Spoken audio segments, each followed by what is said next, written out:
see. Yeah. Bring that beat back.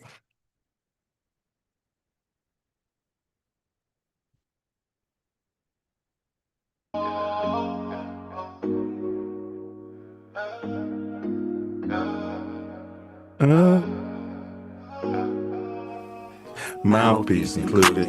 TATN, TATN, TATN. Better got your grill. TATN, TATN, TATN. Mouthpiece included. TATN, TATN, TATN. Better got your grill. TATN, TATN, TATN. Mouthpiece included. TATN, TATN, TATN. Better guard your grill. TATN, TATN, TATN. Mouthpiece included.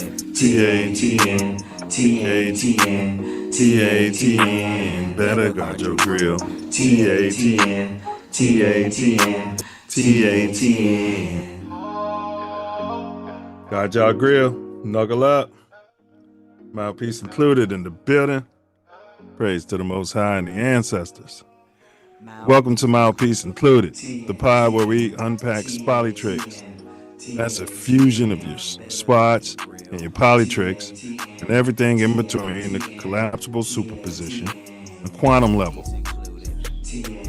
We open with the escalating national conversation around drop-dead Gorgeous, Schmart, Caitlin Clark, in the sudden wave of congressional attention surrounding her safety, not off the basketball court, not when she's walking around downtown LA, her safety on the basketball court between the white lines. This is a pivotal moment. This moment says as much about American politics as it does about the LNBA's cultural gravity. It's a story that keeps stretching beyond the hardwood, pulling lawmakers, fans, and critics into the same arena. We close with the NFL's newest lightning rod, Caleb, Iceman, Nails, Williams, the other Caleb. The Bears franchise quarterback is stirring the pot again.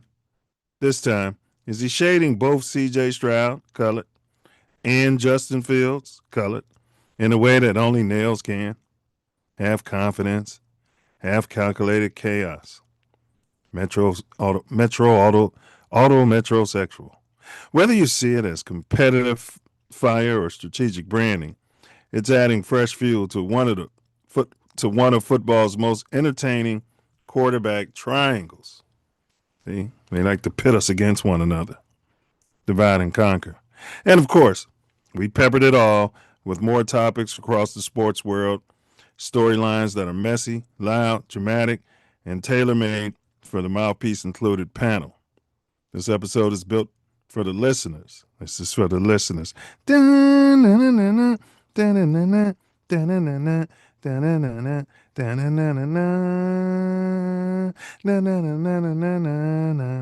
for the listeners who want the truth unfiltered, the takes unsoftened, and the culture decoded in real time. Whether you're here for sports scheming or political sharp turns, we've got your dose of insight with just the right amount of leading edge. This ain't just commentary, it's clarity served up with heat. You understand? Ready? Let's pop on those filthy, smelly Air Ones, the ones you got up in the attic. You know, they keep hiding it from you. Your family's trying to do you some good, but you go dig them out. You dig them out because you want to go walking through the rain, heading up to the local Pakistani store, you know, walking through puddles, and they stink. You know, they've gotten water damage. You know, they got mold, but you have some sort of affection for them. Just like Ryan Poles, just like the general managers of the Chicago Bears on his first day of work, he pulled up. He put his filthy, stinky Air One into the slush at Hallis Hall, and he said, let's get to work. The panel's open. The link is pinned in the chat.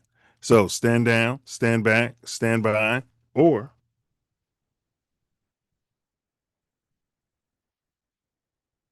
pull up. But if you do pull up, do not forget to bring your mouthpiece. Do me a favor, smash that like button, hype this video. Appreciate you. Appreciate you very much. The views expressed in today's podcast are those of the host and the guests and are not necessarily reflective of TATN or any affiliates. Furthermore, this pod is satirical commentary. All statements are jokes, opinions, and or exaggerations for entertainment purposes, not factual claims or allegations about any person, place, or event. I want to big up the sponsors. Midwest Festivals presents Ancestral Echoes. They're up to number 5. Their 5th annual glamping house music festival. All right. It's an overnight event. You pull up. I just dropped that link in the chat, www.ancestralechoes.net. They feature some of the hottest DJs from across the Midwest. And yeah, click that link. There's other ways you can support. They also do fundraisers throughout the year leading up to the event. So sign up on that website, www.ancestralechoes.net. Maybe purchase some merch. You know what I mean? You can merch that. And, support your brother.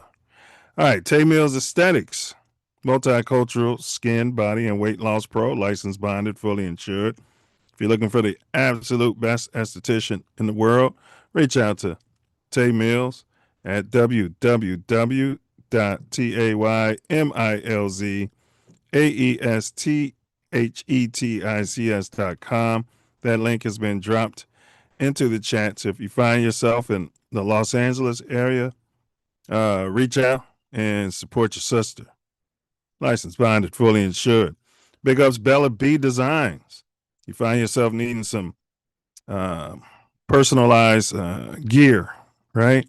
Maybe you got some sweatpants and you want to put something on the bum, reach out to her. She can help you with any design schematics, or you can, send her your design and then she can, work it onto the t-shirt or what have you. Last but not least, and that's designs365@gmail.com, designs365@gmail.com. Last but not least, big up Jim Recovery. JIM Recovery. The J, the I, the M, the J, the I, the M, the J, the I, Recovery. Recovery. You might be sliding through the greater Chicago area and hydroplaned out there. You might have hydroplaned and ended up in a ditch on the side of the road. Can't get it out of there. You reach out to Jim Recovery and licensed, bonded, fully insured. Their family has over 4 decades towing whips around the greater Chicagoland area. If he can't get you out, I repeat, if he can't get you out, no one can. He's a savant. He's a savant of towing. Okay? There is such a thing, and that's him. He's going to pull up with Fox News blaring in his box. Ignore that. He can get you home safely, but don't ask him to turn off Fox News. Okay? All right. Enough of my yapping. Let's go ahead and get the co-host in the building. Perennial Father of the Year, MVP nominee. All right. Perennial nominee here. He ain't the greatest dad. He's the best. You got to be the best dad for your situation. You know what I mean? That's what they used to say about MJ. I'm like, yeah. He's clearly the best. He ain't the most valuable on this team. What the hell are you talking about?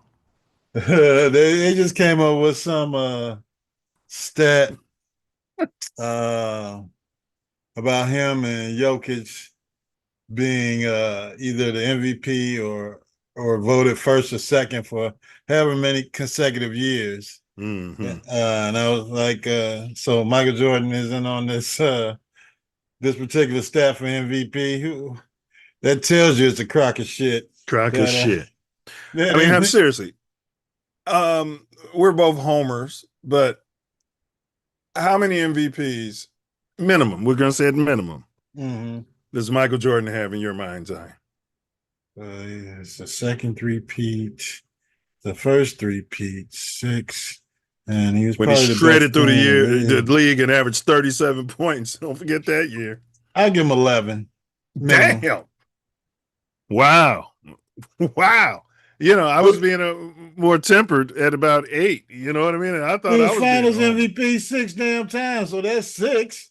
Yeah, but remember, the playoffs don't matter.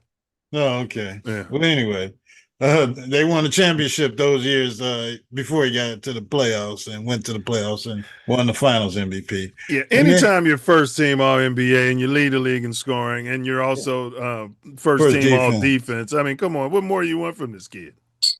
They want him to be Jokic or Larry Bird. Well, you had Scottie Pippen giving him 17 points a game, so without Scottie on the team, there's no way Jordan would have been Jordan. Yeah, he'd just been a regular player. We've got to invent the slap machine, bro. Yeah. We've talked about it a long time. Yeah, might as well get it done. Get some mechanical engineers involved, bro. We were right down there on the yard. We could have easily found some mechanical engineers. They would have drawn up for us. Yeah. Got one that's for the average, and then you got one for those that really like pain. So yeah, correct. We could have, sold it to municipalities. Yeah, you're the judge, and you're like, you can go to the jail for X amount of time. You can do community service, or we've got some new tech over here. We can put you in that slap machine for 4 hours. Man, I don't want to go to jail. There is an alternative. I don't want to miss work. You know what I mean? I don't want to miss work for sure. Yeah. All right, I'll take that. Man. All right, I'll take the 4 hours in the slapping machine. I think you know what I'm saying? It could avoid trial. Like you take a guy like Donald Trump. You're like, look, we can get the FBI and the Department of Justice off your ass, but you just got to spend some time in the slap machine, and we're gonna put it on pay-per-view. You know what I mean? And let the world see it. Now, how much am I gonna get paid off of this? You're not gonna get one red cent. Gonna get 1 red cent. You got enough money. You've stolen enough money. Allegedly, he said. Yeah, allegedly. He says his sons, my sons, I let them do whatever they want to do. Sometimes I talk to them about this stuff, but I digress. And my wife was telling me, is it Mitch McConnell or one of them? One of those senators died, huh? Lindsey Graham. Yeah, he was going to visit Mitch McConnell, and he visited him all right. R.I.P. Lindsey Graham. Yeah, they wasn't expecting him to check out, but he went to go see Mitch McConnell, and he never came back. Yeah.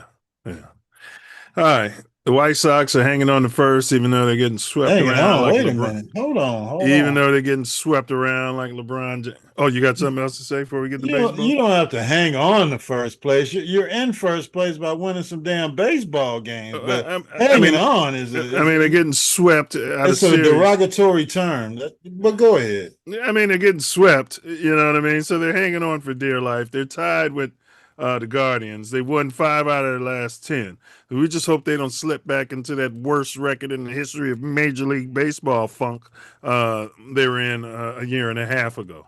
No, we all right. We got a big player back. I mean, it's not like that they were getting their brains beat in those games. They were losing by 1 run. They didn't have enough offense. But now we got our big Mooney to hit those moonshots back. Look out. All right. And the lovable Cubs dropped here, gorgeous. Who likes the Cubs? 54-42. 6 out of the last 10 games we've won. We're 27-23 on the road and 27-19 in the friendly confines. We're 5 games behind the Brewers, but I'm going to say this, and I've been saying it all year. We on their ass. Well, I mean, hopefully you get a good run of some bums to play because, the Cubs are the perennial bum slayers of this 26-27 season. So, hopefully that works out for them. All right. So the Los Angeles Dodgers slipped through the back door and went to the White House, and they're all out there in the photographs, shaking hands with the president, Shohei Ohtani. You know what I mean? He doesn't have any idea. Rinkin. Yeah. Where's Abraham Mookie? Rinkin. Yeah. Yeah. That's it. Who is that picture, Shohei? Abraham Rinkin. Big ups to all the Japanese out there. All right. But they pulled up. You got any problems with the LA Dodgers coming from a blue city? Dare I say, Ace, a sanctuary city representing, I mean, at least 65% of their fans are illegal immigrants, allegedly. Allegedly. At least. It's a ceremony. Who cares? Mookie said he wasn't going. Mookie Betts. Yeah, and it was another player that didn't go. But whatever. Whatever the team says you got to go do it. And yeah, but obviously they don't have to go do it. If those other obviously. two, yeah. So you don't have a problem with them pulling up, huh? Well, I mean, I wouldn't do it, but that's their own franchise's decision. But if you have your own individual say in it, don't go. But some of those players don't want to get deported, so they got to go.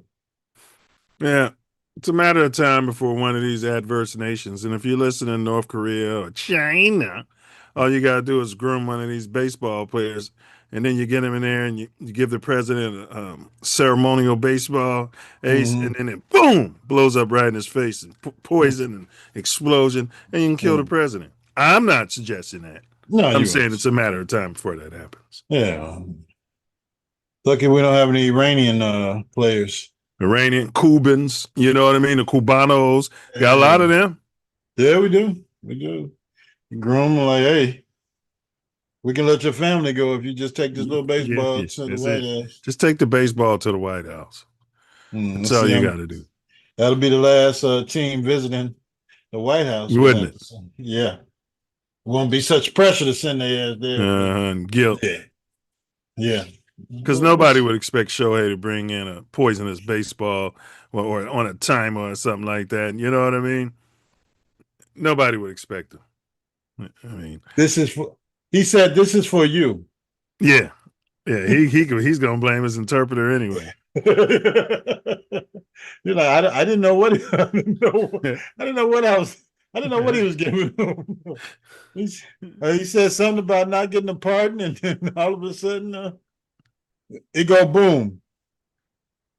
Well, all right. We got some highlights of this, brother, and we're going to show it shortly. But I just want to show you a graphic. Big ups to Karen. Shout out to Karen and her skills. Caleb Wilson. I mean, Diesel was on this before you, before Hink. You guys are mentioning all other players who aren't athletic. And I told you, I agree with Diesel. We watched the highlights, and I said, this is what we need in the Chicago. I said, he's from North Carolina, for God's sakes. This is what we need in the Chicago Bulls uniform for me to give two shits about what's going on. All right? Yeah, right. And y'all said he was playing against the Little Sisters of the Poor and yada. Nobody said, I said his highlights were against the Little Sisters of the Poor. I mean, you got to do it against North somebody. Carolina. He's a freshman. I mean, You talked about his thumb injury, like he had an Achilles or ACL. Wait a minute. I came back last week after eating crow, and I ate some crow. You did. Did some more research on the young man's ability. You did. And I was happy with the draft. I'm too hard on you. Hink. All right. I'm being too hard on you. Hink was adamant about getting some of these other Southern guys in here. You know, we need a point guard and all this and that. As though this is that. We had an Allen Iverson out there in the draft that everybody was sleeping on. Yeah. Show me highlights of some guy. I'm like, the guy doesn't even look like he can touch the rim. Well, he thinks, it was some pre-draft guards out there on it that he thought we needed. Like, damn, we got a team full of bum guards. We need athletes, bro. We can slide in a point guard at any moment. Yeah, we can go right out there and get one. Right there on Hayes Drive, We could have got what's his name from Memphis for some Garrett's popcorn. Pookie Morant, yeah, we could have Yeah, got Pookie. yeah, we could have got Ja Pookie Morant for some Garrett's popcorn, the Chicago mix. Well, they weren't. I don't think they were really interested in putting a team together this year. They're gonna go tear it down to the studs and build it back up. But this kid, he came out and man, he set the summer league record in his first game. I mean, look at his numbers here: 35, 5 rebounds, 3 blocks, and 2. Hey, you better start getting you some tickets. In fact, we got to do that, bro. Yeah, he's 7-11 from the 3-point line too. They said he can't do that. When does the season start? October. Yeah, I won't be there for then. I think I'll be there. We're coming to Chicago twice. I might be there because I will pay to see. I haven't paid to see anybody play. I should have paid for Derrick Rose. I didn't. And that's on me. But since Michael Jeffrey Jordan. I got you. I understand. Yeah. This kid should be a highlight type material. Then we got us a shooter from the Miami Heat All-Star.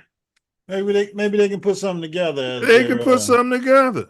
As they're trying to reassemble the franchise here in Chicago, the house that Michael Jeffrey Jordan built. We'll see. Well, let's get to the highlights and let the highlights speak for itself. Now, again, this is the NBA Summer League. Yeah. I may have to drive out there to Vegas. Yeah. I think they got a couple more, 3, maybe 3 more games. I'd set them out. Maybe play him one more. We've seen enough, kid. He's 19. He's got to play. Yeah, we've seen enough, kid. We're gonna put you on bed rest until the season starts. We're thinking about bringing LeBron in a pair with you, and until he gets here, you're not going to play. And when he gets here, he's going to pound the ball and set everything up, and you're going to stand in the corner and wait. But we do got some highlights here. Okay, here they go. Yeah, Caleb goes off for 35 points. And I mean, it's something about the name Caleb, bro. Yeah, it's biblical here in Chicago. Yeah, it's a happy magical name. All right, let's get it on here. All right, you can pull up the links pinned in the chat.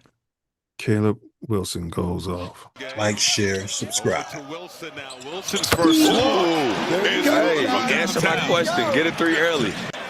Oh, yeah, right here, right off the dribble. We don't have to hear these guys. We didn't see this in college. Yeah, there's no premium on defense in the summer league, but yeah. I mean, they're on him though. Yeah. Look, that guy's on him. Yeah. He said he got game. Okay. He said everybody that was went before him in the draft, he's played and gave him the business. That's what he said, didn't he? And then he said when he played in the McDonald's game, he's still pissed. He said they was freezing him out, wouldn't give him the pill. I like that attitude. He's dark skinned. Mm-hmm. So he's gonna have a chip on his shoulder, a la Caleb Williams. Look at this, Ace. I mean, come on. You can't coach this. This is, dare I say, Jordan Pippen like that they give Kobe all the credit for it and LeBron? Yeah. Rest Kobe so. Dare I say that? Come on, bro. A Star is Born. He's supposed to be on the cover of Sports Illustrated like they had Michael Jeffrey Jordan, and they said A Star is Born. I had that on my wall. Maybe next month. Yeah, you're right. Color too. See that melanin? Yeah, they're gonna make him cut his braids before they put him on. Before he becomes the face of the league. Yeah, cut that shit up. Man. I mean, look at the hustle. Get your fade. Taper. Yeah, taper it. Oh, they said he can't do this. Shit, I can't tell. Knocking him down. He catching and shooting threes off the dribble. Knocking him down. I don't think he respects this team he's playing against. No, there's Boozer right there. He just shot in his face. What did Boozer do that game? I think he had like 23 and 5, something. It was very athletic, though. Yeah. Look at a step back. Knockdown. And he needed all these buckets. He was trying to win. Mm-hmm. He said, yeah, it's cool, but I set the record, but we lost. Yeah, it wasn't like he was point shaving. Yeah, he and them boys effortlessly.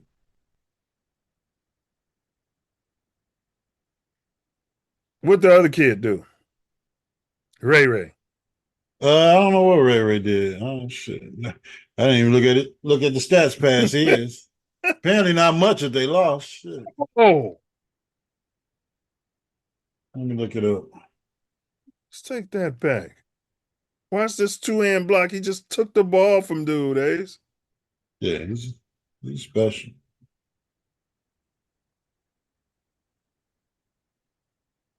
Wow. You Yeah, man. Keep talking about his size and he needs to get bigger and blah blah blah. And he will. Yeah, but I can't see him maybe another 10 pounds of muscle, maybe 15. So you're saying he's going to end up like a Kevin Durant his whole career, light in the ass. Yeah, pretty much. I think he might bulk up like Pip did. Pip was a little skinny Southern boy when he came in the league. They're gonna take him to Miss Biscuits on. Yeah, his South work ethic Chicago. is different from Kevin Durant. He's not going to be sitting around tweeting under a surname. No, I was thinking not more Kevin Durant, more of a Kevin Garnett type. Yeah, but KG put on muscles, bro. That's what I'm talking about. That's probably what's going to happen with this kid. Oh, okay. Yes, I agree. I 100% agree. What did Ray do? Yeah, almost there. 97, 96. Ray Swain. Did he play? Chicago Bulls. He started. Ray had 7 points, 3 for 10 from the field, 0 for 3 from 3 points, 1 free throw. So he had 7 points. Okay. So he's on pace to probably average about, 7 points this year for the Bulls. 7 points. He's a damn lottery pick. You gotta score more points than that. Hey, listen, Scottie Pippen averaged 7 points a game his rookie year, and he was a lottery pick. They didn't have lottery, but you know what I'm saying? It depends on how much playing time he's getting. You got to factor in a lot of factors. The kid's got to find himself. Yeah, 31 minutes he played that game. Exactly. He's a Pippen type. Man, okay. You know, he'll get better. Get into it. Mm-hmm. He'll get better. Yeah. You know how many assists he had in that game? Damn. Just got rid of Pippen. Yeah. Yeah, 3 assists. Yeah, you'd expect him to have more when a guy's running around there going crazy. You know what I mean? Yeah. You feed him. Feed him, Seymour. Yeah, especially when you're struggling your shots off a little bit. But it's summer league, first game. Yeah. Big ups, Caleb Wilson. You look like you're box office out there. Yeah, definitely in Chicago. Yeah, y'all got somebody to go check out now that you lost the Angel Reese Cup. Yeah. Okay. Got somebody worth seeing. Well, the team's playing better. When we get your girl back next season, we'll see what they do. Well, knee must be getting better because they're showing clips of her not working out but dancing on the internet again. So that can't be good for your ACL. No, and she comes out and supports him at the games now. There's some controversy I heard with her and I don't want to speculate, but yeah, the veteran girl they brought in to protect her, the goon. Yeah. Mm-hmm. What allegations you don't want to speculate on? I don't remember, so I don't want to speculate. It wasn't important. It's the damn sky. Who cares? The NBA. All right. Okay. Here we go. Your boy. Now, this is a knock I got on him. If you're going to go out and throw the first pitch, you go over there on the north side and throw that first pitch out. You was a damn fool. He right where he wanted to be. Well, But yeah, I am proud of him being on the South Side. I will say that. A lot of guys don't like the gallivant on the South Side. When they come in, they tell them stay off that South Side like they tourists. You know what I mean? Like they not colored. he can go out there and get him something to eat. Best food in the league as far as the menu at White Sox Park. Got the young guns out there, him and little Pookie throwing out first pitches. See that jersey? Is that the jersey? Is this? I wonder if Dizzo's got this one. That's nice. I mean, you see, you got the owner of the Sox and the Bulls. Yeah, that's the Bulls Sox jersey. That's nice. Yeah, that's sweet. And that's what I was saying. If you're gonna do a half and half Cubs Sox jersey, you know what I mean? Use this one. Yeah. Yeah, but that's blasphemy for a lot of fans in Chicago. That's something you do in your household, or you got a kid that plays on both teams. Mm-hmm. Or your wife's from the north side and you're from the south side, or you just like Diesel and you like to rub your bum on the fence. You gotta get you one of those, huh? Yeah, or if you got a life partner that's from the north side and you're from the south. Yeah, Boys Town adjacent. Yeah, allegedly. I'm gonna tell you what I'm about to go out there and do. You gotta have the knee up. Caleb, let's go, bro. Stop clip farming, bro. Nice to meet you, bro. I like your fit, man. Oh no, that was boo-boo. See, he's confident, but he don't come off like the other Caleb. And I know he's your quarterback, but he don't come off like that guy. Well, aloof and goofy. He's not that guy. He's a young guy at 19 that he loves the situation that he's in, and he knows the type of talent that he possesses, and he's in Chicago. Man, life can't get no sweeter. Can't get no summertime shy. The Hawk ain't hit him yet, so he's like a kid in a candy store right now. For sure. You want me to throw it harder than that? Boo. What they don't know is we've been doing this for years. I wish I was a baseball player sometimes so I could not have to run. He a grown man. All right, put him on the mound, on the rubber. They need to put me up there on a 10-day contract. Hope they start playing the Bulls theme song for Aura when we walk out. Hey, boy, I hope he should be in marketing because apparently the pinks they got didn't even think about that, huh? Didn't even think about it at all. That would have been sweet. Same ownership. Right. Yeah, you've been man. You could have showed that all damn year. All year, put it up on your screen. Got it over to the United Center. Right over to the United Center. Yeah. Damn, it's a shame, man. I would have loved to have the late who just passed away, our announcer. Lindsey Graham. No, the announcer. Stacey King. Yeah, have him call the game with this rookie. Stacey, boy. He'd have loved this guy. He would have came up with a whole bunch of material for him. Names for him. Hot skillet.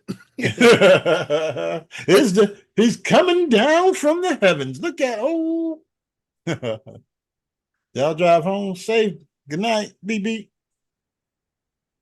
Shout out to Stacey King. But he would have loved to welcome this guy into the franchise of the Chicago. Put the foot in front of the joint. Right here.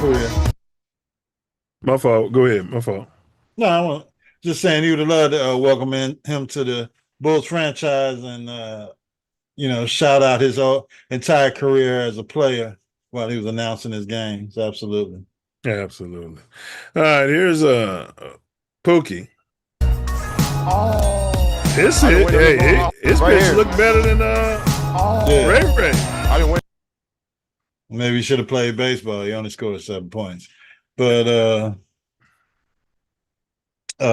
Ray Ray's a basketball player. He's open. This going my whole life. It's time. Great throwing the ball apparently in his thing. At least it went straight. Yeah, he didn't dirt it. Yeah. Some people got a problem with making that thing go straight or throwing it in the dirt or throwing it into the stands and the dugout, but did a good job. Yeah, I mean, they don't realize they trying to throw it too hard. Yeah. They don't realize it's different from how you practice because you got the fans out there watching. That pressure's on you. Yeah, pressure bust pipes. Yeah. But they both did a good job. I mean, the only negative I got to say is it's in that shit old stadium, and the first time they came out and presented themselves should have been at Wrigley Field, in my opinion. Are you nuts? Wait till No, they get not to the nuts. when they get to the Bears game. They don't want to go to Boys Town adjacent. They want to be on the south side. Yeah. They go to Old Block after that. Yeah. I'm glad to see him on the south side, though. Yeah. All right, Wembenyama, the guy I said is the second coming of Michael Jeffrey Jordan, the guy I said who's going to supplant LeBron on most people's top list. He Slow inked a down. new tender. Did he? Yeah. They said he left a lot of money on the table. ESPN was like, I don't know what he was thinking. I'll tell you what he's thinking. He's thinking like Michael Jordan. He's thinking like the GOAT, alleged GOAT, the Patriot. The fuck is his name? No, Tom Brady. Tom Brady. He's thinking like them. He's thinking like Steph Curry. He's thinking he wants to actually win championships without taking his talents here or there and doing this. And Yeah, like Sideshow Bob. yes, there's another one. Yes, Patty Yeah. Mahomes. Victor Wembanyama and the Spurs have agreed to a 5-year, $252 million maximum rookie scale tender extension. The deal includes a player option for his 5th season by taking a 25% base max instead of the 30% supermax escalators. Wembanyama leaves about $50 million on the table, which gives the Spurs vital salary cap flexibility for the future. I mean, Yeah. come on. Yeah, how much more money does he want to pay in taxes? I mean, he's going to make money off the court. He's going to make money with shoe deals and Yes, all over the world because he's from another country. I mean, come on, man. Stop with the greed. If you want to win, you want to win. And apparently he wants to win. And this shows me that he puts winning. He still wants his money. Hey, we all want to get paid. I mean, come on, it's $250 million. And like they they sent him to the poorhouse or anything, but yeah, everybody's gonna be okay. And I'm sure he's got some backdoor agreements. Yeah. Meaning, you know what I'm saying? Yeah. I mean, we'll buy you some, but we'll buy you the Kawhi Leonard, the Kawhi Leonard type of deal. Yeah. And they can be in France or you can buy the family a compound over in the old country or whatever. We got some Bitcoin nobody can track. Yeah, all of that. Not no Trump coin, some Bitcoin. Yeah. I don't know what you got against Trump. Who would you rather have be president of the United States? Donald Trump or Ryan Poles? If you had to vote, lesser of two evils. Ryan Poles.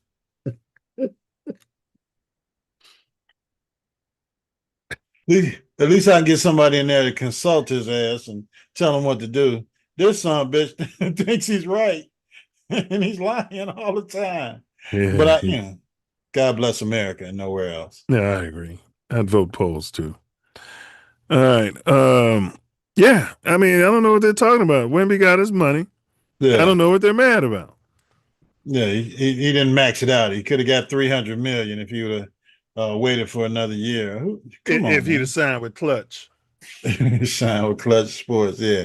We would have got him. There's no way Clutch Sports would let him sign nothing like that. That's detrimental to that young man's career, and it hurts all the other players that you don't get the Supermax deal when you have the possibility of being a Supermax player.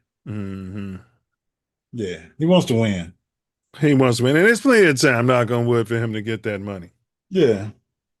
Shit. What if his leg breaks? What if he goes to a Ralph Sampson or Greg Oden type injuries, and they're looking at it from the side that he could have got more money, but you never look at the side of injury. What if he gets injured tomorrow and can't play anymore? And he's got a $250 million in the bank. Correct. He's set for life either way. It's generational money either way. Yeah. So I'm sure he's got a Lords of London insurance policy as well, covering his black ass. Yes, all of that. But it wouldn't be for no $250 million. So shout out to the young man and getting his generational wealth and taking care of his family. That's right. All right. Speaking of Kawhi, the LA Clippers Toronto Raptors trade centered on Kawhi Leonard will not be completed until the never broke again. The NBA investigation into the Clippers is over, per Shams Charania. Now we kind of covered that. You know what the investigation's about, right? But what the hell does that have to do with him being traded? I mean, I guess potentially because he could of be suspension. suspended for a year or kicked out of the damn league, and they think that would be unfair to Toronto. But if Toronto wants to take that risk, that's on Toronto. Right, that's what I'm saying. And if a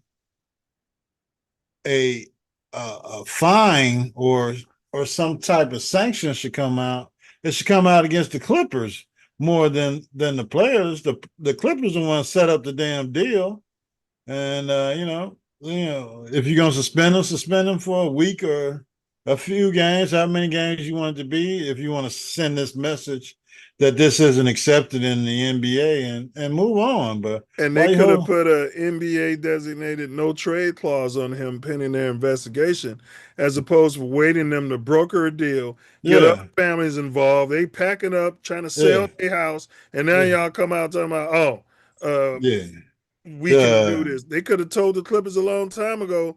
Told the whole league there's a no trade clause on him because we're investigating him for gambling. Mm-hmm. I mean, that's not what it is. But hey, De'Aaron Fox's name is coming up. We talked about it. Was he point shaving? Yeah, he was point shaving. Son bitch. Hopefully he made a lot of money off of it. He didn't get his kneecaps broken, and they probably released his family from storage. You got to just tell the NBA security and send the SEAL Team 6 to get your family, but don't go out there and point shade at the damn NBA Finals. And if you weren't, then it sure looked like it. Yeah, but I agree. This is strange, though. This is really strange. But I don't know if I agree with you when you say punish the team. He should be punished too. He's breaking the rules. They know. He's going to be punished. It should be. But should it be financial or should it be a suspension? Because the deal was financial, and you potentially are hurting the team he's being traded to by taking him out for XYZ amount of games. Yeah, I see your point. Yeah, just levy a fine, to cover that money back between him and the team. They got to pay that back. Yeah, do what y'all normally do. Put it in the NBA charity slush send it fund. to Donald Trump. Envelope. We know what y'all doing. Yeah, absolutely. Well, the views expressed in today's pod are those of the host and the guests and are not necessarily reflective of any affiliates or TATN. Furthermore, this podcast is satirical comedy. All statements are jokes, opinions, or exaggerations for entertainment purposes, not factual claims or allegations about any person, place, or event. Y'all, the link is pinned in the chat. You're welcome to pull up, excrete your excrement, like, share, subscribe. Don't forget your mouthpiece. That's right. All right. Tim the Hard Way. Carver product, Chicago Carver. Chicago Carver, baby. UTEP, alumnus, alum. And then where did he play when they were TMC? Golden State Warrior, put them on the map. Yeah.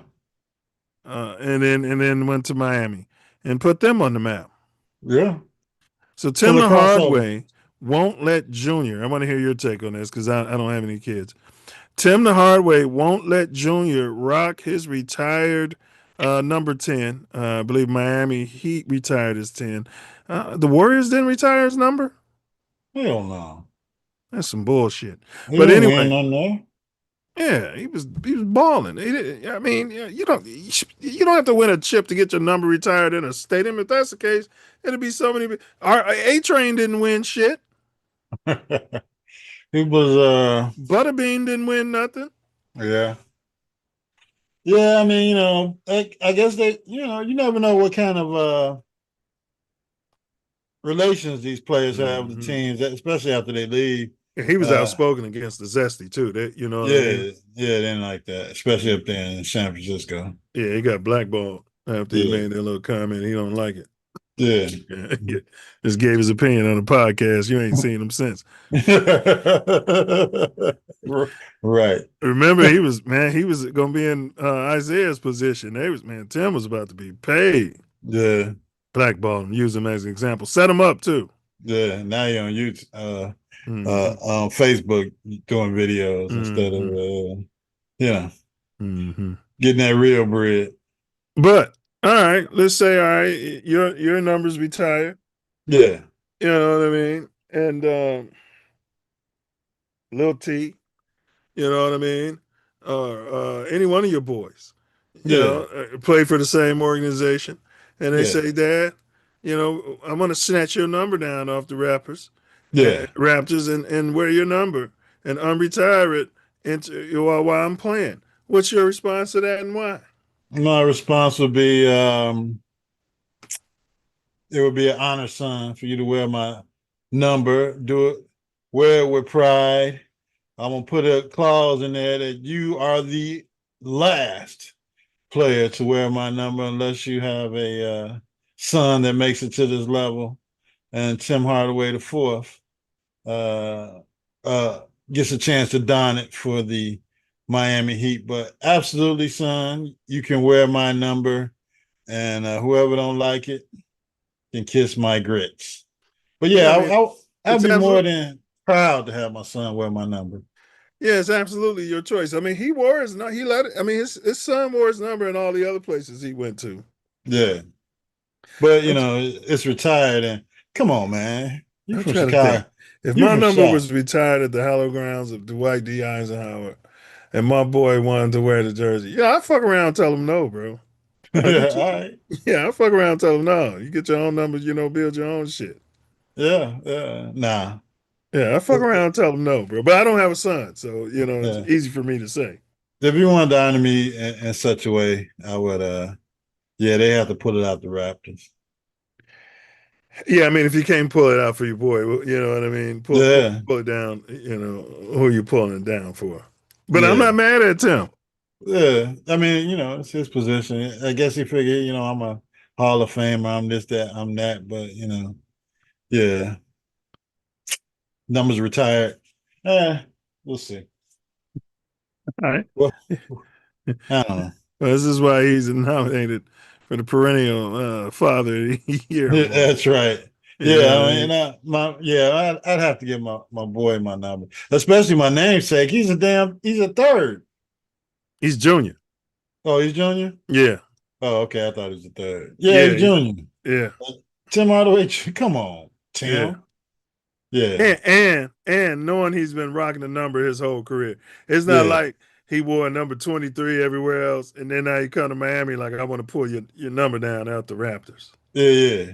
You know what I mean? He's been rocking it all through high school, through college. Yeah, come on. And you didn't have a problem with it then. Right. You're some kind of asexual heat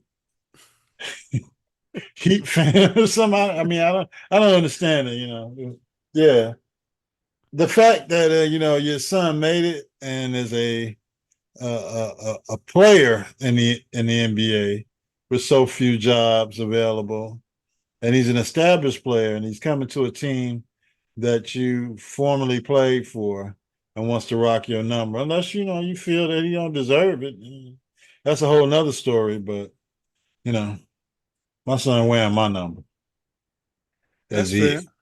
All right. NBA is testing a new free throw rule. We'll let the video speak for itself. Fair use.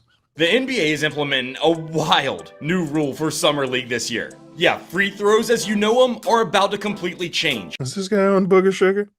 Yeah. He just hit it right before he went on the air. Allegedly. Is that a beeper? I hope not. Maybe it's got something to do with the free throws or something. It's Or a microphone or something. a tag or something they put on their ass and they hit the button. Yeah, it's got to be a mic. Shooting free throws. It looks like a beeper. So they're testing out a new one free throw There's a rule. where instead of when free throws are awarded, one free throw worth 1, 2 or 3 points will be attempted. So if you're fouled on the 3-pointer, you take that one free throw. It's all or nothing. If you miss it, you get no points. If you make it, you get all 3. Same thing if you fouled on the 2-pointer. If you make it, you get 2 points. If you miss it, there's no more shots. Standard NBA free throw rules will apply in the last 2 minutes of the fourth quarter and during overtime. The NBA G League has used this rule since 2019-2020 season to improve getting game 2 or flow. 3 free throws, So we don't need to hear this alleged cokehead, in my opinion. We don't know what's in his nose any further than that. What's your take on this? You like to see that implemented? Hell no. I mean, come on, man. You got to step up there and knock both of them down. I agree. I mean, that's part of the damn game. What is this? You changing the regular season to the All-Star game? We already got this damn Champions Cup, whatever that crap is.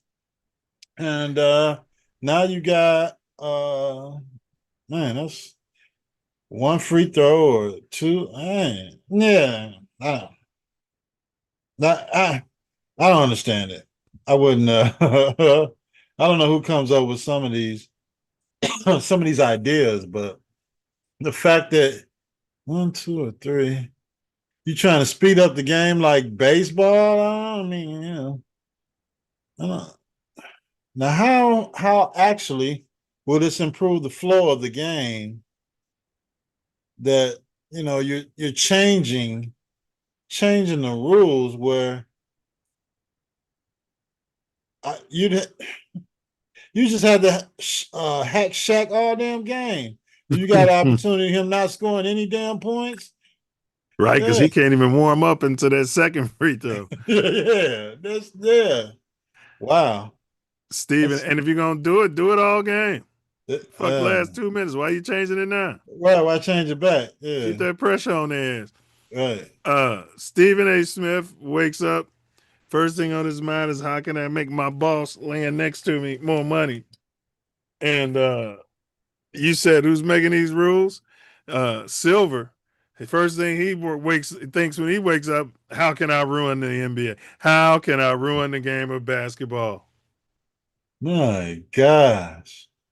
Yeah, that doesn't make sense. And it was, as fast as they got the game paced, the free throw is how your crusty veterans buy them some time and get rest. That's how your bigs get rest, bro. You try to lower injuries.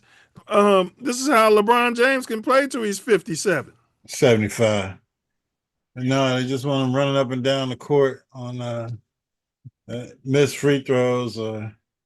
Man, free throws will become a premium in the upcoming season. Well, they're just doing it for the summer, but yeah, they're just doing it for the summer leagues, But if they adopt that rule, man, that's wow. That's interesting. Speed the game up. No, this isn't baseball. It's only 2 damn hours anyway for an NBA game. But now, if you said, okay, we're going to take your 10-second clock per free throw to 7 seconds, that might be something people can look at and say it's not ruining the game. Now, you know what I'm saying? Now, okay, so you're telling me I hit one free throw and you're going to give me 3 points for it? Damn. Like, what I'm saying is it's going to skew the point averages even more than they're already skewed. Yeah. Yes. Yeah. All-time free throw points and all that, it's going to be ruined. Yeah, people are going to be trying to create those 4-point opportunities. Yeah, you think they're flopping now. Anytime you go near anyone shooting a damn 3-pointer, and they're usually your better shooters. So then you foul me, and I get a chance to hit a 4-point play, or I can go hit one free throw and get 3 points. Yeah, no. Yeah, it doesn't seem to make sense. No, it doesn't seem to make sense. I mean, I think that's a dumbass rule, but what do you guys think? What do you think? Type it in the chat. What do you think? Do you like what the league is flirting with, so to speak, as a new rule? That's like some you do in the big three, you know, or the CBA. All-Star game. I could definitely see it in an All-Star game. Mm. I could definitely see it there. Well, I mean, if they've been doing it in the G League for 6 years. I've never noticed it, but I haven't watched many G League games. You know, you would think that it's soon to be implemented in the NBA. Unfortunately, you know, somebody thinks it's a good idea if they've been doing it in the G League. The refs are conditioned for it, and those players are coming up are conditioned for it. So, I don't know. Caitlin Clark, the Congress is looking into reviewing it for protection. Caleb Williams, did he shade CJ Stroud and Justin Fields? That's our main topics today that we will be getting to shortly. All right. Caitlin Clark. What's that? I was laughing at the Caitlin Clark Congress controversy. Oh yeah, we'll get there. We'll get there. Yeah, I mean, we'll get there. All right. I got something for you here. All right, Karen. First off, we got the Drop Dead Gorgeous. We covered this, but over 400 people were arrested, and a third of them were from Arizona. The NBA is implementing a wild new rule.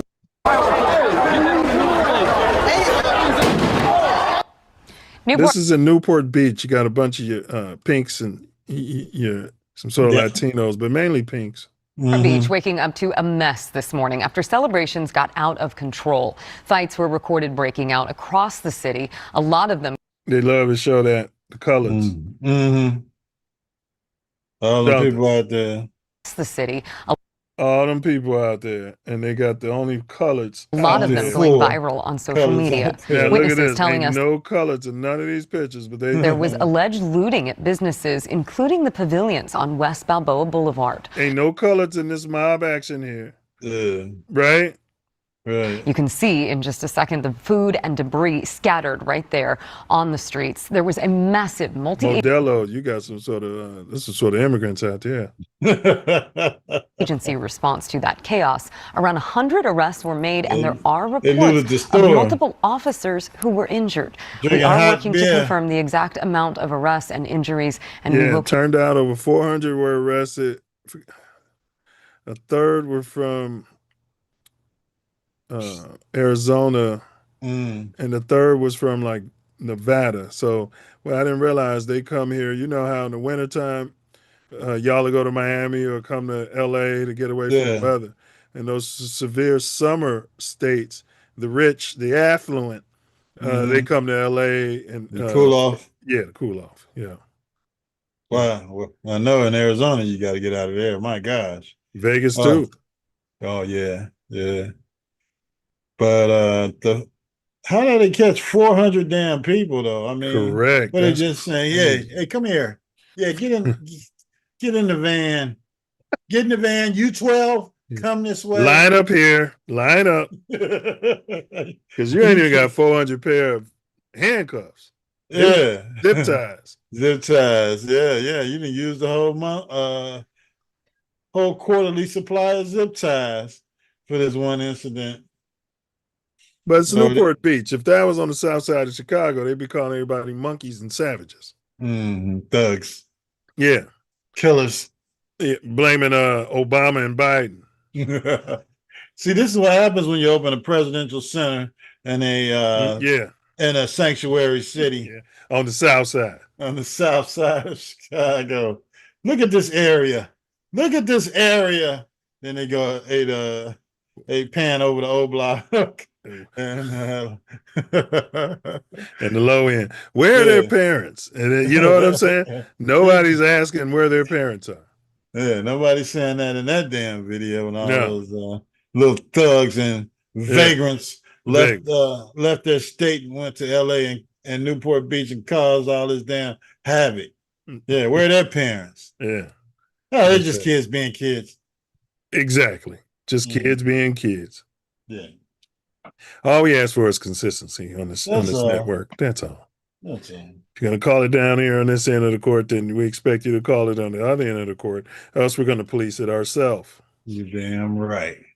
Right. You think I'm going to let these guys come down here and push me and punch me in the head?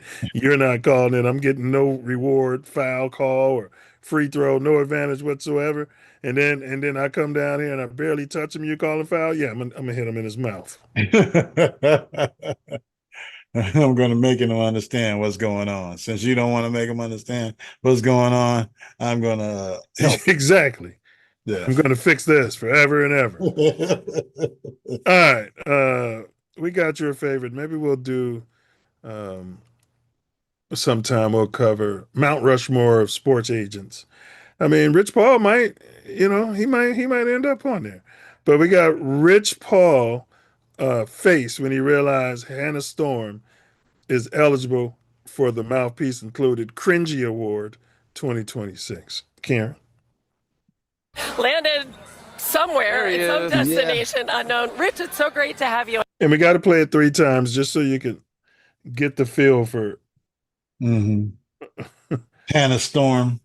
She is horrible. She does this when they're live and she's doing interviews. Just like she needs to retire. Something's wrong. I think she's losing her cognitive. I'm not wishing that on her.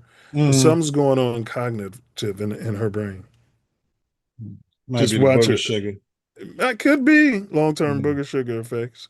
Never thought about that. But just watch her face. Just watch this. And watch Rich Paul. I mean, this guy.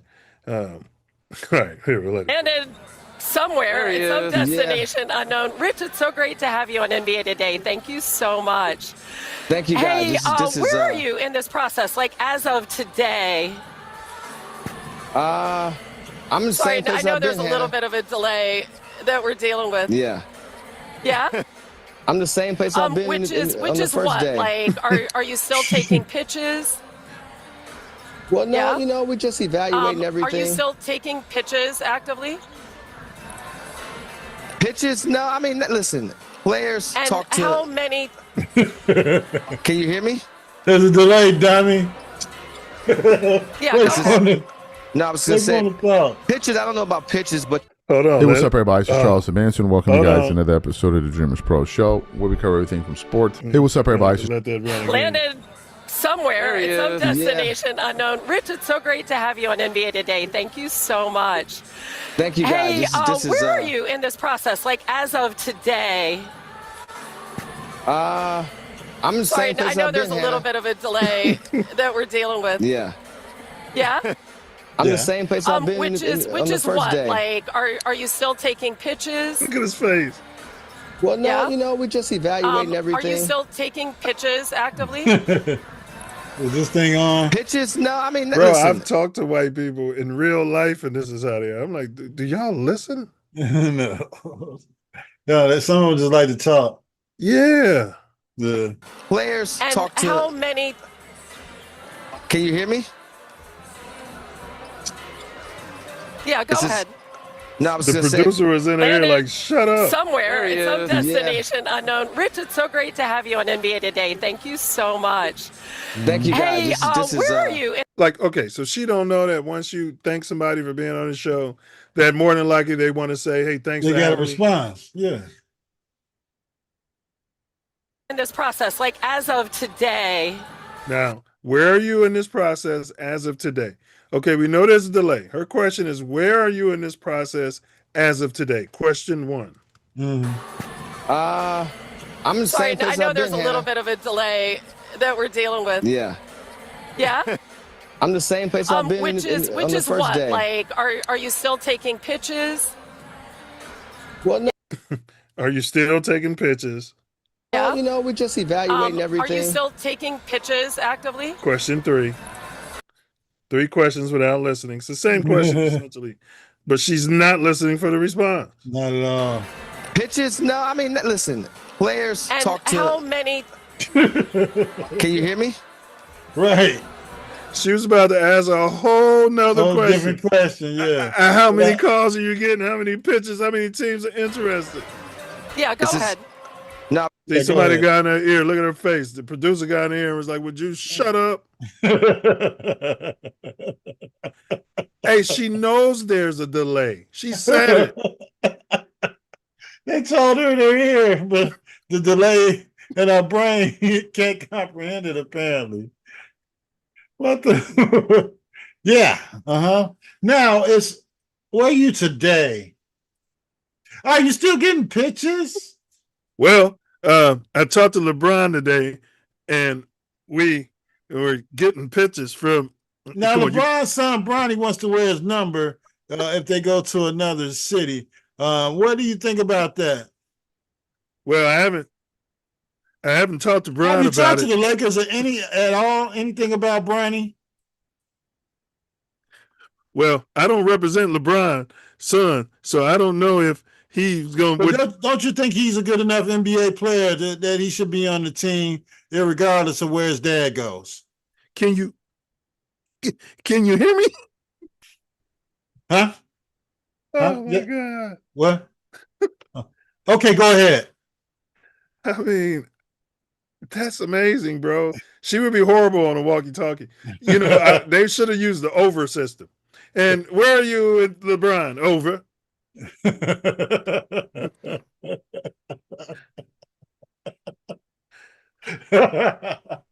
That definitely would confuse the smack out of her.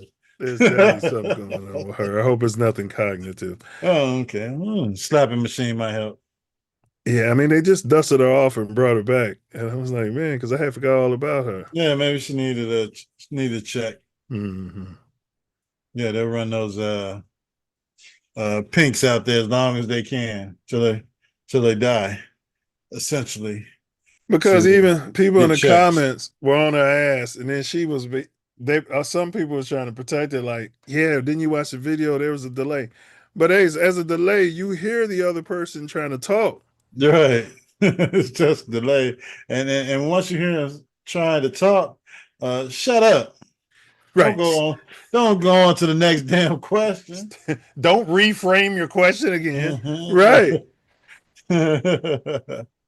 Only in America. God bless America. Only on ESPN. She getting paid probably $1 million a year minimum. Yeah. All right.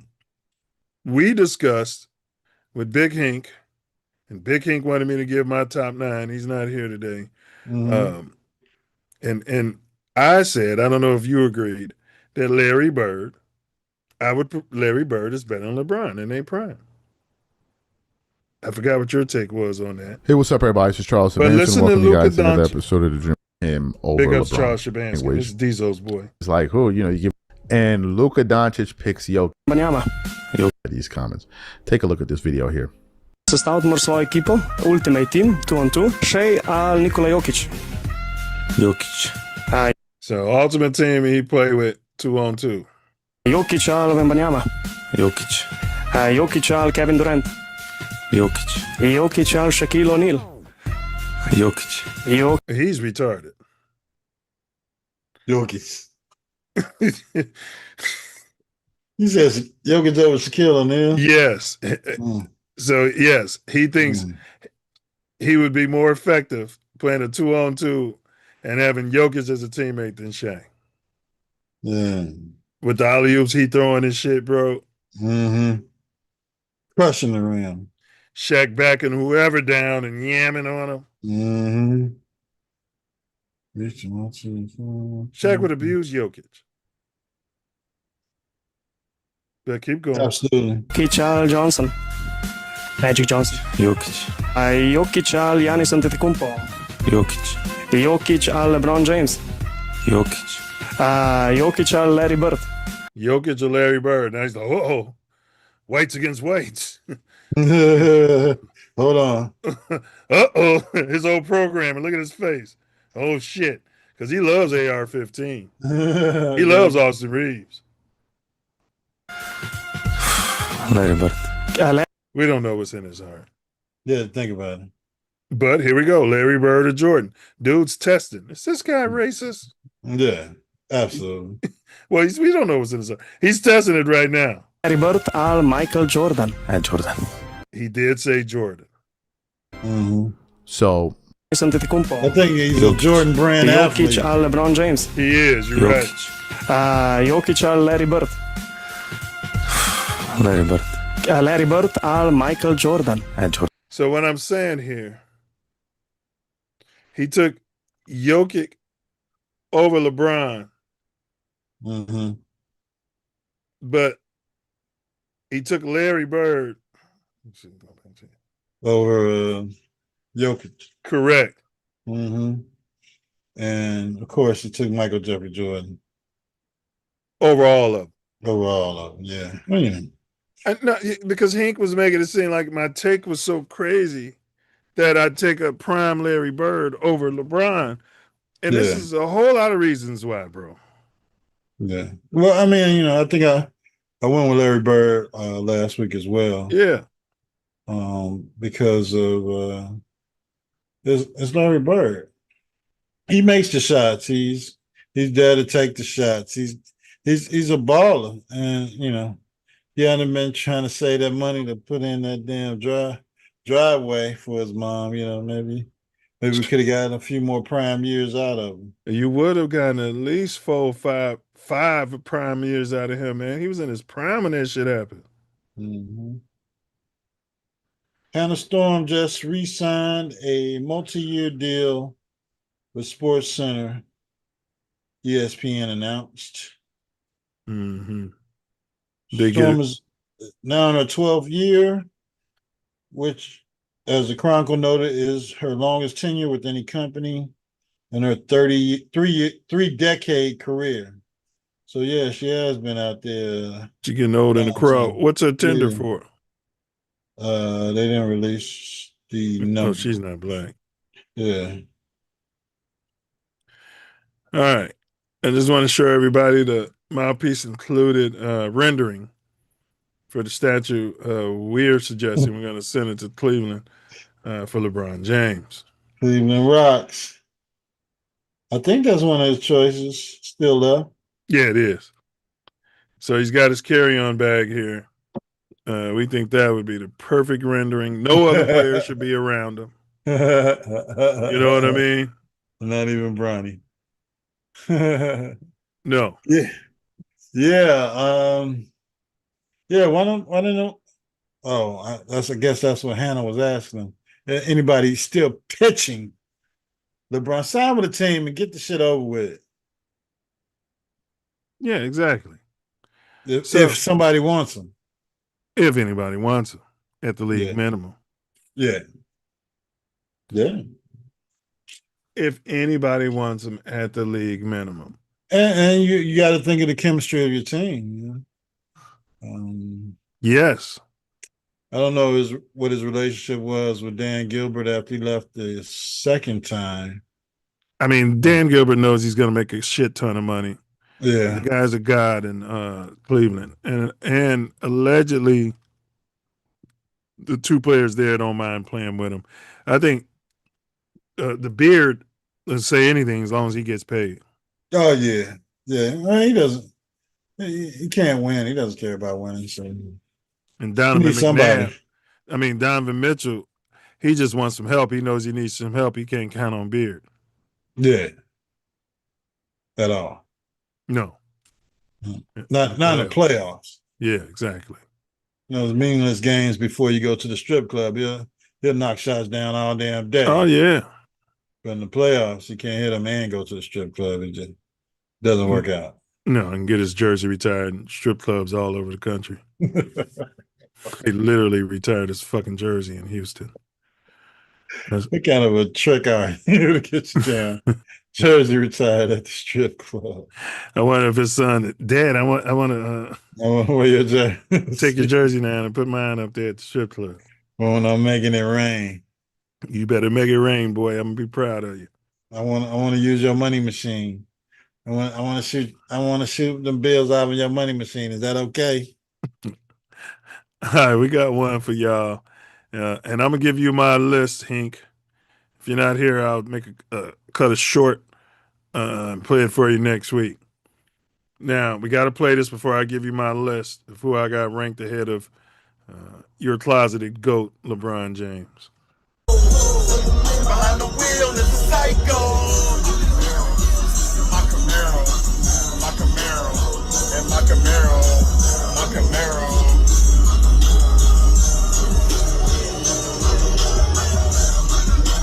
Deep in my Camaro.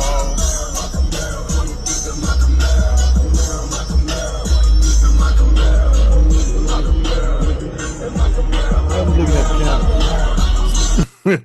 One of his fans said, know the words. This motherfucker don't know the words of this song. My Camaro. And why are you filming yourself driving down the street listening to a song that you don't know the words to? Correct. And you ain't even in a Camaro. And does he know who made the Camaro famous? That was Michael Jeffrey Jordan, wasn't it? Is the IROC a Camaro? No, that's an IROC. Yeah. Right. I thought the same car. It was the same car. They just did some bullshit. They made that. IROC's supposed to be a street legal race car. Yeah.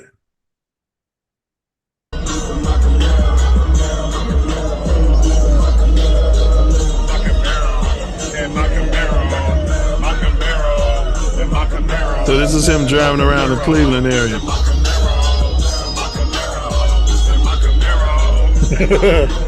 Pass him up like, hey, who's that zesty motherfucker singing my Camaro? I would have thought he was a short bus. Would have been my go-to. You know what I mean? It wouldn't have shocked me if I was at the light and he rubbed boogers on his window next to me. This guy's 42 years old. I don't think you can be retarded in zesty. I don't think I've ever seen that. Yeah, I don't think I've seen it. Because they'll beat the shit out of you in those slow classes if you're too zesty. Yeah. You know what I mean? They don't understand it. Yeah. But, hey, what about the Cleveland? That's what it looks like. He's sending little hints. I don't think Golden State wants him. Because they're breaking that thing up, aren't they? No, they're not. No? They dude didn't opt in because Draymond, because he wants to leave money on the table so he can go out and get somebody. Okay. So I think if Steph came out and said he would want LeBron. So Steph, it goes a long way. And I think that's what they're holding out on, to see if the Golden State could bring in somebody that's going to make LeBron feel like they can get a ring. Although he said this ring culture is weird. He did say that, didn't he? Yeah. Yeah, yeah. Why, if it's weird, why you keep chasing them? Why your whole career. Taking your talents to another city. Yeah. They're not important. And if he goes to Cleveland, a lot of the people are saying Cleveland would be, I don't agree with it, but Cleveland would be the front runners to come out of the East. Nah. Not if he's standing there pounding the ball against the Knicks in the playoff. Not getting back on defense. Like you're gonna take the minimum and you're coming off the bench, motherfucker. Period. LeBron, what? Tell him, Rich. LeBron don't come out the bench. So this is for Hink and all of the LeBron's jesters. Number 9 on my top 9 list of all time. Yeah. LeBron Jeffrey James. Number 8. He made the top 9. Okay. Yeah. I mean, because that's, yeah, he made money. Yeah. Number 8, Chef Curry. Number 7, my Noop, Chapter Invisible, Bill Russell. Mm-hmm. So 9 is Bron, 8 is Chef Curry, 7 is Russell. Number 6, R.I.P., Kobe Bean Bryant. Okay. Mm-hmm. Number 5, Magic Johnson. Okay. This is my list. Sure, list, of course. Number 4, Larry Jeffrey Bird. Okay. Number 3, this might be a little controversial to some of y'all, especially the LeBron jesters. Hakeem the Dream Olajuwon. And I'm unapologetic about it. All right. Okay. Number 2, Cap. Kareem Abdul Muhammad Lou Alcindor Jabbar. And I must say, number 10 is my noob, Wilt Chamberlain. R.I.P. And number one, Michael Jeffrey Jordan. All right, Hink. That's my players who I would rank below or above LeBron James on my top 10 list. You got a problem with that list, Ace? Where would you move around? Where you got LeBron on your list? Because it's a given. They got everybody saying he number 2. No, it's not number 2. Let's see. 2. Yeah, I take AI over him. If you want me to just break it down, I'd put maybe LeBron at 8. 8. But number 2, definitely not. Right, it's a given, according to ESPN, that he's 1 or 2. Oh, I mean, even his career is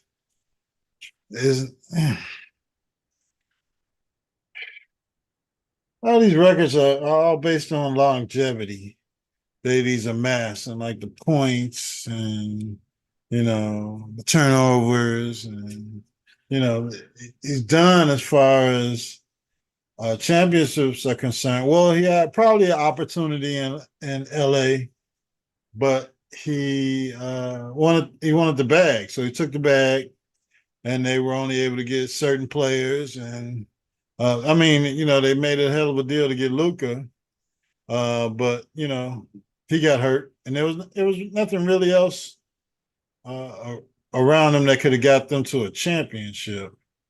Number 2, and I still don't consider the bubble ring a ring. And he's been stat padding. Yeah, like you talking about the longevity stats. He's been logging in stat padding. He ain't played in no system. No, there's no system can work with him except for ground and pound. Stand there, let him have the ball and pound it. No matter what teammate or situation or offense or players you put around him, he's the focal point of the entire thing. And if he's not the focal point of the entire thing, he wants to get rid of certain players. Well, I'll push back on that a little bit. I think with the right coaching, LeBron would have looked nice in that triple post offense. He's got the basketball IQ, to work in that system, and he could play so many different spots in it. I think that would have been better for his career had he played in the system, and he not just sitting there pounding the ball and pounding the ball and pounding the ball. Big Hank, did you hear my? Welcome aboard, bro. Did you hear my top 10 list? You challenged me last week when I told you I had LeBron number 9 on my list, and you said, "Well, who do I have in front of him?" You want to hear it? Yes, sir. I'm curious, brother. It's good timing. You just got here. I said, all right, number 10. My LeBron senses was going off like Spidey. They're apparently. Yeah, your Spidey senses. Your beard was moving around. God damn. All right, number 10. I got my brother, my noob, Wilt the Stilt Chamberlain. All right, Wilt Chamberlain. Number R.I.P. Number 9, I got LeBron Jeffrey James. What's his middle name? Hank? LeVar or something like that? I don't know what it is, but I know it's not Jeffrey. We're not going to put that on him like that. All right. Well, he's wearing the same number. All right. Number 8 is LeVar. is Jeffrey Jordan. Oh. Number 8, I got Chef Curry. You got a problem with Chef being ranked below LeBron, Hank? You got him above him. That's what you got him. Not Well, below. yes. You got a problem with that? Yes, I do. So, but let's keep going. All right, I'm gonna keep going. We'll you got a big problem with that? Like you think that there's a big difference? Yeah. But we're gonna talk about it. Let's hear the rest of it. All right.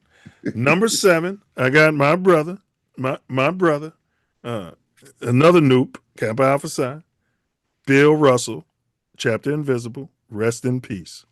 Okay. Number 6, I got Kobe Bean Bryant, R.I.P. Kobe at number 6. Number 5, I got Magic. I beat Bird. I beat everybody, and I beat HIV Johnson. That's my number 5. Speaking of Larry Bird, I got Larry Jeffrey Bird at my number 4. Larry Jeffrey Bird. Number 3, this might be controversial, Hank. I'm going to admit it. It's personal. I feel about him like maybe some LeBron jesters feel about LeBron. Hakeem the Dream Olajuwon. I saw him bend over Shaq multiple times. I saw him bend over the top 50 centers. I saw him bend over the Admiral multiple times. And I saw him bend over Big Pat Ewing. All of them. The big African, Hakeem Jeffrey Olajuwon. Number 2. Oh, boy. Kareem Lou Alcindor. All right. Jabbar. He's my number 2. And of course, we don't even need to say it. Michael Jeffrey Jordan is my number 1. All right, Hank. Feedback? This is sick. This is sick. What's sick about it? You're giving platitudes. Milz, everything about this says this is sick. And you know this ain't right, man. You can't. Ace had to go off camera because it was so crazy. That list got so goddamn crazy. You couldn't even stay on camera because you said, "Yeah, I might have reached with this motherfucking list." You know you did. You put Stephen Curry. You said, "Let me go throw Larry Bird, Akeem Olajuwon, and everybody else who won just 3 titles." Well, let me make an argument for Steph. He didn't pack his travel bag and go ring chasing. He stayed at one place, right? He's got a pedigree. He's had both parents in his household. He grew up with 2 parents. He's high yellow, and he was on the team that won the most games in the NBA. And I'll leave it at this: he's got more rings than LeBron. They got the same amount. They got 4. They both got 4. Oh, so you counting the bubblicious type? You have counting to. That. The NBA counts it. I got to count it. You ain't got to count it. Look here. And that same team you talking about had the most wins? Yeah. LeBron beat that team. That's fair. For the title. That's fair. Okay. So that's fair. That shouldn't be in that list of the top 10 at all. He should be. Are you serious? Yes, I'm dead serious. He shouldn't be in the top 10. Wow. That's so goddamn disrespectful. Seriously? Yes. He shouldn't be in the top 10. There's no way he should be in the top 10. Look, Isaiah Thomas should be in there before him. Isaiah used to be my top point guard ever. But he's just too big of a bitch. I can't do it. Oh, God damn. I'm sorry, the bitch factor. Look, I try to eliminate it, but the bitch factor, I look at all that. He's zesty. He you know what I mean? Oh, he's zesty. He kissed Magic Johnson. Now, Magic's on my list. They kissed each other. I'll give you that. But Magic knows who the GOAT is.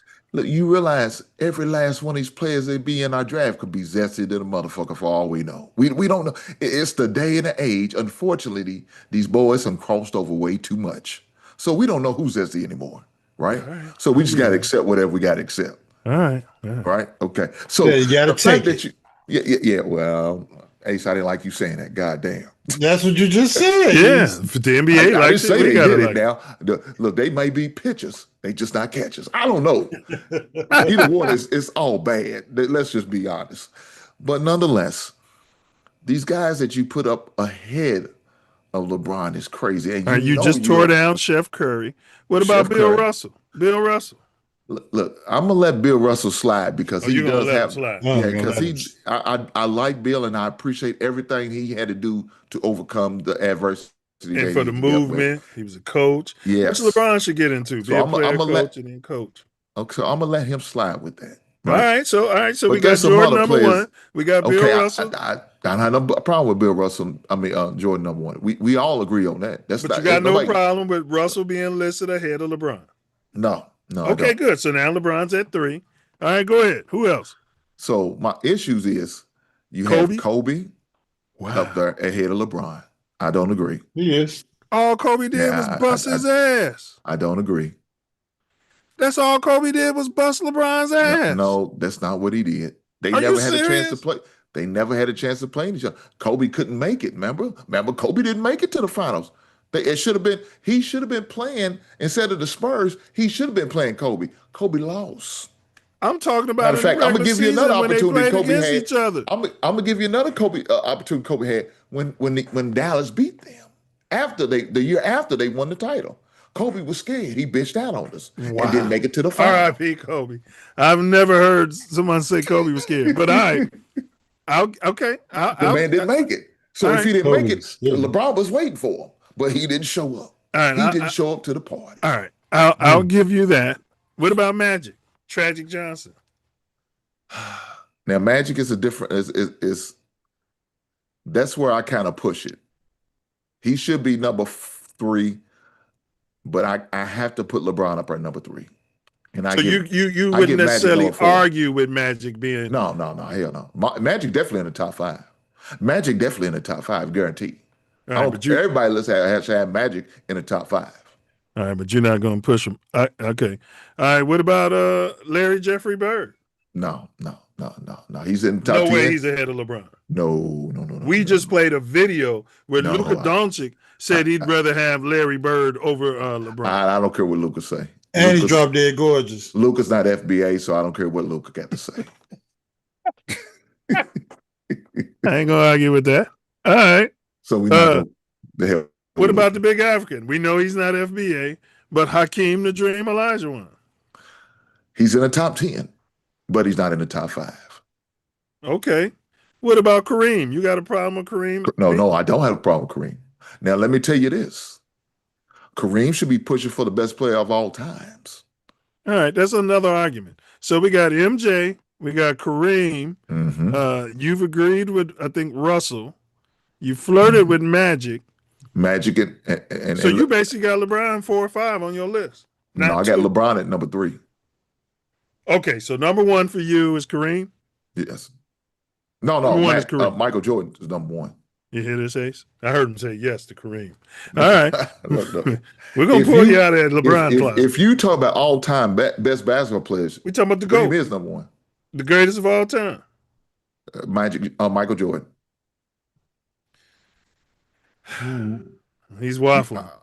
We need Diesel up here. I'm not waffling. I told you, we all agreed that Michael Jordan is the greatest of all time. Okay, who's number 2 on your list? It's your list, not mine.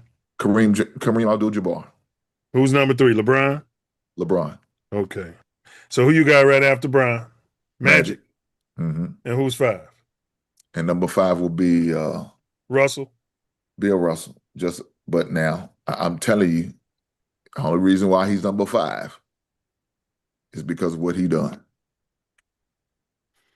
Yeah, he did a lot for the peoples. Yeah, shout out to the people, proud to the people. All right. Okay.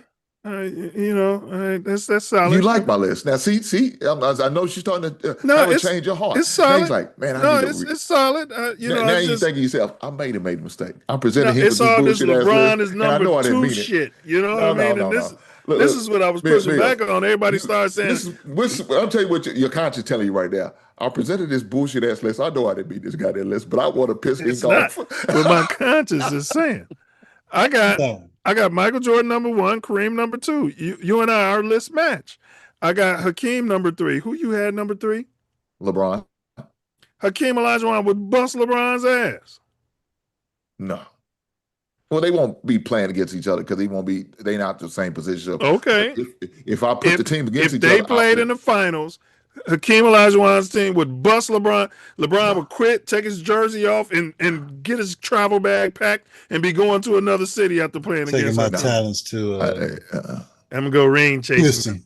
This ring culture is stupid, but I'm about to go chase another ring.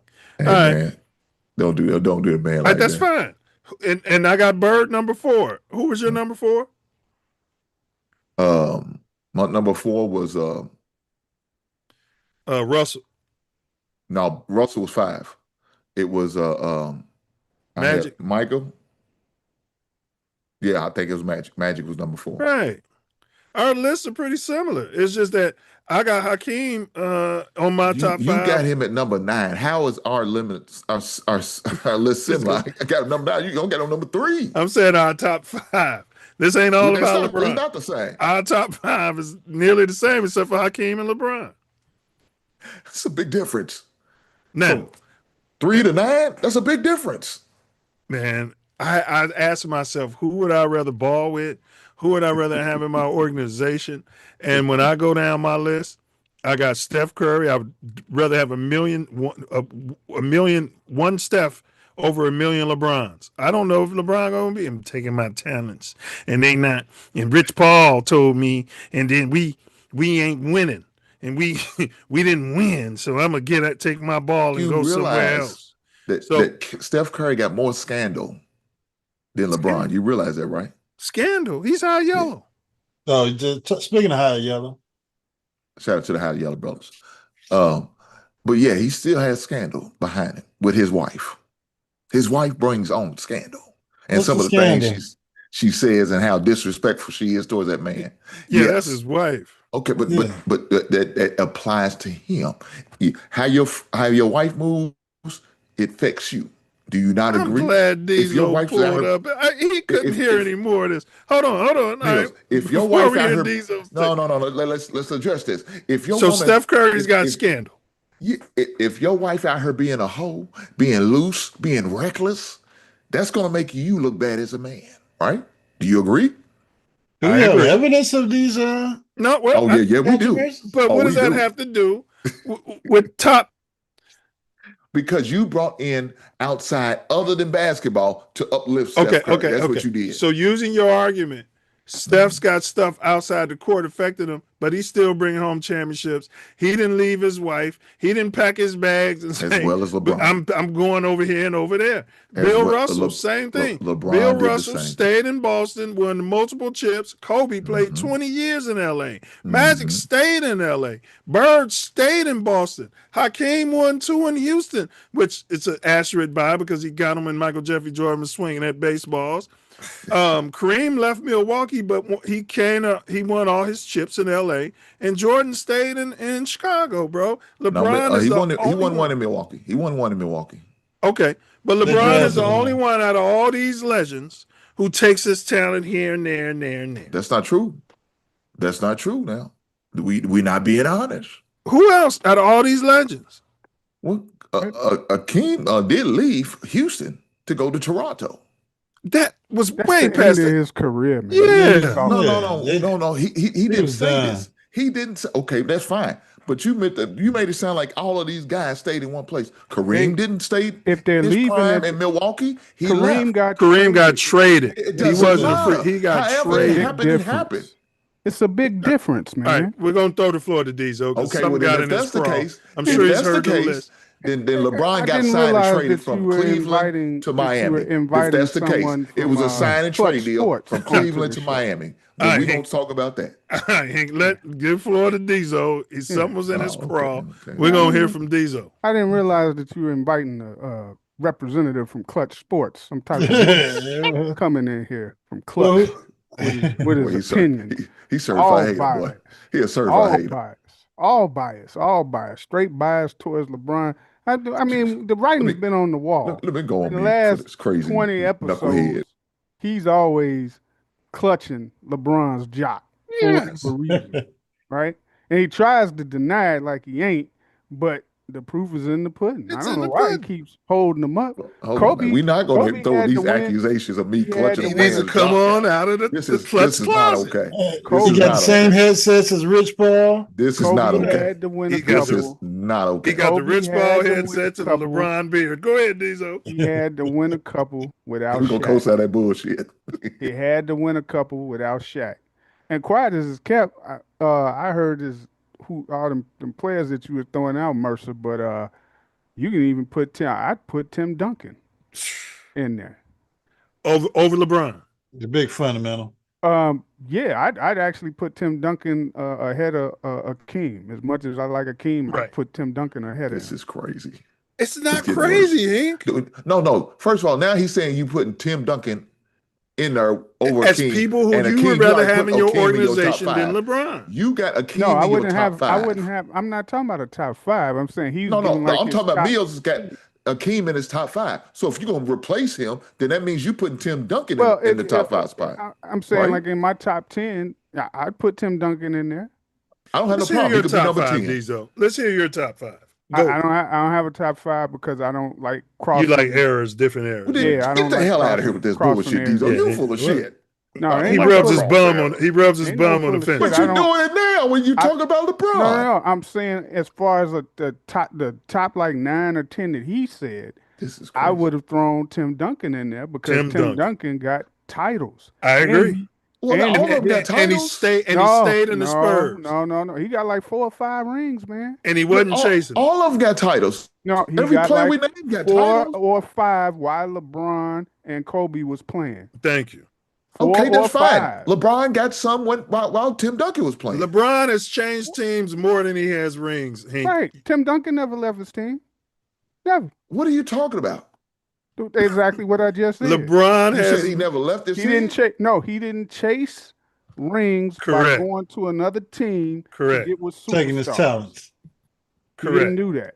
He did not do that. At all. Now, if LeBron would have stayed in Cleveland and players came and played there with him, He did. He went it'd back be to a whole Cleveland. different. That was after the fact. After After he already Cleveland done had Kyrie. did what he did. Yeah, Kevin They Love, didn't win with Kyrie. Kyrie never been to a playoff game until LeBron. Listen, They was trending, bro. Kevin Love, No, they wasn't. Kyrie, They had back-to-back first overall picks. How was they trending?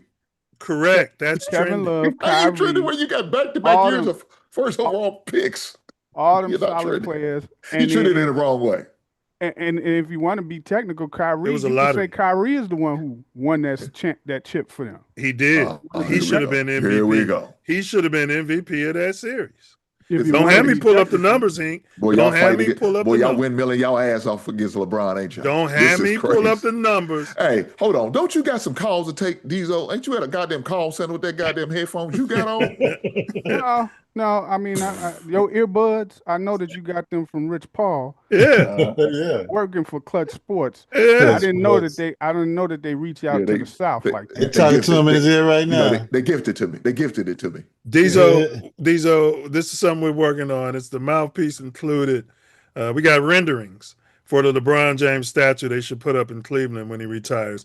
I just want to hear your honest opinion about it. The statue that they should put. That's it. Look at that one. Well, I mean, if they're gonna have that, I could see a mini statue of Hink in the background trying to catch up with him to bring his other little satchel. You know. Ain't giving Rich Paul a reach around. Yeah, exactly. It looks like I'm gonna get to this baked chicken early today. I see. Yes, sir. Dang. Yes, sir. He says smothered baked chicken. Mother's baked chicken. I think I got some upstairs myself. All right. Shout out to the baked chicken. Yeah. I mean, I don't understand. All right, Jacob Toby. He's a Spurs announcer, right? He got fired. So he was dating one of the players. He's not married. He was dating one of the players. They didn't name the player's sister. And because he had a girlfriend, he was cheating on his girlfriend, dating one of the players' sister, and he got fired. Do y'all think he's got grounds for a lawsuit? Yeah, because she's not an employee. What does paperwork say? you got to use your better judgment if you got that type of position.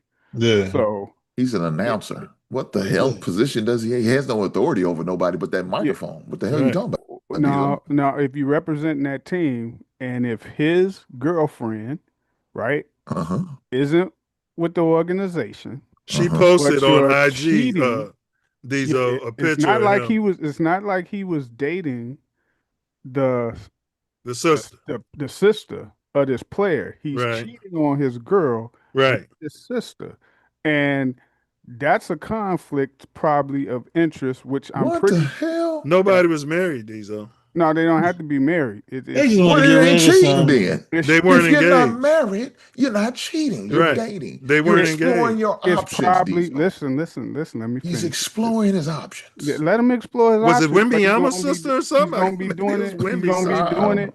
He's going to be doing it outside the organization because I'm pretty sure that it's probably a little bit more to it than just the straight X's and O's of it. And you can't risk that type of thing when you're this is the feminization of the black man, Hank, that you're listening to right now. The feminization. What it sound like? That you talk about. What Ace and Diesel are doing is down even more. It's a man. Yeah. Have you seen the announcer? He don't look black to me. He's some sort of mulatto. Well, hold on. I got this is the problem. This is the problem. They didn't want the player embarrassed, so they got rid of his. Is your employee allowed to have a reach on your personal life? He didn't break no laws. He didn't do any crime. Now, morally, it may not be right. Like I said, this it's so-called Christian organization, atheist, white-ran organization, and all of them again.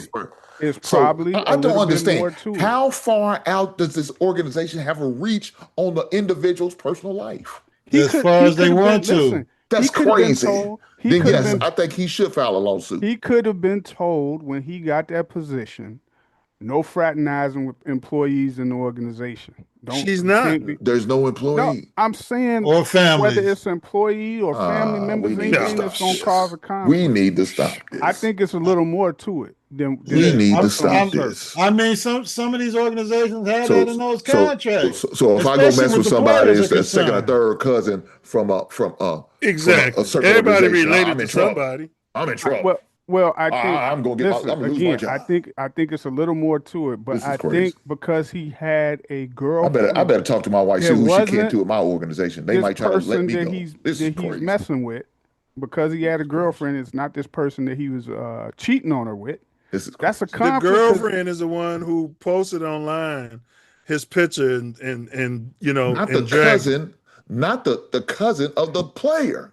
That's what I'm talking about. That's the one who's got all of the venom. Sister of the player. So you got a scorned lover who's feeling some type of way. So she who hacked his Instagram account, which should be a crime. She should be in jail. Yeah. She hacked his Instagram account and posted the picture of the sister. How y'all know she hacked his account?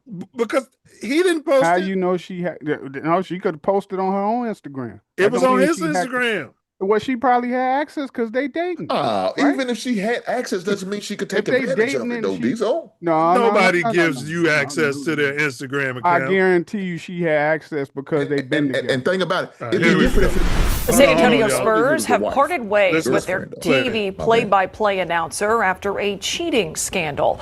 Today, multiple sources confirmed to KSAT that Jacob Toby is no longer with the organization. He's some sort of mulatto. This comes after a woman claiming to be Toby's longtime girlfriend publicly accused him of cheating no longer with the organization. This comes after a woman claiming to be Toby's longtime girlfriend publicly accused him of cheating with the relative of a Spurs player. KSAT has not been able to confirm those allegations. Toby just finished his second full season calling games alongside Spurs legend Sean Elliott, and he was hired in 2024 to replace longtime broadcaster Bill Land. All right, y'all, go ahead. It was a second season. It's a player's sister. He's got to go. Who cares? This is not right, man.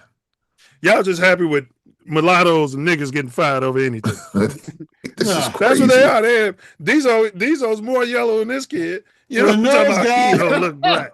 When you sign a contract with a sports organization, they have certain rules. and I believe he broke one of them damn rules, and they fired his ass. It's And if alleged. it's his longtime girlfriend, they alleged. sound like they could be common law married. Oh, They God, start this- when you it's start getting saying worse words now. like long time. This is getting worse. He said common law marriage. This is crazy. That's what it sounds Yeah, like. they But don't. I don't listen, think they recognize guarantee that in Texas. I guarantee you, he took over for somebody who's been there for years, right? Right. They don't. They Right. probably they recognize that in probably Texas. told him, like, look, man, we don't want nothing to be going wrong with this Oh, this should be a franchise. good game. Bro, he wasn't sleeping Represent with us one to of the the- players. He's sleeping with one of the players' relatives, It close wasn't one of the relatives players' of them. wives. It's his sister. They relatives, close relatives. It's an That's a embarrassment to the conflict. organization. How's it an embarrassment? Nobody would have known If the scoring girl hadn't have said nothing. Right, but they found out. So you broke the rule. You gotta go. This is crazy. What rule? What rule? It's not a rule. We don't. Whatever was in You his don't know what contract they that got told his him when ass he got fired. hired. That's You the don't know rule what he they broke. told him. Man, this is crazy. it's crazy. All he's doing is calling a game. I don't think nobody cares. Yeah, okay, What well, y'all just think he's let gonna him- be saying? Oh, and his brother, that bitch. Oh, he scores. Okay, But his well, sister's based a on what bitch. y'all You saying, know what I mean? I guess he could date a couple of them guys as relatives at the same time while he's the announcer for the. As long as Spurs. none of And them it are won't be married. no big deal, right? No big deal. They right? was a Based on sister what y'all of saying, a player. a sister of a player. Let's say I bet he's the players dating- don't even. I let's bet he's not. say I he's bet the dating- dude's probably in a G League. Let's He's probably say a G he's League dating player too. a couple of people's sisters or daughters or something in the organization at the same time. Okay, You don't so think let me that's a ask you this. Let conflict? me ask you this. Let me ask you this. And Diesel. he's got a long-term Then why did girlfriend? Steph Curry's brother-in-law get fired from the organization when he was with the Golden State Warriors? What's his name? Used to play for U of L. God Wow. damn, the light-skinned brother. High yellow. Yeah, I can't think of his name, but he married Steph Curry's sister. That ought to be a grounds to be fired, huh? It wasn't. See, this is bullshit. Who you talking about? What are you talking about? He married her. It doesn't matter. He should have been dating her. He according to shouldn't have y'all. been dating in the first place. That might not have been in his contract. Who are you? Oh, who are you? crazy. Who, This is first of crazy. all, who are Double you talking standards. about? Who are you Double talking standard about? alert. First of all, I don't even know what he's making up I right now. I don't even know who he's talking No, about. What you I talking can't think of the guys. Let me look it up. I'll find it. Y'all keep talking. Somebody in his home state. And he- Well, I didn't know this was going to be such a disagreement. I thought everybody was going to agree with me and Incl on this one. Yeah, I thought we were going to spend 1 minute on this and move on. But apparently, they're teaching Leo in Chicago Simeon something different.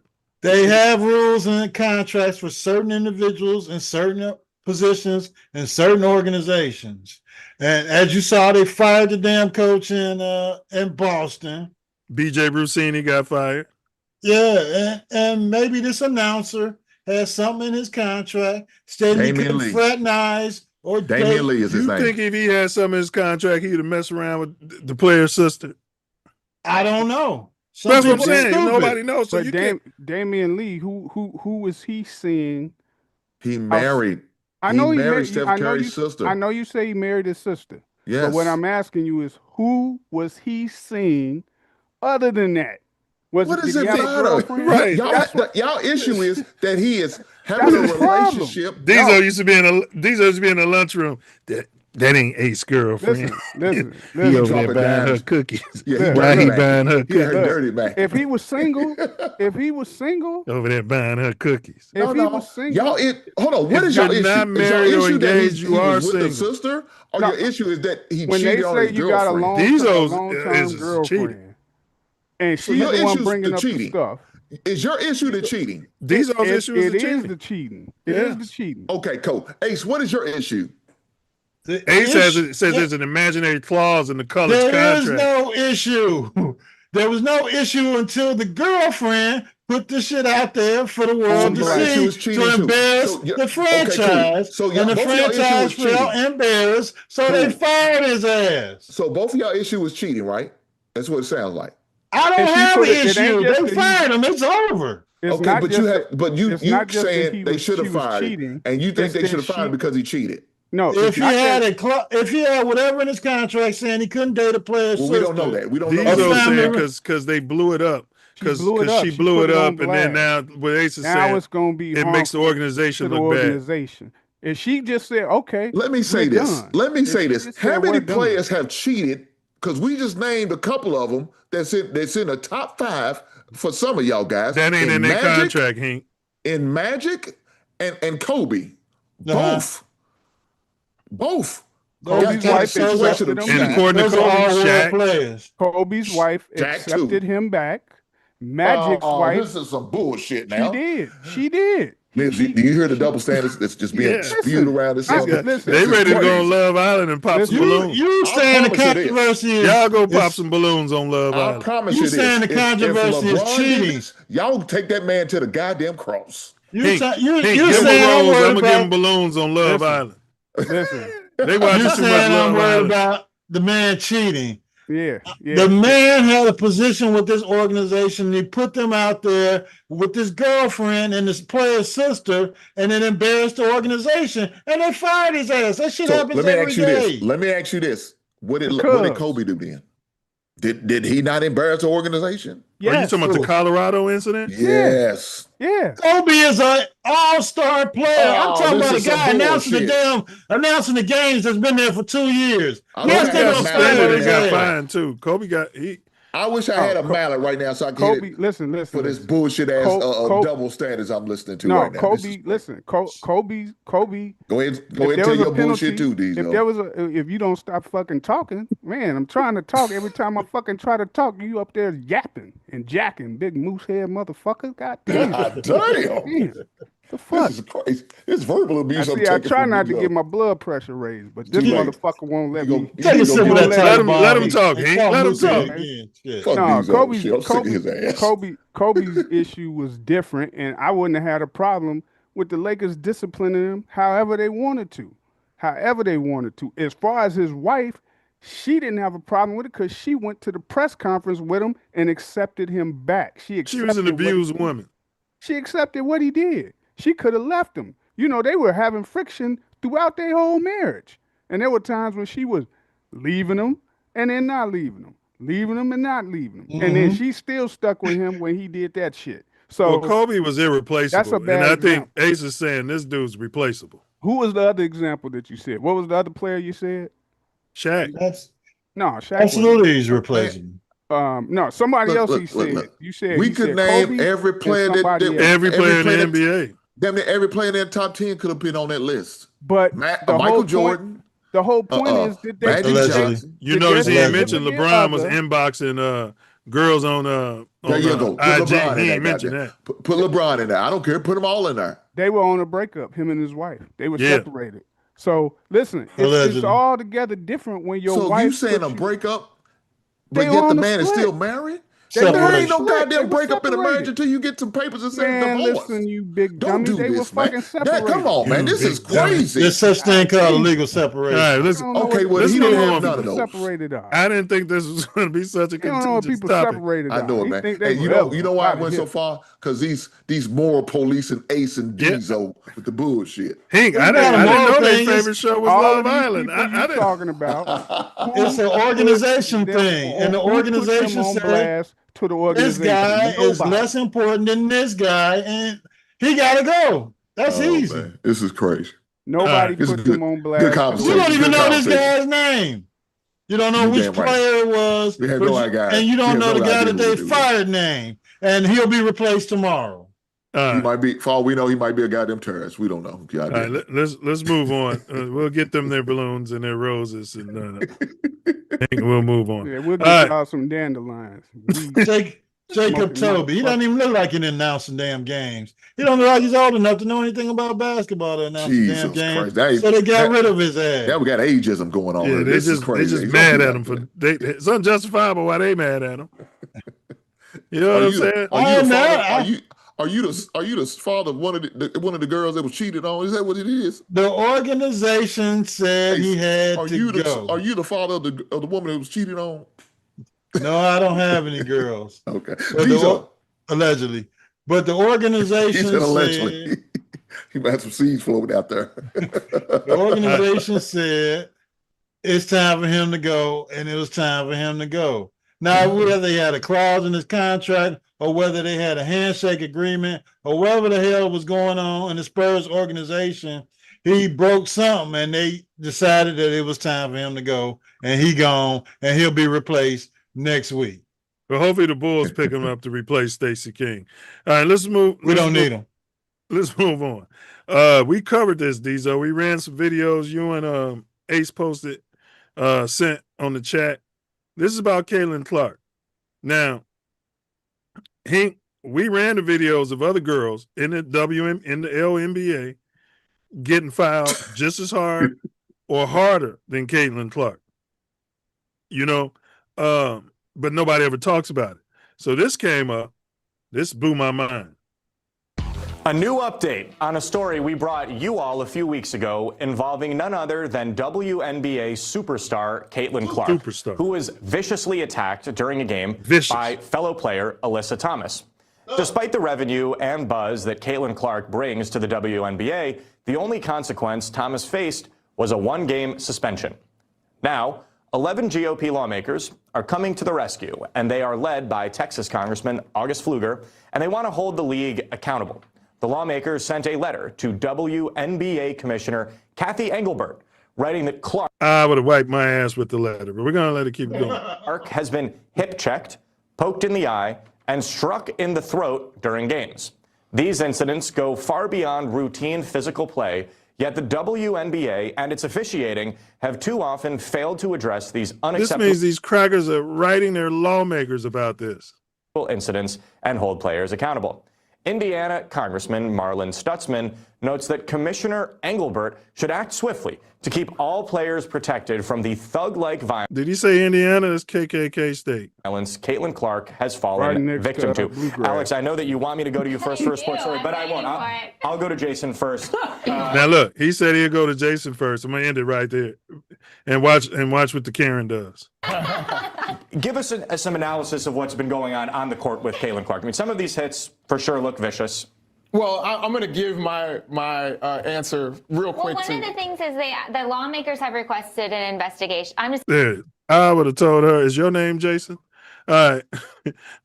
I start with 2026. We don't know. It could be. Yeah, we don't know. All right, I'm gonna start with Diesel. What's your take on Congress getting involved in saving Caitlin Clark? Bunch of nonsense. They ain't trying to pay no attention to what the fuck they talking about. If you're not watching all of the actions that happen to all of them players, there's a bunch of white players that get hit like that, black players. It don't matter. It goes on all the time, and they ain't saying shit about the other ones. They just happen to saying shit about her. So you're not watching the rest of them games and speaking on the actions and stuff that are going on through those games. I don't want to hear you talking about no other player. Matter of fact, send that shit back, return to sender. We ignoring you. You don't got no props, no pull as far as what we do and how we operate. Because if you did, you'd be talking about as a whole. Instead, you only talking about Caitlin Clark when there's other people every single day getting fouled hard, white players, black players, all the time. So I'm like, what the fuck are you talking about? It's not a Caitlin Clark thing. That's just fouls and stuff that go on in the WNBA. And quite honestly, what that chick did to her wasn't something that egregious. I seen way worse. And you don't never hear them saying nothing about that, right? Because of what? It ain't her. So, man, they can kiss my ass with that shit. And Caitlin Clark don't even like it. She like, what are you guys making a big deal out of this for? This is just ridiculous. So, man, nobody care about that stuff they trying to push. Yeah, that's savage attack they're talking about. I seen worse stuff in Biddy Ball with those 6-year-olds playing. Hink, what's your take on 10 or 11 members of Congress taking their time to pen a letter to the WNBA commissioner to protect Caitlin Clark? Wait, look here, man. It's women's basketball. This is what they're gonna do for the women. You kind of expect this because they look at them as soft, delicate flowers. That's why I never agree with them talking about trying to get paid as much as the NBA. No, y'all not, because y'all don't put on the show. Y'all don't bring the audience. And when it gets a little rough like this is what y'all do. There's no way an NBA player would have got a goddamn letter sent to the organization by Congress because it's getting too rough or anything like that. No, bullshit. And so it shouldn't be happening. Now, I understand why they probably trying to do it. You know what I'm saying? To try to bring attention. They don't too much rough housing, and somebody, I wouldn't be surprised a higher ranking person in the Indiana organization probably, pushed it through and encouraged them to do it, but because they want to protect the cash cow. You understand what I'm saying? You got to protect your cash cow. It is what it is. But this is just too much, man. It's just too much. Yeah, I mean, I watched Michael Jordan getting the crap beat out of him by the Detroit Pistons, the Indiana Pacers, and the Detroit and the New York Knicks, and I didn't hear nobody having an uproar. And the Cavaliers. Correct. All them years, all through the late 80s into the 90s, and nobody ever said nothing. And we ran videos last week showing what Diesel was talking about other players getting fouled way harder than that. Way worse, man. And there was no uproar whatsoever. And that's my problem. It'd be different if they were talking about the league in general. Y'all need to tighten up on flagrant fouls or malicious acts during games for the whole league. They only talking about Caitlin Clark.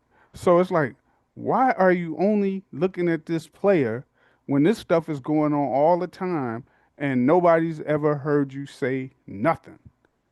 Well, right? But that's how you get eyes on it, by use the prime, But we know what it really is. So it's like so. It's really racism. If we man. want something to change, It's really racism. They're digging for their great white hope. I'm not going to look. I'm not going to disagree with you. But that's what it really is. That's what it really is. Let me say this: the all-time greatest player in the WNBA is a white woman. A Sam Bird or whatever. Sue Bird, yeah. Nah, that could be argued. Well, no, currently she is. She's all-time leading scorer. She could be the all-time leading scorer. That don't mean I'm talking about right now. Diesel, calm down. So LeBron's all-time leading scorer. Is he the greatest player? No. But I know what you mean. Everybody knows Michael Jordan is, right? So it's going to be a brother. I'm just trying to make sure we know it's going to be a brother. But what I'm saying is, they're going to, in order to get some things happening going, you're going to have to bring the attention to certain individuals. And so the individual right now that they bring attention to is Caitlin Clark. She's the breadwinner. She's the one that's going to sell tickets. She's the one that's going to bring a certain level of audience attention to the W. It's been like it. We got to accept it is what it is until somebody steps up and so-called Steve thrones her ass. Hey, it is what it is. But now, I don't think she's the best player in the W right now. Exactly. I can name she's not. Matter of fact, I could name another white player that's better than her. She's not the best one on her team. So, Diesel, let me finish. I'm almost done, bro. I don't talk much. Let me finish right here. No, what I'm saying is this, though. Right on. Power to the people. Stubborn God damn. Talk. Go ahead, man. Let him finish. You think goddamn super chat tomorrow too when I go live. You hear me? I'm sick of your black ass. But no, what's saying is they got to protect who they consider their star players. And if one of their star players is being hurt, being what they consider taken advantage of or done wrong, they're going to do what they got to do. You got to protect your cash cow. Just like they had to protect Jordan when he was his time. They got to protect LeBron during his time. It is what it is. It wasn't no fucking Congress. They're going to do what they got to do to protect Jordan. It wasn't no fucking Congress protecting Jordan. No, we know it wasn't Congress, but there was referees. Exactly. And there was a commissioner. There was Charles Oakley and guys like that protecting him. And they point, get a goon. And I give you a prime example. Wembley should have been suspended. There's no way Wembley should have been playing in at least two NBA final games. He should have missed because he should have had already too many technicals. But guess what? They protected him by not calling No. We're not going to do that. We need him in the game. He sells tickets. He performs. We need him in the game. So they do what they have to do. But somebody like Draymond, you're expendable. You're a bum ass player. That's because he's got a bad history. Fuck him. Go sit down, Draymond. Rap sheet. But even then, if you go back to 80s, 90s, all the fouls that Jordan and them used to take, them dudes they didn't even get technicals. They didn't get flagrants or technicals for half of them damn fouls that he was taking. And it wasn't just the Bulls, it was throughout the fucking league. That's my whole point. It ain't just her, But when they come out and it's Congress saying it only for her, when it's all throughout the league, I agree. Something the refs need to get a grip on the WNBA. But it ain't something for Congress to address when you get the lawmakers who only talking about this one person because she's white and gets that attention. That's all you realize that the W is probably is damn near almost 50-50 between black and white. NBA is not nowhere near that. I'm not. So they're going to protect theirs. They're making it worse. I agree. They're making it worse on Caitlyn by doing this. It's like totally if you got siblings and the parents are letting the one sibling get away with everything and pampering. As soon as the parents leave, that sibling's getting the brakes beat off of him or her. I agree. By the other siblings. They're making it worse, and Caitlyn knows it. Those girls ain't gonna be like, "Oh, Congress involved. Let's play her softer." No, they're gonna be like, "She's continually getting privilege." Oh no, they're gonna test her. They're gonna test the metal that we're not getting, and then they're gonna keep doing it. They're gonna ratchet it up. They're gonna test the metal. Who's a teammate that you love? That's to be expected. Who's the teammate that you love? If you ever been on the Moose's channel, he's up there doing her all throughout the channel. This is what he does all throughout the channel. Who is that? What is that called? What is that called, Diesel? I don't know. It's the Cunningham. I think that's her name. He's always doing her thing. Look, he's always doing her. I look at this. She must be an SEC girl. I don't know where she is, but I know she did. She didn't go. She went to UConn. Did she?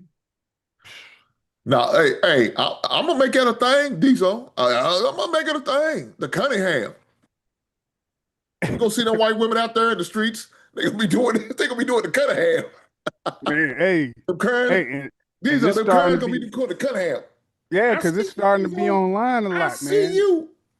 I'm like, man, what's this popping up online all the time? These people doing that damn Cunningham finger and shit. Well, and she's a bit of a MAGA person too, man, but she dates black guys. Yeah, she funny. I like her. Man, I'm like, this chick is crazy. Hey, boy, let me say this about her. She got a nasty streak about her too, boy. Oh, she got a nasty streak. I like her. Yes. Yeah, you're gonna have to check out some clips and stuff on her, Mercer. I'm gonna have to get a Cunningham shirt. Well, hold on. I got a graphic. What did she end up saying? We didn't get to hear what she said. What did she end up saying? Yeah, what did she say? Cause she just cut that man off, interrupt the man off real quick. Yeah. She don't hear nothing he had to say. Well, shut your black ass up. She probably hit him with that Cunningham. Shut your ass up. Mm-hmm. Y'all got a problem with this? No. Hold on. What are you talking about? With the top 10? All-star voting? Yeah. So Caitlin Clark was number 11. This is the players. The players are voting for the All-Star is 25%. The media is 25%. And the fans weighted at 50%. So the players, the ones who actually do it, the professionals, they got Paige Brecker. She's white. They ranked her number one. Well, that's the white girl I'm talking about. That's the white girl I'm talking about that's better than her. Well, I'm saying there are people trying to scream racism, but yet the black girls voted Paige. She played at UConn. Okay. Yet the black girls voted Paige number one. Oh, she But tough. then they voted Caitlin number 11. There's some bad chicks. There's some outside of Caitlin Clark. There's some bad. Well, look here. I'm saying, do y'all have a problem with Yes, Caitlin being she should be in the top. She should be in the top 10. There's no way she's not in the top 10. Where should she be? 10? I don't know. Yeah, I don't know. She definitely should be in the top 10.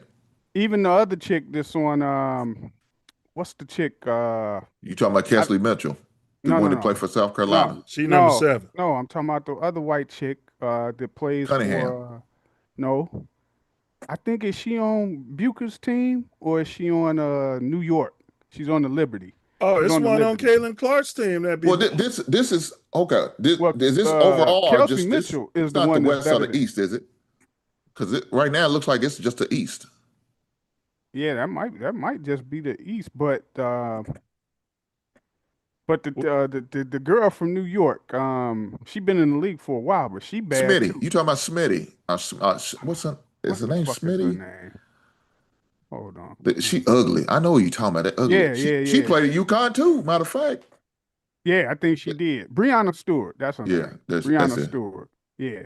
Well, the fans voted Caitlin second. And Sabrina Onescu. But I don't think Onescu is as good as Clark. But Breonna Stewart is right up there. Well, the fans voted Clark second, and the media voted Clark third, but the players voted her 11th. Which one has more weight to you guys? Which one do you think is more meaningful or closer to accurate, I should say? The fans and the media. I don't know. The players sometimes. The players, we know why they're doing it. Sometimes they can be biased, right? Sometimes in the wrong way, and sometimes they can be biased in the right way because they actually helpful crossover. Yeah, because they can actually really think like, hey, no, we know what this person does because we play against them. And Clark don't play no defense. It could be spite, right? Do any of them? Some play defense. Who play defense in the pros? Shit. In the pros, Michael Jordan played defense. Bron in his prime. No. We talking about 2026 now, Mills. We ain't talking about 1986. Okay. Wemby plays D. Them Thompson brothers, they can't shoot a lick, but both of them play D. Who you talking about? The one from Houston and Detroit? Yeah, they play D, bro. They are terrible. Yeah. Man. Oh, you kidding? Man, them all defensive players, bro. Well, they got to put somebody on there, don't they? It's cats in the league playing D. Diesel, they got to put somebody on the all defense team, don't they? Hey, listen. No, but let me say, but Mills, what you said earlier, the attention that she's getting because there's so much attention on her, whether it's good or bad, for Caitlin Clark. Players feel some type of way. We know girls get jealous. They jealous and envious, and they real catty. And I just think this is exactly what's going on with this vote. There's no way she should be in the top 10. But she be missing games too, bro. Diesel, you good? Do we need to call a law on you? Or is everything all right over there? You see, that's what I'm talking about. I just heard all this commotion. I was concerned. Like my ass, motherfucker. This is a business. And you ain't too far gone to see that yet. This is a business. You ain't too far gone to see that yet. But you know how some women are catty, man, and they do silly shit like that. And I think that's what the players did with this voting shit. There's no way she shouldn't be in the top 10. Now, she ain't got to be, I'm not saying number 1, 2, 3, or 4, 5, but she's definitely in the top 10. That's crazy. Listen, some would agree, but her field goal percentage be sucking, and she be turning the ball over. And then she ain't been playing a lot of games. She been missing games. Is Angel Reese in there? Is Angel Reese in there? No, Angel Reese ain't in there. They didn't even. She didn't make it. You goddamn for her team. Let me find out Angel Reese voting came. Oh fuck. In case you got a problem with Caitlin Clark, the media voted her number 3 for the All-Star. The fans voted her number 2, but the players voted her number 11 as guards. Out of all the guards? Oh, as a guard? Yeah, that was guards. Oh, hell no. That's probably accurate. No, at number 11 as a guard? Yeah, guard. I thought y'all meant overall players. No, guard. Oh, hell no. You sound like she's the best player in the league. She didn't want to chip but or she's something. not. She's definitely not. No. It was players. My bad. Oh, okay. I was gonna say, God damn, man, that's disrespectful. No, it was players. That's my bad. 11 it sound about right. Yeah, I would say players. Yeah, that's probably. And I like her game, but she don't play D. I mean, now we could deflect and talk about what the NBA don't do, and she don't, man. Players don't and it's play girls defense, who play D in the WNBA, bro. They be don't playing play D, bro. You can't say they field don't goal play D. percentage is suspect, and she is a dirty player. Okay, so when we say what was her field goal percentage? Meaning that she'll finish with like between 15 and 25, but she done took a whole lot of shots. What is a field goal percentage? Pull it up. I thought you had it up. No, I know from you just going off. I know from off the of dome. my head from when I know it ain't nothing up there but sawdust. Angel Reese was named an All-Star in the WNBA starter voting, securing 4,070 470,748 fan votes to finish 7th overall. However, she just narrowly missed the starting lineup spot in the weighted system. 50% from fans, 25% from media, 25% from players, which eventually placed her out of the top 10. So she made the team. She's not a starter. That's crazy. But she didn't want to. She didn't want to area as a goddamn Angel Reese. She was talking about her teammates not making the All-Star game. She said she didn't care. She thought a couple of her teammates played better, and neither one of them got in, and they were like right up there with one of the top records for their conference. They don't tell how many votes. How many Caitlin Clark fan All-Star votes? I want to see who, because her and Angel Reese probably got the most. She's 42% from the field, 33% from 3-point range. That's good. 33% from field 3-point range, as much as she shoot from there. That's not good. That's It not is. good at all. Oh, So if you're 42% from the field, right? Because she's not going in dunking and get a lot of layups. She's shooting jumpers, Diesel. Okay, let me her pull shot up is her jump teammate. shots, Let me right? pull up her teammate and compare. This is crazy. But you said she's shooting 33% from the 3-point line. Do you know that's good? No, it's not good. Okay. That is not good. Okay. It's not good anymore. It used to be good in Jordan's era. Look, I like to see what's the average 3-point percentage by a WNBA player. This is crazy, Diesel. With you'd have to do by guards.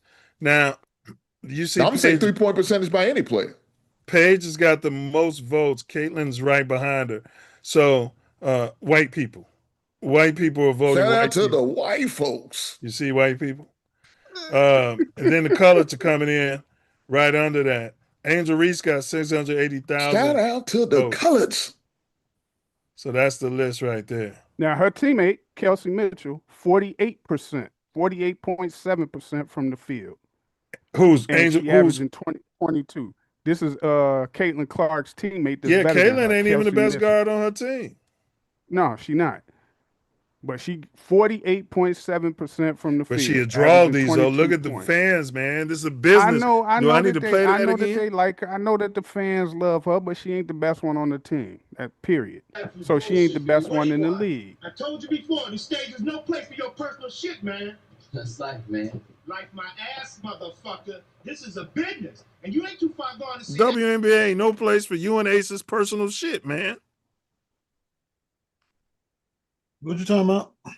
The WNBA ain't no place for Diesel and Ace's personal shit. This is a business. Yeah, Do you see Clark, it says 20 the average 42.6%. percentage of shooting from the 3 is 35%.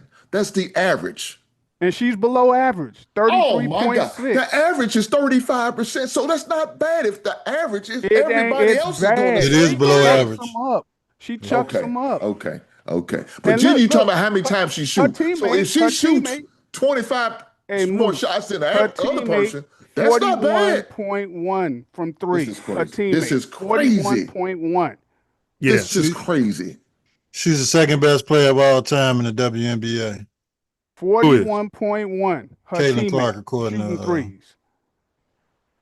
Well, watch your goddamn mouth, Ace. Watch your goddamn mouth. She the second. Her and LeBron tied at the hip. Hey, LeBron's two. Why did Ace and look Caitlin Clark is like a two. little kid? Because he didn't want to say it, but he wanted to see my reaction like a little kid.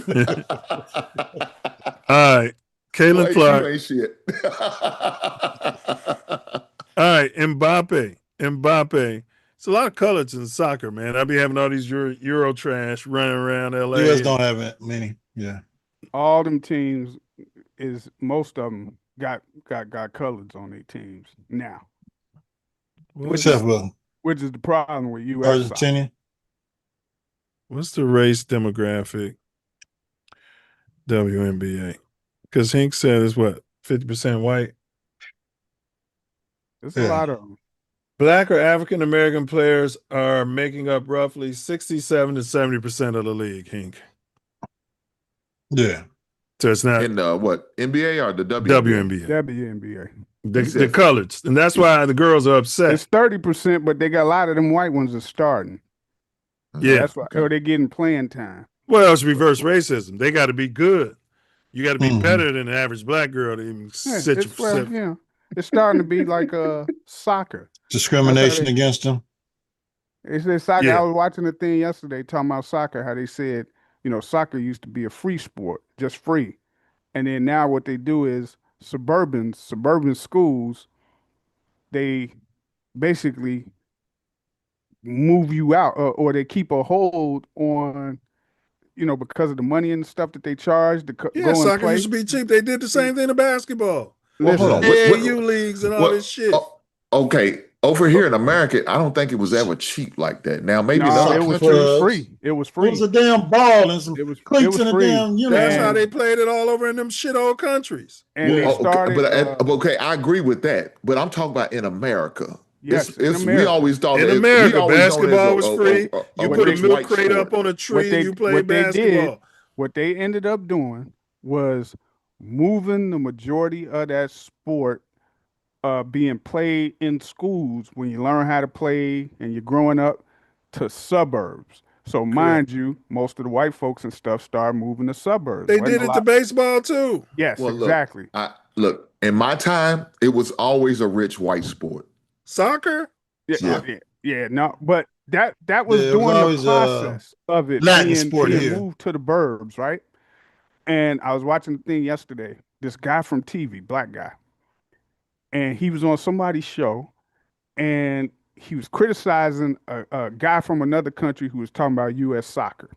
And he says, listen, my kid plays soccer, black guy. He said, my kid plays soccer and is real in Beverly Hills, right? Said in Beverly Hills, say he's real good for his age and thinks he's the shit, right?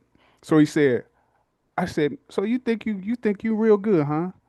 And he asked me, he said, have you played with some people from the city? In LA, in the city. And he was like, no. He said, come on. He said, hey, he took him to LA, let him play against some city kids. Got his Hispanics. Brothers and Hispanics, whatever. They was Hispanics. I live in LA. They wasn't all Hispanics. All right, I'll give you that. They were Latin. Well, they was colored Hispanics. Hey, got his ass tore off the whole time. Hey, look, changed his whole mindset where he was humble and everything. And he said, listen, son, that's the difference of these people that you playing with and these people in the city that know what they doing. And his whole point was, this is what's wrong with soccer, is these people ain't even getting an opportunity to play because they're weeded out by the system that's allowing it to be. Soccer, man. No, we know it's more sports than just soccer. They trying to do it with every sport. Every fucking sport. Every sport. Football, basketball, baseball, all of that. Man, my brother with his daughter, man, the money they were spending just for her to hoop. It's ridiculous. Bro, we should just be able to pull up on a court and start hooping. Ridiculous. Ridiculous. Well, they don't play outside no more. It's not an outside sport no more like it used to be. You remember how you used to play outside, basketball outside? They don't play at the parks no more. Who plays at the parks? Crime. Being scared that like they just had in New York. It's always someplace to hoop. Shot up a basketball court. I think it was in Harlem or somewhere, Brooklyn. They shot up a basketball court with people playing. Well, I wouldn't put it on crime. I just think these kids are just not built like that no more, where they want to play outside. They scared of the remember they scared of the double rim. And double rim's a motherfucker. They scared of it. That's you gotta know how to shoot. You gotta know how to shoot on that double rim, boy. Goddamn right. It's gotta be true. You ain't getting no. See, Diesel don't know nothing about that. Diesel not a real shooter like us. Yeah. Well, he's high yellow. He might be able to do it. See, that's where you're wrong. Because I shot on double rims in Cali, came back here shooting in the wind all day, every day. You gotta know how to. Chicago. You gotta. No, y'all don't want to talk to me about shooting, boy. That was my forte. Now everybody and their mama want to try to shoot. Yeah, they want to shoot before they can even learn how to dribble or something. Yeah. Well, we got to see. This Paraguay senator said something racist about Mbappe. Well, we don't know what's in her heart. We don't know what's in her heart. We don't know we don't know what's in them devils' hearts. We don't know. We don't know. I mean, you just don't know because she brown. You know what I mean? Allegedly, she don't identify as. Yeah, that's the worst kind. What'd you say? They not FBA. You ain't fucking with them, bro. You goddamn right.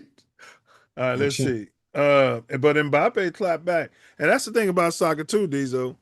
I be having these people from these shithole trash countries, these Euro trash from the Azanaki, from the caves, and you guys don't like soccer, and soccer's big in Europe. And then when I turn it on, it's all blacks, it's all colors running around out there. Yeah. But they're getting all of them getting called racist slurs by all of the white folks in the stands. In the stand, not just the white folks, the browns, the Latin speaking ones too. When I say white folks, when I'm referring to Europe, I'm referring to them too. I basically classify them like your Portuguese, your Spaniards. Yeah. It's a problem. But they're quick to put you out there if you can play, so they can win games. Yeah. Let's see what she said. She made some comments following a highly physical France-Paraguay game in which Mbappe, whatever you say his name, taunted his opponents and refused to shake hands with the Paraguay goalkeeper Orlando Hill. What did she say? Well, Mbappe clapped back. He said, "You are a despicable woman and unworthy of your position. You do not represent Paraguay, that country which has sweated passion and honor throughout competition. Through your recklessness and your brazen racism, the entire world has already forgotten the journey and the historic effort that your players accomplished during this World Cup, making way for an incompetent woman who gives the worst possible image of her country. I will never allow people like her the freedom to spread their hatred and racism around the world." I think he acts like, now the senator doubled down. He acts like France ain't one of the most racist countries on the planet. If not the most racist. While the senator what's that, Ace? He only knows their level of racism. Because he's different. He's playing soccer. That's like a black dude playing basketball here at a high yellow. They're not going to see racism the same way we catch it. Right. He's different, is what they should call them. Now, while the senator has expressed regret over her racist comments, she continued insulting Mbappe during a Paraguayan Senate meeting. She called Mbappe a son of a bee for refusing to shake Gil's hands. He's not French. A Frenchman wouldn't do that. So let's see what her original comments was. What did she say? She called him a brute and a colonized Cameroonian, and said as a child he sucked on coconuts, and the most educated creatures he ever listened to were chimpanzees. That's what the senator said about him. Should have whooped her ass. She called him a sand ninja. Did you hear that, Coach? That's what she called him. Yeah. Slapped the taste out of him. That's fucked up. Yeah. And they burying the lead. Like, she won't be voted out by her people. That just show you how racist these people are. Well, that's how they all feel in those her country and them other countries. So move on to the football. I'm glad he clapped back. All right, y'all. Let's move on. We got a YN with a purse. This is right up your alley, Hank, because I know you don't like the feminization of the colors. No, I thought you was about to say like purses or something. No, he don't like the. He speaks out. He's adamant. He don't like all that zesty shit. No, none of it. I don't. Yeah. Typical racist. It has nothing to do with color. Here we go, Hank. So the background, the cops was investigating a double murder that took place. And the guy talking was there. He's innocent. He's a bad boy in the neighborhood, but he didn't have nothing to do with the murder. And one of his homeboys got shot in cold blood. So the cop was asking him about the purse. And they asked him, like, what is this? Because, a lot of them carry their guns around. No, I'm making this up. A lot of these YNs carry these little purses, and they got their stick in it. So he was on camera approaching the car with his purse, and that probably made the other YN even said, he walked up on me with the purse, and I thought he had a gun in it. These kids are crazy. Typical racist. It has nothing to do with color. That's your purse, bro. That's your purse, bro. That's your purse, bro. Would you stop behind me, please? He knows it's a purse. The cop asked him, Diesel, it's like, Diesel, when you had your little Louis Vuitton and your little Louis Vuitton merch and your Gucci merch and you were going to Mendel for the house parties, and the cop take it, and you tell him, Bauer portfolio. Yeah, we call it a portfolio. And somebody take it, you and say, that's a purse.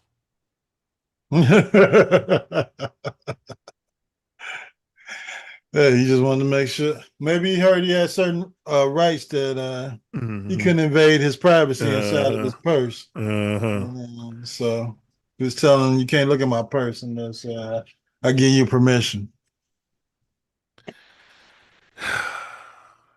Pray for the YNs, bro. Praying for them every day. Yeah.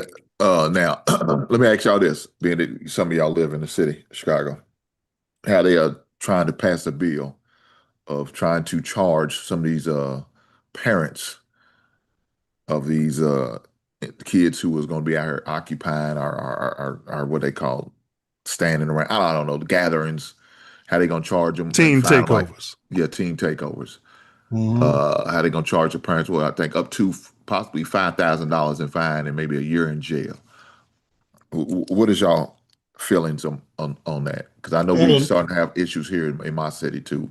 Well, we covered it. These guys discussed that like a couple of years ago. Yeah. We was discussing that. Yeah, and we covered it a couple weeks ago too, or like 3 weeks ago.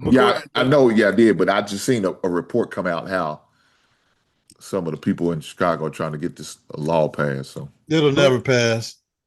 It won't. It definitely won't pass with this mayor that we got, because he's lax as they Is come. He zesty? I don't know. No, he's not zesty. I don't know. He got weirdo tendencies. He does have weirdo tendencies. I don't know, man. I mean, that's going to be crazy. First y'all had Lightfoot, now him. That's not good. He ain't gonna pass nothing like that. He's more in favor of people getting away with stuff than he is prosecuting. So he's spineless, in other words. Well, he likes to pamper the teens' bums, and we'll see what happens. Wordsmith changed his opinion on it because he was all down. I think it should. I'm all for it. Police superintendent just quit. He just retired. I'm all for it. I think they should find these. I'm sick of this shit. You got to be careful though, man. You start finding poor people $5,000. The lady might be working 2 fucking jobs. The father's probably in jail on a bullshit case. You know what I'm saying? Yeah. You start finding these people now, they in jail. Then what the kids gonna do, Hank? I'm gonna say this: if they can't afford it, right, then have them do community service. So who's watching the kids while they doing community service? Well, hopefully family steps up, because something's got to give, though, man. And I think we went too soft. Back in the days, this would have never happened. Well, back in the days, you would arrest the child and throw him in juvie home. What happened to that? Bring them back. Bring them back. Like, bring them back. Or the cops just roll up on you and start beating the shit out of you, and then send you home. Couple elbows to the head. Flashlights to the head. Fucking sticks and or they get you for curfew and stuff That's like that. That's what I'm saying. And they get you for curfew, they're just gonna take you back home, and you get off with the little warning or whatever, and community then you go about policing. your business. But I mean, when we talked about it a few years ago, Mercer, I mean, I was bringing up like hypotheticals of how you could go about doing it, as far as fining or holding the parents accountable. And I think it's a way you can do it. Like the first fine might not be $5,000, maybe $500, and then you could go from there depending on the situation. And then you could get to the point where, like I said, the parents could say, call no joy, like, hey, I can't control my team or whoever. And if they want to be able to call no joy, then some type of thing with the state would be able to jump in and say, okay, well, blah, blah, blah, blah, blah, blah, blah, blah, blah. But then you put them in the foster system. not necessarily. You know, you could have right, some then different. They could become criminals. You could have some different type of program, but They if already they out there, here though, just out there already doing destruction, what they're doing is criminal acts already. So who dominates our prisons? What demographic is incarcerated the most in America? Males, black males. Okay, even in the women's prison, what's the biggest percentage of inmates? It's gonna be black women. That's the only issue I got with this, Hink. When they adjudicate it, the same shit is going on in the suburbs. Me and Ace just showed one in Newport fucking Beach. Nobody mentioned anything about finding them 400 white kids, parents. Mm-hmm. But somehow when it's us, they want us all in jail. Mm-hmm. That's true. I did things, Hink. Go ahead. I none of us did everything our parents told us to do. Mm-hmm. None of us. Mm-hmm. So for me to go out and do some dumb shit and then they find my parents, I got a problem with that. Now, if I tore up Ace's car and they told my parents, hey, it's a judgment and y'all got to pay Ace's car or something like that, I'm jumping on his car, that's something totally different. But when I'm doing like criminal stuff, that's on me. Send me to the juvie home. Send me, you said community service. Send me to community service. Send me to the those programs where they got those you know what I'm talking about, where it's like a boot camp. Send the kid through that shit. They don't want to fund none of that shit. They don't fund that. They fund the prisons. They're gonna fund the prisons for the parents. So now the parents are in jail. Where are the kids? Okay, just go with me. Go with me, Diesel. Go with me, Hink. You said 500. Some parents ain't got it. When I was coaching at Morgan Park over the summer, there was a girl, both her parents was on crack. The dad was in jail. The mom was a crackhead. She was a freshman in high school trying to put food on the table. Look, he ain't even listening. He don't care about none of this shit. She was trying to put food. She was trying to put food on the table for her little brothers and sisters. That's why she wasn't coming to school. And when you unpeel that onion, that's what was going on in her situation. That's not all situations, but I'm saying, I'll leave it at this, Diesel. All I'm saying is this. They're going to adjudicate it on us. They're going to lock up us. And then those children are not going to even have their parents. And then you might say, Hink even said, well, what about their family? Now the little bad motherfucker who Ace ain't even raised is coming to Ace's house, right? Poisoning his kids and doing what the fuck he want. And now you tell me they're going to find Ace $5,000? Yeah, find this shit. Find that little motherfucker. So let me say this. I think what go ahead, happens Diesel. Go ahead, Diesel. If it depends on what they're doing when they do. This goddamn victim Olympics. I'm sick of this shit.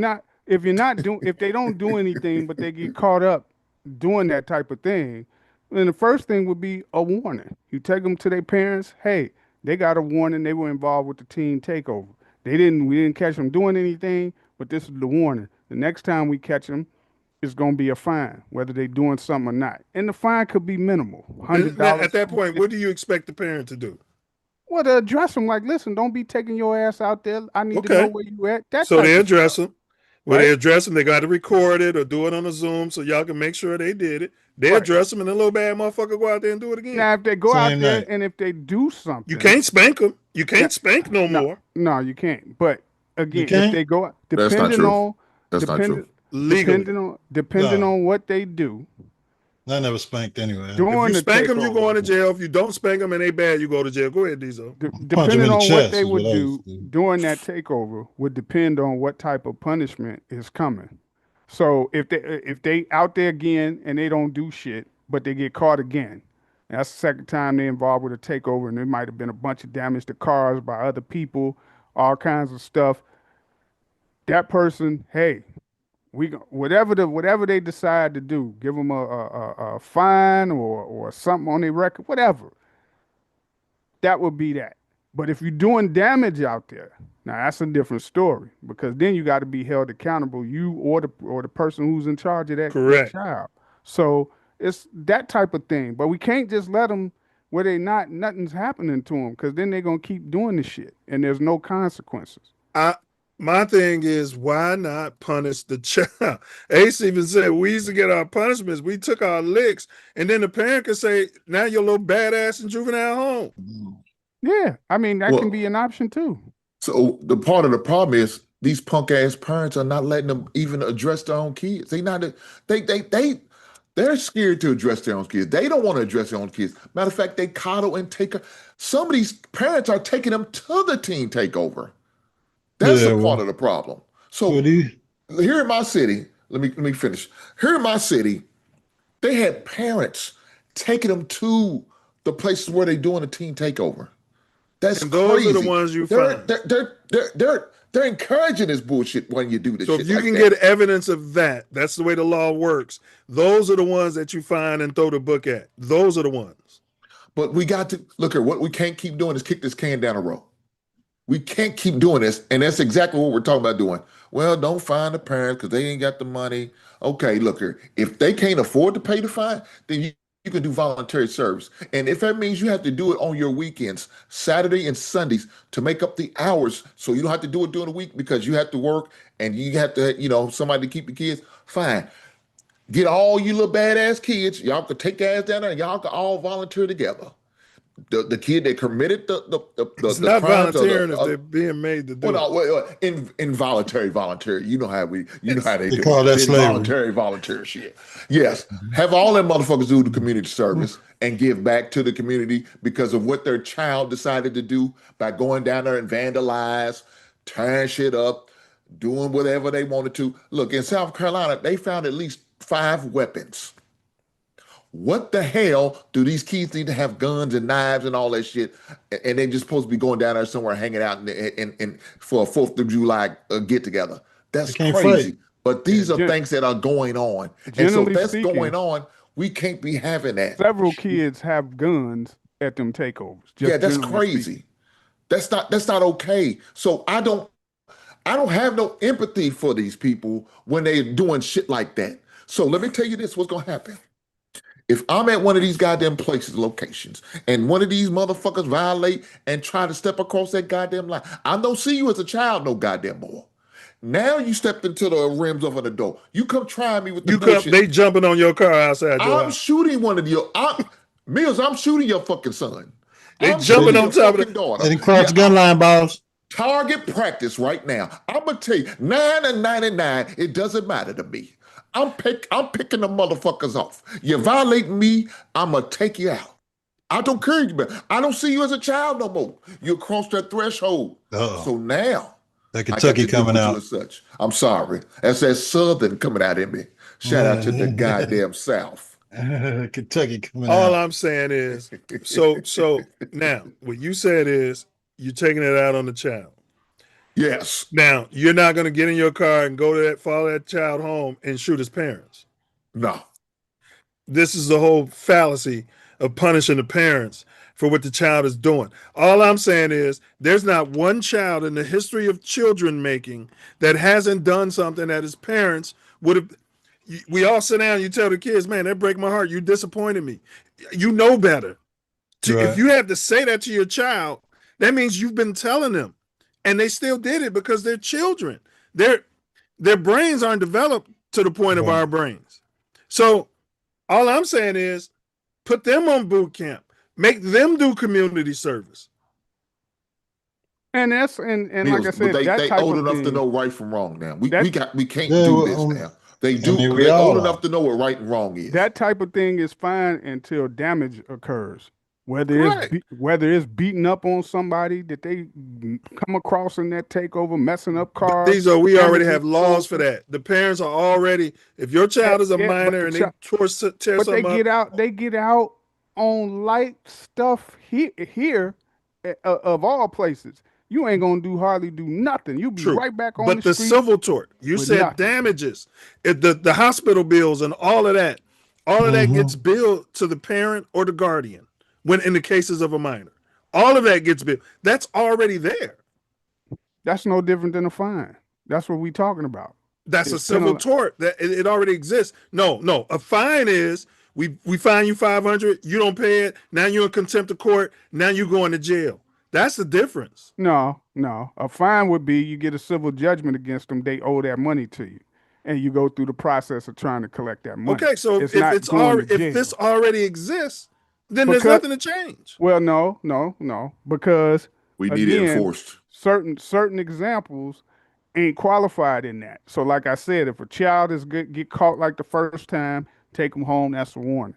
Child get caught a second time, you take them home, and you can say, hey, listen, it's going to be $100, $250 fine towards you, the parent, not the child.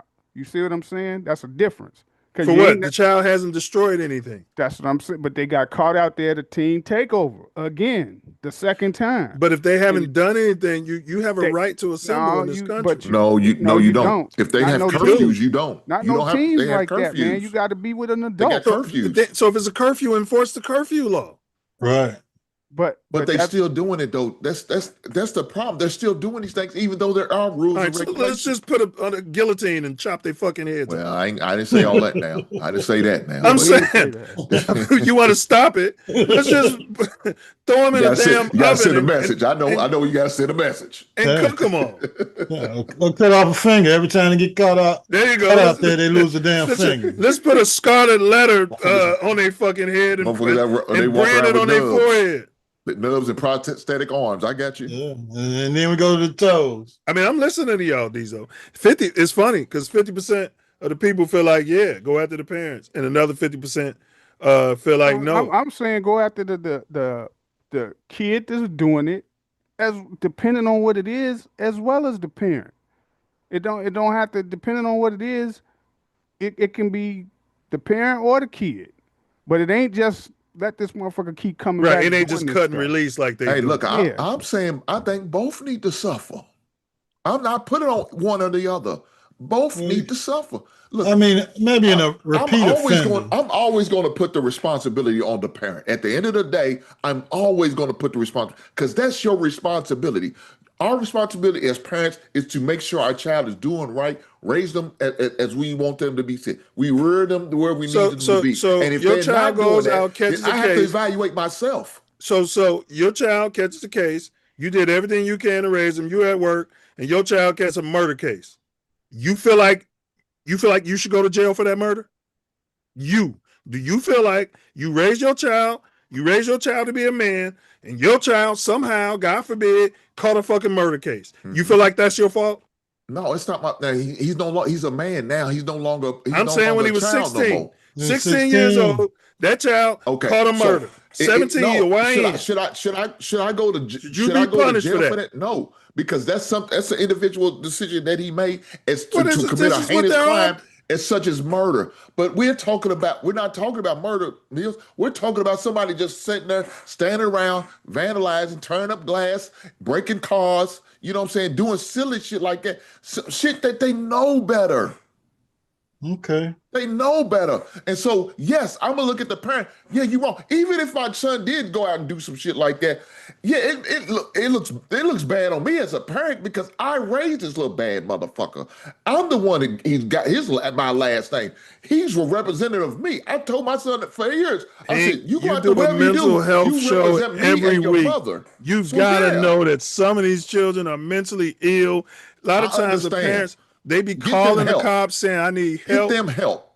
Correct. We're not doing that though. And the help's not there. The problem is, that's part of we talk about mental issues. We got grown ass adult men are not addressing the mental issues, let alone a child. I know they're not getting the help that they need for them if your goddamn daddy ain't doing it. So I expect that. Get some help. Do whatever you have to do. What I don't believe in doing is making excuses.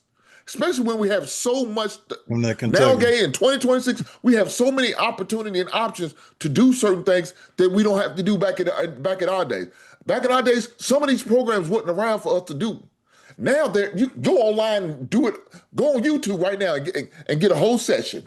But we're not doing that. We're making excuses. But they took a lot of the programs. Those programs you talking about, nothing to do. Those programs you talking about, they took a lot. They remove art from schools. They remove a lot of the athletic programs that Diesel was talking about from our schools. We're not going to just ignore all that. And that's what the mayor is trying to say. He goes too far, but that's what the mayor is trying to say. We defunded all this stuff, all these community programs. We took away the parents' ability to discipline their kids, and then now we talking about locking everybody up. Look, you can still whoop your kids. It's not illegal. If your child go to school and say, "I got whooped," you can't beat your child, but they got to prove it. Now there's a burden of proof on them. You can't beat your child. You can whoop your child. You can discipline your child. Your parents letting you go. So if you go to one of them teen takeovers, chances are you're going with friends or meeting friends there. And like he was saying, that responsibility falls on the parents. Now, if you don't know, once you find out, like, who is your friends that you was meeting down there at this place? No, you're not hanging with them no more. You know, that's shit that concerned parents do, is you get them away from the bad apples or the ones planting them seeds in their head. And then if they continue to do that stuff, you discipline them from there. But yeah, you got, at some point, you got to put it on the parents to be in control of their kids. I mean, humans are smart, so the parents are gonna have to put bars around their windows and every parent, lock them in. They got a tracking system that they walk around with every day. They call the phone. And you think these kids don't have a way to get around that? That's easy to turn off. And if that, for some reason I don't have access to tracking, then I'm shutting that goddamn phone off. Give me that goddamn phone. You don't need it. Have it. Give me my tracking system. They got a burner. Well, they're gonna rob somebody at one of them takeovers. and now it's your fault. Right. Yeah, because you took their phone. Hey, you're going to jail. You're going to jail. Just take their ass going up to the city. Take them to jail. Fuck them little bad motherfuckers. Jail ain't the ass. Man, we got to do something. What we can't do is what we're doing now, and that's not working. All right, Hank, you're right about that. In the U.S.,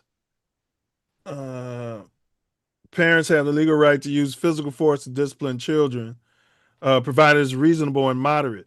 However, the line between legal discipline and illegal child abuse is strictly enforced. If punishment causes physical injury, right, leaves lasting marks, or considered cruel, it can result in criminal charges or the removal of the child from the home. So the punishment must match the child's age, size, and level of understanding. The purpose must be corrective to modify behavior rather than to inflict pain or vent anger. No lasting harm. The punishment cannot cause a traumatic condition. Using objects like belts, hairbrushes, or cords to strike a child is considered child abuse. We all got belt to ass. We did. You can't do that no more. Punch him in the chest. Get the phone book out. Hold up. Punching, kicking, burning, or choking a child is considered child abuse. What about elbow? An elbow's still legal. Leaving visible marks. You show your black ass up to court and tell them you was elbowing your child and watch what happens to your black ass. I punched him in the chest. I can't drop that people's elbow on them. Coming like the Heart Foundation. I'm saying, you know who that Dusty Rhodes, Dusty Rhodes, you see with that goddamn American Dream. They took the belt out of the parents' hands, and now they want to blame the parents for the kids running wild. That's all I'm saying. We're up to, this is the second generation minimum of these children who've been given trophies and ain't been getting belt to ass. Mm-hmm. For sure. And that's why they running around jumping on people's cars and shit. I think that a lot of those, I still think a lot of those kids be getting whoopings, but it's a lot of it is the parents don't be keeping up with them when they go outside. When they go outside, they not keeping up with them. So those are case by case basis. So Diesel, you were talking about solutions. The first time, you bring the child home and you find the parent for the cost of that. It'd be like $100. It's like we're not running a free Uber. You know what I'm saying? Well, no, I wouldn't even. I'm finding them. I wouldn't find them because it's. You got to find them. No, because the first. I remember the first time I got picked up for curfew. It was me and a bunch of my friends from grammar school. But it was just a few of us. But it was just a few of us then. They picked us up, took us home that night. They didn't take us to the station or nothing, and gave us back to our parents. And the scare that you got from your parents finding out that you pulling up on the block in a police car was enough that you never wanted to go through that shit again. I've had that, and I've been taken to the station for curfew. Neither of it stopped me from hanging out after curfew. Right, but I'm saying, and I had good parents. For some kids, that would be enough. The first time, it's just, hey, here's a warning. We got this. I'm saying hit the parents' pocket in the beginning. Hit their pocket. If they didn't do nothing and we caught them out there, hey, hopefully that's enough. The second time, hey, we done caught them again. They was out there. It's gonna be a fine now, and then you go from there. But yeah, man, it's. But you got to be taking data, and you got to now. People like Tez now, the family type people got to be showing up and talking to the family and trying to figure out what the situation is, right? Then maybe getting them the help they need to parent better and things like that. Getting them the mental health if that's needed. You got to do something to try to fix the problem, try to identify the problem and to try to fix the problem. Yeah, I mean, like I say, it could be something. We're not doing anything to address it, though. What are we doing? We're not doing anything. We're not fining them. They're not arresting them. They're not doing no community service. There's nothing. There's just complaints. We need to stop, but what can we do? Let me tell you what they're doing. They are telling y'all, they gave y'all the warning shot when they said, we need your parents' help. We need the community's help. That's what they said. We need the community's help. Let me tell you, that's a digital warning they telling you. If we have to go into martial law mode, we will. And that's not what we want. Because we know, like you said there, Milz, you said, they will target our community.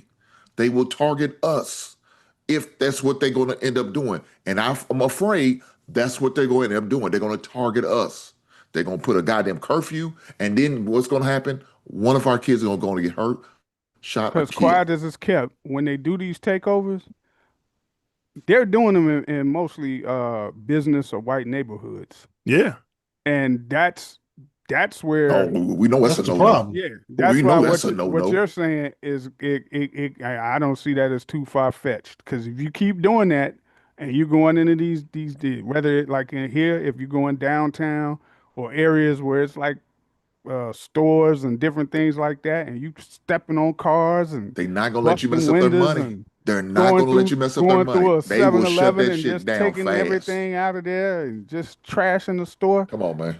That stuff. Me and Ace played a video today with 400 white kids got arrested in Newport Beach on the 4th of July. Good. Lock them motherfuckers up too. Yep. They didn't mention one parent in the video.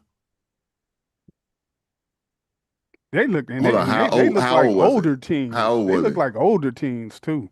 They didn't look like how the ones here. It'd be like a mixture. It'd be like some like 15. Look like eighth grade. Look, I know the one here with that is young graders, as 13, all the way up to about 21, and that's not good. That's not good. Yeah, but them ones that you had on that video for Newport Beach, man, they looked like they was kind of older. Were they college kids? Is that what you was talking about, Milz? No, they weren't college kids. They didn't look like college kids. They just didn't look like how here you see younger ones mixed in with ones that look a bit older. All right. R.I.P. Marshawn Nealon. Cowboys diagnosed. They checked his body. He donated his body, brain to science. CTE. He had level 1. There's 4 levels of CTE. CTE is found in 99% of tested NFL players' brains after they pass away. Something we covered Chris Johnson last week. They're saying that ALS is a lot of these players end up with all kind of brain injuries. ALS is being attributed to CTE too, or the NFL. I didn't know that. Okay. Yeah, I didn't know that either. Yeah, and so they had that black football player do the interview. What's his name? He's Zesty, defensive lineman for the Giants. Broke the record. Oh, Michael Strahan. Yeah, Strahan's Zesty. Jesus. Oh no, he's Zesty, bro. He'll tell you. But he's admitted, man. He's admitted Zesty. Yeah, he's got outed. He got outed. But anyway, God, all Zesty black Strahan, in my crazy. opinion, allegedly, he did that whole interview, Ace, and didn't mention nothing. Hey, do you think your football career may have something to do with this? You know, the man worked for the organization. You know, he's he still works. He's not going to do that. For calling the pre games and the after show. Yeah, he still works for the NFL. Yeah, he's getting paid, so he's not gonna mess up his check. He's not gonna mess up the he's not gonna mess up the, you know. I got CT. My marbles fucked up too. I don't give a fuck. Well, they all get it. They'll talk about it off camera or something, but he's still. Master say, "Don't bring this up." I don't bring it up. I don't bring it up. I'm good, Negro. Yeah, he's a Fox employee at that. So and Good Morning America. He's a real good nigga. What you saying? You say he only leads on that Republican side. Okay, I know what you're saying. He retired. His bread is buttered. He retired early. Yeah. Strahan, he retired early. Yeah. He went doing that TV stuff. So he making more money a year than he did his whole damn football career. Yeah, he sure is. Well, he's touching both networks. Yeah, he's Fox and ABC. Yeah, he getting paid. We need a little. You seen how bad his mama is? I wonder how many niggas his mama got killed going over there trying to put dick on King Von mama. I heard her name in Chicago is Death Trap. Could you imagine you meeting her and she be like, "Yeah, I stay at 3642 South End." And you pull up and King Von and all these young murderers is on the porch. Keep dropping. She be like, "I thought you were coming by."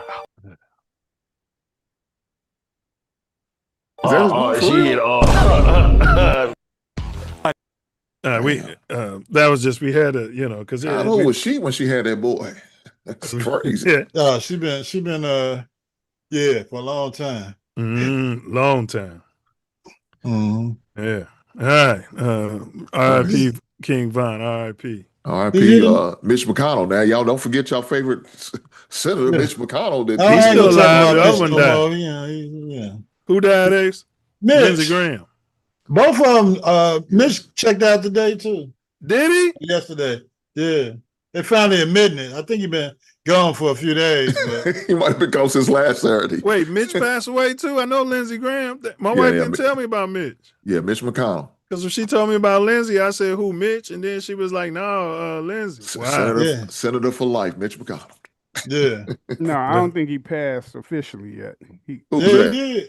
McConnell. McConnell hasn't passed. What's wrong with you? Let me double check this. They announced it today. I'm usually the one burying people early, not Ace. Ace is buried him early. Ace buried him early. We got a update on the #1 draft pick for the Washington Wizards. Senator Mitch McConnell is not dead. He is alive, recovering in a rehabilitation center following a severe fall at his Washington, D.C. home on June 14th, which left him temporarily unconscious. This is today. It's the AI. The AI can be hallucinating. He's not gone as of yet. He's dead. Motherfuckers like a walking dead. I'll tell you. All right, Facebook. Yeah, Ace, check your sources, Ace. I always got to fact check Ace because Ace be between Wordsworth and his KKK feed and Ace be on Facebook. God damn. Shit. All right. Hold on Google. All right. This fan right here, Courtney Cronin, Diesel. These conclusions when they haven't watched the. Oh, we are entering the She's offseason. The expectation from many We're just going to play Courtney was that Lamar Cronin's Jackson part. and the Ravens would agree to a contract extension. I wasn't even going to cover that this. so far has them in Kevin Clark, Courtney Cronin, two as his 10. But they're not meatballs, Ace. They're not our local meatballs, so they're going to challenge this racist. Offense under Sean Mannion, offensive coordinator to 5 minutes away. Well, the calls can come, but they don't need to be answered because of his contract situation. He'll be fine with that. And I do think, how many offensive coordinators did you say? Flags, maybe little warning signs last year were a little discouraging. Jalen Hurts had by far his worst year downfield. She on that Ozempic. He wasn't hitting open guys as much. That went down huge year over year from 2 years ago last year. And so there's a couple of things. And now the scapegoat, Kevin Patullo, is got the final topic after this. Last year. Jalen Hurts has to put up real numbers, real wins in this offense, or else there's going to be a lot of calls for his not only job, but just the entire tenure in Philadelphia. You're about 5 minutes. Well, the calls can come, but they don't need to be answered because of his contract situation. He'll be fine with that. And I do think, how many offensive coordinators did you Y'all see the question? Whose starting job is more on the line, Hurts or Jackson? They're talking about Ray Jackson. I would say neither. say? Starting He's gone job. through six. Yes. Yes. They can't talk about Justin Fields no more. No, so they got to have some It would be coons. Hurts. It wouldn't be no Jackson. It would be Hurts. Only because of the struggles and, he done fell out with A.J. Brown. And then they got, she's bringing it up now about the coordinators because he keeps getting new coordinators every year. Wasn't you on my ass talking about you would take Hurts over drop dead gorgeous Josh Allen? No, that was a whole different argument. But this argument right there, based on what they saying, Hurts or Jackson, whose starting job would be more on the line, it would be Hurts. It ain't Jackson. Why do you think it'd be Hurts though? Because I don't think so. I don't think so. Because of the struggles that he did have last year, right? Okay. And yeah, he had struggles last year. They offense, if you look it up, it wasn't. We'll take him. He had a struggle last year, but you realize that Lamar Jackson hasn't been to a Super Bowl. No, yeah, I realize that Lamar ain't been to a Super Bowl. So that means he's never won a Super Bowl, and has a losing record in the playoffs. You understand that, right? Yes, I do. You understand Lamar's got 4 MVP, 3 MVP? How many MVP? 2. He has 2. He's got 2. But if you look at that question, Lamar's job ain't on the line, right? So Lamar cost a coach his job, as well as some assistants. No, if Lamar Jackson was quarterback of the Eagles, do you job. think he would have went to a Super Bowl? No. Yes. Oh shit. Yes. No. Yeah, with that defense and everything, and the talent they had. Lamar had a good defense his second year. He ain't never had an AJ. He ain't never had a receiver like that. But that's Baltimore's fault. Baltimore chose not to draft but that's not his fault. Players. They kept draft. No, as a quarterback, you have a lot of say so on what they bring into your organization. Justin Fields. Well, Justin Fields wasn't good enough to have a say-so on that one. But somebody like Joe Burrows, we need to sign these 2 guys. And they did it. Yeah. Josh Allen said, I need some receivers. They're getting them for him. Look here, we can't sit there and say he doesn't have no leeway because he got Jim Harbaugh fired. Or John Harbaugh. Well, I think he got himself fired. No. I think it was just time. I think he got himself fired. They want a different voice. Yeah, but in regards to that question, mm-hmm. who Baltimore gonna have the quarterback if it ain't Lamar Jackson? They got nobody. Let me play this right quick. Hurts is more the person that's on the hot seat to me. Let me play this right quick. Y'all can get back into it. This gives him the scapegoat of his own that he needs. If he struggles in this offense under Sean Mannion, who again, first-time play caller, that's she agrees with Hank. Going to be potentially some bumps in the road early on. It's going to be looked at as Jalen Hurts. You're throwing him into another tough situation. While you do improve the core around him, maybe addition by subtraction with A.J. Brown, I do think the answer here has to be Lamar Jackson for a number of reasons. The optics around what's going on with his contract. He's chosen not to agree. That nigga and his money. Sign any sort of contract extension. So him potentially being out of Baltimore at some point could be on his own if the offense doesn't work between himself and Declan Doyle. Declan Doyle is the important. The white boy is the important guy. 30-year-old white boy is more important than your franchise quarterback. 2-time MVP who's get the fuck. However, I do think it will because Doyle's one of the brightest offensive minds out there. He got a year under Ben Johnson in Chicago. This is going to be a heavy play action scheme. Doesn't just benefit Lamar Jackson, benefits Derrick Henry being in that backfield too. So it's the same number she ran on Justin Fields. Keep listening, Ace.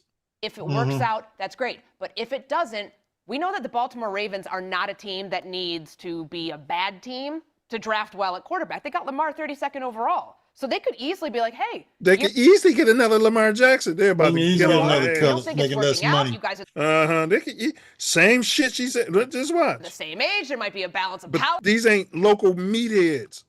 Look how they looking at her. Struggle, all of those things that they could say, we'll draft your replacement and start putting the clock on you for how long you're going to putting the clock on his black ass Ace. Be the starter. I don't think the Ravens think there's a lot of Lamar Jacksons out there. I do think that the Philadelphia Eagles think there are guys out there in the draft or in free agency who could put up Jalen Hurts' numbers. I really do think that. If you're Baltimore and you think that you can go out there and just go grab another Lamar Jackson out in the world, good luck. The drafting strategy, though, shows you. All I say that to say is they don't need to have a top 10 pick to go get a quarterback in a talent-rich class in 2027 when they've shown you they can go to the end of the first round and get somebody. Right, but even if you had the top, I don't care where your draft pick is, Lamar Jackson's a generational talent. We just do not see this dude, and regardless of who your offensive coordinators are, this guy is consistently top 5 QBR, top 5 accuracy. This guy, his numbers are off the charts whenever he is healthy. And the idea, like this, Baltimore needs to hold on to this dude no matter what. If you get a little too, little too much dip on your chip and feel like you can just go out in the world and find another one, this is a franchise-altering mistake that you can have. Meanwhile, Philadelphia, there are some of these alarming signs about Jalen Hurts, like Kevin was saying, like the article that came out a couple months ago about all the sort of the discontent about the way he's playing, switching up calls, the reluctance to run, and how much that he needs that to be good. He had his lowest pass rate and lowest completion percentage last year. Like it was not a good season, maybe his worst season. I know what he has in the resume is 2 incredible Super Bowl performances, winning one and outplaying Patrick Mahomes in the other one. You cannot deny that. But age and time with a quarterback like that, and the coordinators that he's had, and the way that this team has not performed when he's been the quarterback, are real concerns for the Eagles. David, you just nailed it. Moving on from Lamar. That becomes like the toxic discourse around quarterbacks, the system label, which I hate. That becomes like the if they have another quarterback, it's a franchise-changing mistake. That's because you're viewing it in the way that becomes like the toxic discourse around quarterbacks, the system label, which I hate. That becomes like the toxic discourse around quarterbacks, the system label, which I hate. Because it's not fair that you can let's just replace Jalen Hurts and expect that the offense is going to be in a. Well, you just said let's just replace Lamar fucking Jackson. Spot that gets back to a Super Bowl. Look how they looking at it. Are you high? Do you know what you just said? The guy has been through offensive coordinator and wide receiver discontent and all of so has Lamar. And a lot of it is his really own content.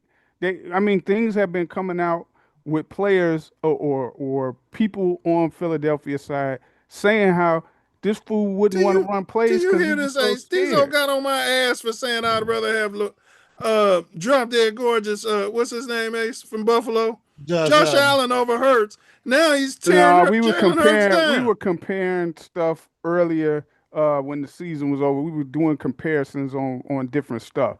But what I'm talking about is stuff I've heard that came out of Philly's camp where they're talking about play calls that they were making, and he'd be scared to do the play because he's scared to possibly turn the ball over, and he don't want to throw the pass or whatever that they calling. And this was like on a regular basis. Yeah, he won't throw it over the middle. Dumb play. Yeah, it was like I'm like, because the coordinator's gone. I'm like, nah, this wasn't nothing with the coordinator. This is just the play being called, and he don't want to run the damn play. He up there because the coordinator might have been running a dumbass play, and that's why that guy is gone. No. So wait a minute. So you would rather have Hurts over Action Jackson? Yes. So I looked Hurts up. Come from the SEC. I looked up the stats. No, I looked up the stats. That's not far fetched. He come from the SEC. So I looked up stats, even though he's just rambling. Diesel's just rambling. I ain't rambling because Lamar was never in there. So I looked up the stats, and out of 16 games, 3,224 yards passing, 25 passing touchdowns, 6 interceptions. He has a 98.5 passing rating. Who's that? Jalen Hurts. Okay. Lamar Jackson at 13 games, 2,549 passing yards, 21 touchdowns, 7 interceptions. He had a 103.8 passing rating. You were doing a snapshot from last season? Yes. So that's what they're basing off last season. That's what they're talking about, right? You have to. But you have. It's why he said, "I'm going to take Jalen Hurts because he's going to be available." Do we understand best ability is availability? Every year, Lamar's missing games. Every year, he's missing games. You know, he hasn't played a full season in over 4 years. Yeah, he gets hurt all the time. Okay, I can't have that in my quarterback. I need you. I can't have you missing. I can't have you out of games because you sound of like whatever. you're writing them a song. I need you. Again, Jalen Hurts is a winner. He won in college. He won in high school. He won in NFL. Yeah. He's a winner. Yeah. I want a winner. Lamar's never won. You know his bowl record in college is 1-2. That's his bowl record. Well, Lamar so is 1-2 in college. Team suck. Well, using your logic, then you don't want Caleb. Who's that? Caleb Williams. Nails. No. He's not a winner. No, but he won the bowl games that he played in. He won the bowl games he played in. He won the big games that he played in. Lamar's didn't win any bowl games? You said He was what? in Louisville. Did he win bowl games? I'm sure he won one. He won one out of 3. Won one out of 3. But that's not winning. Winning is winning the chip. Okay, but even when he plays in big games, he can't beat no big teams. Lamar can't beat the big teams. You say can't get it. That's a not problem. smart enough. It's not processing. I don't know why he made a mistake when he came out of college. He can't beat. The last he playoff can't beat series. Josh Allen. He can't beat Mahomes. The last playoff. Those are the 2 big bullies. No, in the wait a AFC, minute. Now hold and on. He can't beat them. Hold on. The last you playoff can't series. beat them too. The last playoff series that he had against Buffalo, and he lost. He didn't. No, he lost, but it wasn't his fault. The tight end dropped the fucking ball. He threw it in. He had 2 turnovers. Diesel. No, but they came back, and that tight end dropped. He the had ball 2 turnovers in that game. They He had came 1 back, interception and 2 turnovers. He still That's not brought good. them back, but he brought them back, put them in a position to win. And the tight dude end fumbled dropped at the ball. 5. He dropped the ball. That He wasn't had his 2 fault. turnovers. The He game threw an against- interception and he fumbled. and he battled back. Oh God. He battled back. The game against This is crazy. Kansas City, that was his fault because they were at home. Kansas City beat them. I think it was 21-14. Beat them bad. Championship. I'm going to say 14. Jalen Hurts' job, if I got to It answer wasn't this bad. question, They beat is him. more on the line than Jackson. But neither one of them should be even in this mock-up. And they're both in new systems this year. They both Right. got new offensive systems that they're trying to learn and excel in. How could their jobs be on the line? So this is Lamar's 3rd, and this is Jalen Hurts' 4th new system. Offense coordinator. Last year, did Baltimore even make the playoffs last year? No, they did not. Dude was hurt. Yeah, he was hurt anyway, but I know He if played they 13 did, games. It wasn't He him played in playing. 13 games, but they had a losing record before he got hurt. He was hurt even in those games. This is where I don't like. We're making excuses for this bullshit now. Come on, Mills. We're making excuses. All right. So you're just going to use that one season. Do you know what his record have is? to. He's got the most That's what wins they're out of basing any off of quarterback last over year. his career. He's got Okay. the highest winning percentage in his career over any quarterback. Look, let me tell you this. Lamar's going to sell tickets. He's going to put butts in seats. He's going to put on a goddamn show. But when it comes to the playoffs, he does not show up. He lost to people like Tannehill. He lost to people like Phillip Rivers. It's Are a we team kidding sport. ourselves? I understand that, but these are the quarterbacks. If I told you can't beat Ryan Tannehill, you would get laughed at the goddamn building. So you would rather, who won the Super Bowl last year? Seattle, who was their quarterback? Sam Darnold. Drop dead gorgeous. So if you was a GM, you'd take Sam Darnold over Lamar Jackson? No, I wouldn't take him over that. No, I wouldn't. But Sam Darnold won the Super Bowl. Come on now. What? Give me Jalen Hurts. You're going to take him, Jalen Hurts, over, you Yes. already said you'd take him over Lamar Jackson. Yes. I wouldn't, but that's Would you take him over Josh Allen? Yes. Jalen Hurts over Josh Allen. Yes. That's the Patrick argument I Mahomes was be the only other making. quarterback I wouldn't take over. Patrick Mahomes. Last season, his Josh numbers Allen weren't ain't won shit. nothing either. Right, if you're going off last season. You said who? Josh Allen, he ain't won nothing. Yeah. Matter of fact, he turned the ball over in the playoffs last year, like 4 times? Yeah. In one half? And Patrick Mahomes, if you're just going by one season, Patrick Mahomes, look at his numbers last year. They were shit. Hurt, but he was hurt. You're making excuses for him. His team was bewildered. I mean, they had like no running His back. defense was y'all making excuses. Nothing. No, it ain't an excuse. Look here, man. We need to stop this. Look, again, this man's gonna sell tickets. He's gonna stat pat. Look, we also know that. Oh, he's patting stats. Lamar is also not handing that ball off like he should. He's keeping that ball running it when he should be handing that ball off way more. All that's going to change this year. Yeah, they got Declan Doyle in there. Declan Doyle's already changed his footstand. At the end of the day, he's going to make the decision. He's good. He can always say, fuck it, I'm not handing that goddamn ball off. Well, Derrick Henry, he did fumble 14 times in one game. Suffering from fumbleitis. Yeah. You're right. I mean, that's true. Maybe you need it. Look, again, we're going to keep making look, they keep saying, we ain't got no receivers.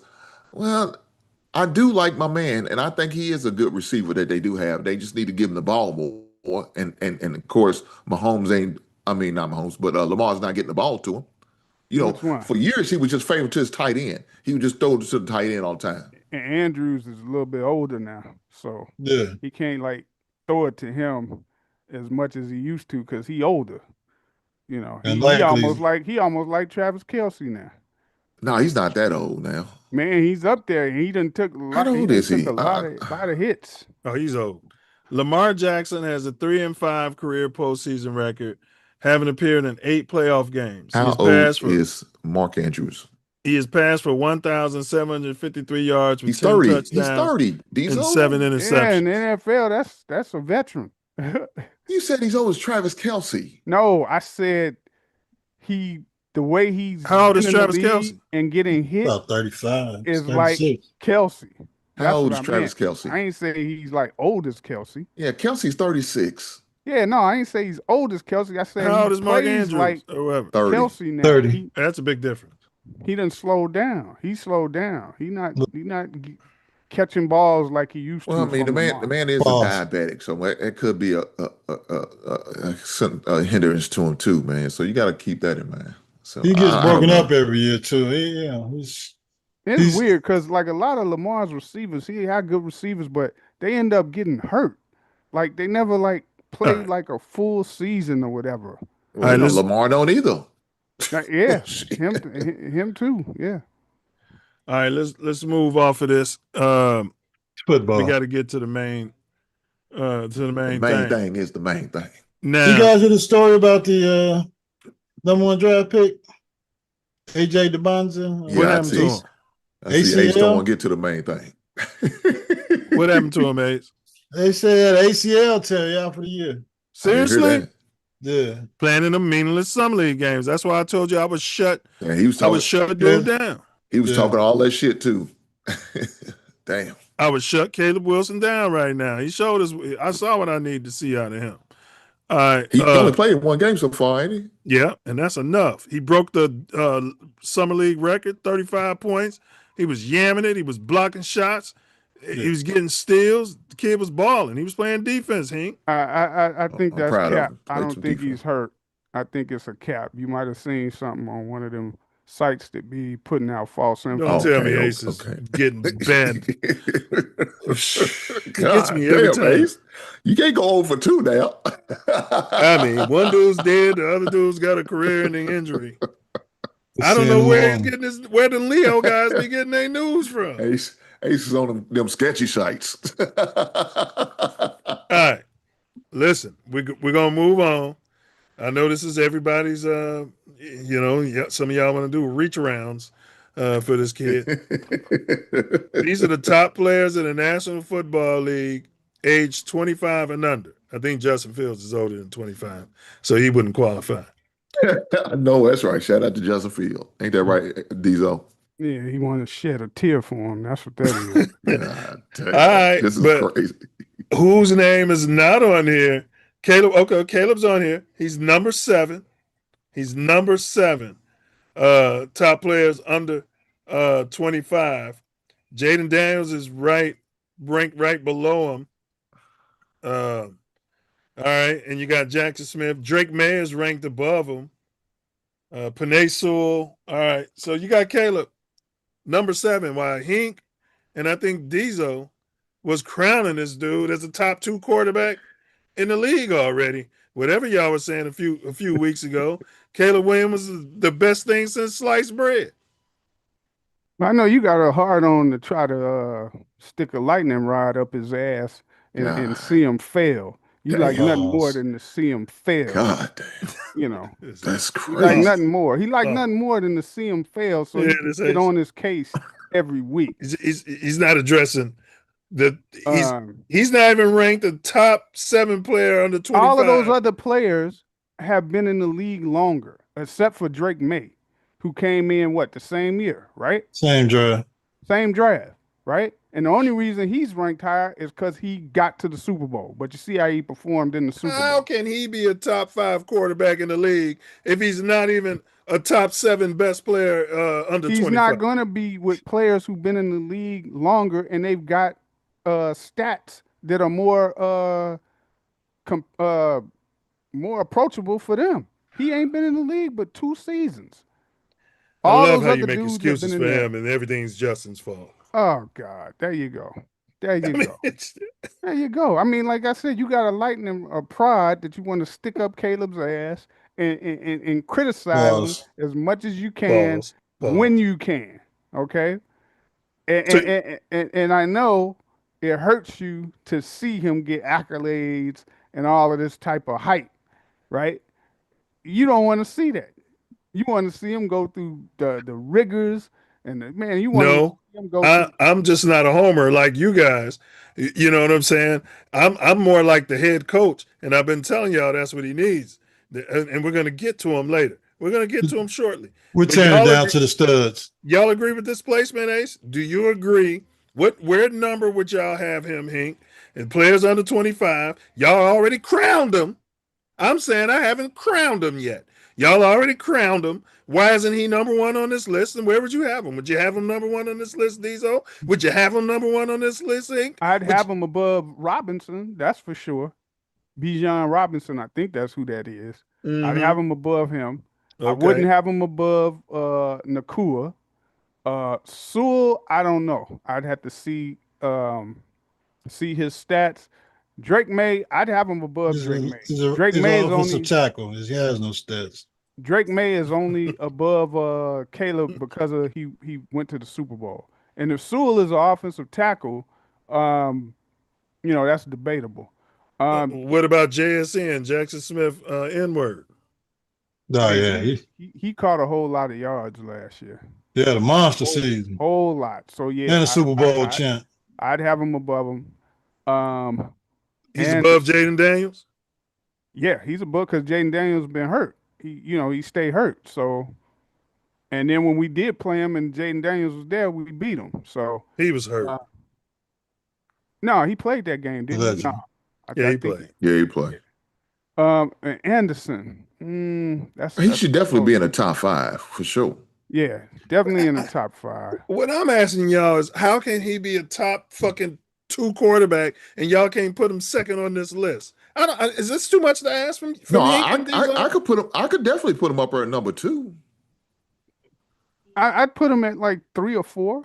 And being that he plays the quarterback position, he should be at number 1. Thank you, Hink. That's what I'm trying to get at. Yes. Not necessarily, because you got to evaluate each position and how they affect but everybody knows the quarterback is the most important position. To an extent, he's hands down. He's on the cover of Madden, Diesel. Depends on the team. No. Ain't no possibility that should. It's hands down. Your quarterback is a vital position player. It is, but if you the hardest position to play in sports. If you got a receiver like Smith and Jigma that you can dump that ball off to 5 yards and he can turn that into 20. You tell Randy Moss that when he played for the Raiders then. And how he suffered with that weak ass quarterback. Yeah, he's a Hall of Fame type wide receiver. And when he got out of to go to New England, he felt like it was a whole new life. But he was balling. He was balling in Minnesota though. Shit, come on, man. Man, it could have been more to that organization than him. Diesel, have you been drinking? You didn't like he had a color quarterback in Minnesota? I don't even drink Diesel. Yeah, well, you Who was the color quarterback over there? He said, I got your food. Culpepper? Yeah, Culpepper. Dante Culpepper in Minnesota. Yeah. Yeah, he was balling in Minnesota, just like Chris Carter. Him and Chris Carter. I think, wasn't he there when Warren Moon was still there for a year or two? No, Probably so. I don't think so. I can't remember. They was mad at him because he smoked reefer in college, so they lowered his draft stock. Them left-hand cigarettes. The Bears put their nose up on him. We don't want to bring him around. He's not a good character guy. Yeah, he's not a character guy. This guy would have been on the fucking in the Hall of Fame up in Hallis Hall, right behind Walter Payton. God. Terrorizing Minnesota and the rest of the damn NFC North. That's your Bears, though. Just like Hink didn't want the guy that the Eagles got to be Jalen Carter. Yeah, to be the next line of defensive lineman of Chicago. He's a Bear, and he spit on the quarterback. You goddamn right. He'd have been spitting on Packers. You know what I'm saying? He's gonna be a free agent. He said FGB while he's spitting on Why he's spitting on Jordan Love? Not Jordan Love. All right. Philly's not gonna re-sign him. No, they're not. All right, we got one we got to play for y'all. We on topic. This is CJ Stroud. Won this draft. Now, this ain't me talking, Diesel. This is a professional football player in the National League. This ain't Ace talking. Now, you notice how you dig up these archives to build your argument. Okay, play it. All right, let me play it. Bears won this draft. I feel they did a great job just this whole offseason. They're giving Caleb Williams the shot to figure it out with structure and stability, which I love for him. But why couldn't they do this for Justin? Because he's my guy. This is all me and Ace is saying. I'm gonna let it play. Guy, that to me, that makes no sense. They couldn't do this years prior. They try to make Justin work, 3 coordinators work with 2 head coaches. That makes no sense. That's just confusing me that they wouldn't do that for Justin, because I think Justin never had a bad season, but just it's more about the money. I don't know if they were the GM that drafted Justin. You're looking out for the guys that you take. I think it's more about what that GM would face, right? If you're not the GM who drafted Justin, you say, if Caleb Williams don't turn out, we could probably bring someone else in. Right. At that point, you still have a 3-year leeway. And that's the shit I don't like. And those are the arguments at the end that Diesel was making. GMs want their own quarterback and he can keep his job longer and blah, blah, blah. Your job is to win some fucking football games, to win some Super Bowls, and to win them now. And that's how you extend your job. All right, Diesel, I'll throw it to you, and then I'll throw it to Ace, and then I'll throw it to Hank. Well, I mean, that's how it is.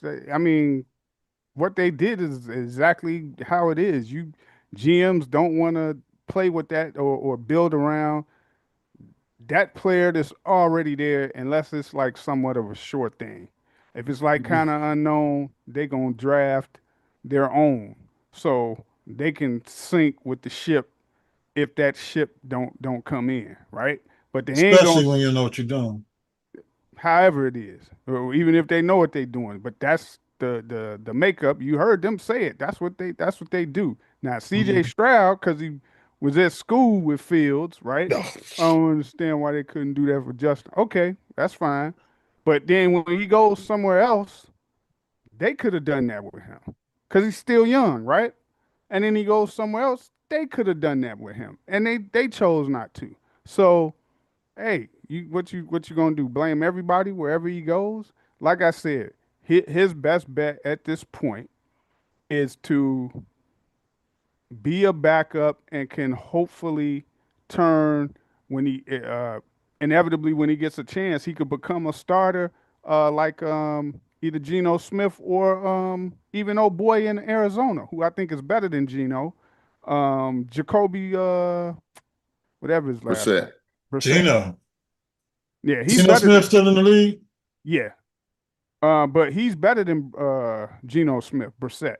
But he can that's how I see Fields. If he gets to the right place, he could play a backup for a couple of years, and sooner or later you're gonna get another opportunity because quarterbacks get hurt to be a starter. Part of what he's saying though is the reason Nails is Iceman, and you and Hink got a feather up y'all cap, and Ace too, about nails and them painting his fingernails, and Diesel want to do a reach around for him. Every time he comes out of the locker room. Caleb is our quarterback. What he's saying is they built everything around Caleb, and they did zero for Justin. That's what he's saying.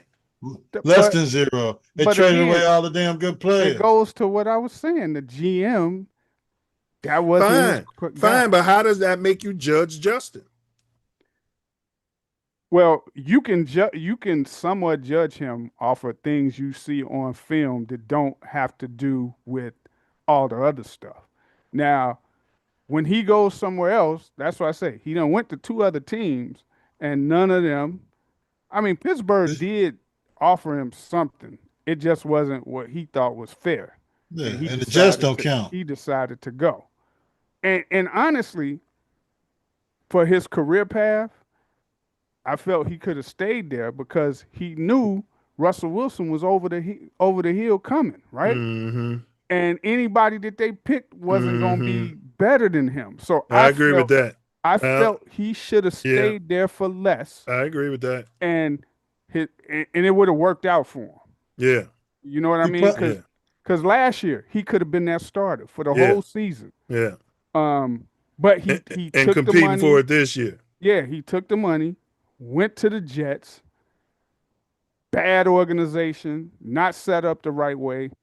And now, he's still getting the money from him. Black ass coach. Yeah, he's still getting the money from him that he got guaranteed, but now he can only hope to be a backup. Like I said, he'll get another chance. He's starting this year. Yeah. Well, hold on. I'm gonna throw it to Ace. That's what I've been saying. He's gonna start the first 4 or 5 games, and other people are starting to say what we've said right here on Mouthpiece included. Go ahead, Ace. I'm gonna throw it to you, and then I'm gonna throw it to Hank. CJ Stroud statement. That video we just played. What's your take on it? Well, you know what my take is. I mean, they dismantled the team around Justin. They had an idiot for head coach, 2 idiot head coaches, and terrible coordinators. And you want this guy to perform miracles with nothing, with magic beans. They went out and got. You saying they had Dumb and Dumber over there on the sideline? You're damn right. I mean, the whole league knew this. And you want him to succeed with those guys as his coaches and coordinators. Now, when they clean house, unfortunately, Justin was part of the house cleaning, and he went to another team. Pittsburgh, you probably want to re-sign with Pittsburgh because of what they did to him the previous season. You couldn't trust him. So he went somewhere to start over. Unfortunately, it was to the Jets, and they hired a new damn coach and new coordinators and a bunch of guys that know what the hell they were doing.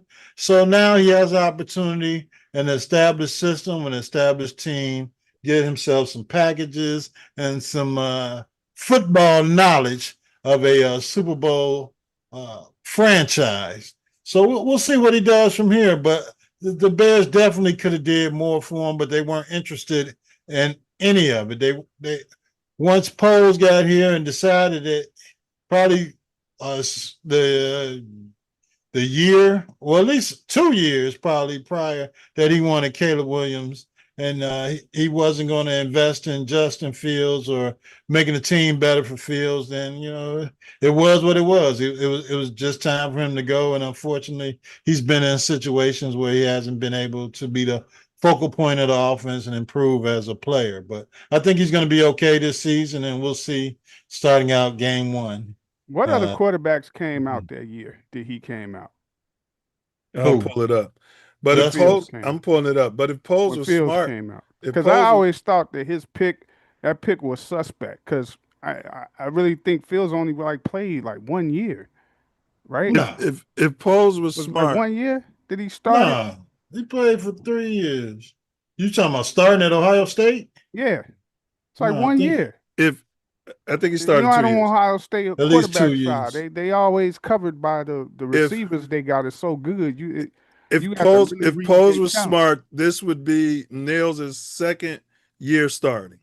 He could have had his quarterback, and Nails wouldn't have had to take that abuse he took that first year when he had Dumb and Dumber coaching. And then he could have had Justin take more abuse, would have put more stuff around Justin. That would have increased. That never was going to happen. It would have increased Justin's trade value because he would have played a lot better with the players they were getting. And then you could have thrown Nails in there if he beat him out. If he beat him out, that was never going to happen. Yeah, he got feelings. You wasn't going to draft him that high. You wasn't going to draft a QB that high if you still had Fields as your starter. You just we got to throw it to him. Trevor Lawrence dropped dead gorgeous. He went number one that year, Diesel. Zach Wilson went number 2. Trey Lance went number 3. Those are the quarterbacks before Justin. And that's it. Justin was the 4th quarterback taken in that draft at number 11. Were there any other QBs after him taken? Oh, after Justin? In the first round or overall? Or in the second round? Damn, Michael Parsons went after Justin. Who the fuck was drafted? That's what I'm saying. I'm like, man, whoever I can't remember. We needed a quarterback. But our quarterbacks was so in sick that of draft. that bullshit. We needed a Michael fucking Parsons. Is what we did. Yeah, I mean, yeah, but they didn't know that guy was going to come out here and dominate the damn league.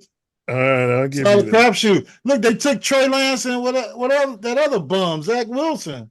Mac Jones, Diesel, he went after Justin at number 15. He didn't pan out. No, he's another reclamation project. He'll back up. Trey Lance is about to be out the league. I think Sam Wilson is out the league. Let's get second round quarterbacks. None. So Trevor Lawrence. Kyle Trash went at the end of the second round, last pick. That's the only other quarterback. And Davis Mills went in the 3rd round. Early in the 3rd round. Been a good career backup since he's been in the league. He's an occasional starter, but you'd have rather had him over Justin. Mills, yeah, I would have. I'd have him over. All right, Hank. Let me hear your take. You'd rather have Davis Mills over Justin? Yes. He'd have looked better. Go ahead, Hank. It's on you, Hank. I don't agree with that at all. But look here, we know why CJ. Of course, we know why CJ flag carrier is clapping for Justin Fields because that was his former teammate. You like the Mills name? I'll say Buckeyes, but I wanted to keep Justin Fields and kind of build around him, get him a receiver, get him some offensive lineman help. And I thought we could have made some trades and got 2 picks for the opportunity for Caleb because everybody wanted Caleb as a number 1 overall pick. It was talking 3 picks. Go ahead. We should have addressed it, offensive lineman and a wide receiver for him. And that's what I wanted to do and make a hell of another deal, just like we did for DJ Moore. I thought we could have did that with that DJ Moore deal, but we didn't. We went another route, and so I'm just gonna have to live with whatever decision we made. So I mean, so far so good. I'm okay with the decision. It's starting to pan out for us. I appreciate what Caleb done, but I rather we have started off. We could have had more players and maybe be farther along. Who knows? But y'all keep saying CJ said that because he's his teammate. Me and Ace have been saying the exact same thing. We didn't play at Ohio State with Justin Fields. I'm not sure. Ace, did you play with Justin? No, not Ohio State. Yeah, but you had his Playgirl magazine. I was in the Big Ten, but I was in the Big Ten, but I just wasn't at Ohio State. Shout out to the Big Ten. Been loving on his pitches. Shout out to the non-SEC schools. Yeah. All day, every day. Y'all been loving them just as much. You said you like Playgirl. What'd you say? Yeah, that's what you and me God damn. This is crazy. Got Fields pin up right there. All right. Hold on, y'all. This is still under the same line. I want to read an article here. Now I want Diesel and Hink and Ace to get the pom-poms out for nails. Go ahead and twerk for him like Charles Shaban, Diesel's boys. Charles Shabansky be talking about LeBron fans. He be talking about their ass so bad. I mean, Nails had a okay season. The comebacks were great, but we're not playing the last place schedule this year. Man, we got to see what the hell they're gonna do this year. All right, here we go. Caleb Williams throws shade. Let's see how y'all frame this at CJ Stroud over Bears Justin Fields comment. Now this is, I'm not even going to give my opinion. I'm just going to read it. Caleb Williams did not forget a comment CJ made in 2024 about whether or not the Bears should stick with Justin Fields. That comment is the one we just played. Before the Chicago Bears drafted Justin, all right, we got that. The Fields versus Williams debate was a hot one at the time, even with Fields' lack of success in Chicago. However, it is clear the Bears made the right decision as Williams led Chicago to the playoffs in 2025, and Fields has been a backup for 2 years. In an interview with US Today, Stroud said the Bears should stick with Fields. Okay, all right. The Bears should keep him if they're smart, you know. Well, Williams has not forgotten Stroud said that, and he showed as much by reposting a video on TikTok that recalled Stroud's comment before showing clips of Williams' success had enjoyed as the Bears starter. So I'm going to play this clip for y'all. Now, again, Milz was not in his playbook. He was not throwing passes to his team. He was clapping back on the internet to C.J. Stroud. He wasn't even chasing tail throughout the city of Chicago. Yeah, it's the summertime. Get out there and enjoy the summer. Get you some butane. Yeah. You know what I mean? Stroud's likely had more to do with him wanting to support. All right, let's see. We don't need to do that. Let's just play the video. But why is he worried about this comment from 3 years ago? Well, right. Why didn't he post it after he got sacked 75 times? Right. Yeah. You get a little bit. Think they're going to keep Justin? They should if they're smart, but you know. It's embarrassing. You said it. Let me go to shake hands, man. Can't you? Taylor made a highlight reel out of it.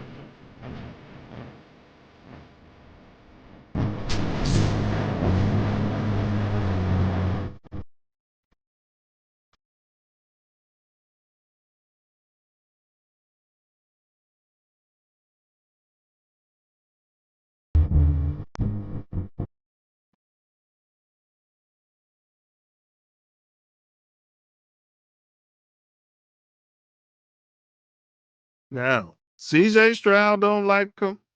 Jaden Daniels don't like him. But y'all over here inviting them over for barbecue. I'll start with you, Hank, and then I'll throw it to Diesel. Did you have a problem with Caleb clapping back years later after he had a magical season and taking shots? And he's got to know Justin Fields is a Chicago. People in Chicago love Justin. How you feel about that? I don't have no problem with clapping back at all. You're supposed to. You ain't gonna let somebody get away with saying some slick shit and you not say nothing back as a man.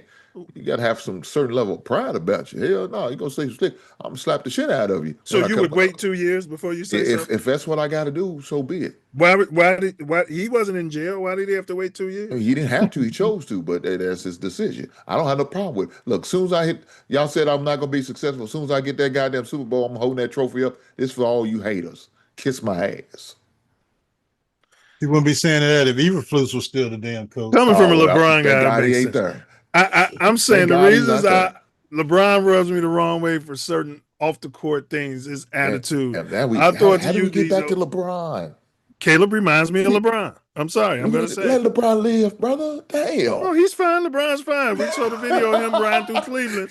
We dancing to my Camaro. We saw my Camaro. Putting the knobs off. We don't my Camaro. He was in a Hummer. How did this happen? We talking about football. We went back to the NBA. Because I was saying Caleb reminds me of LeBron. I think.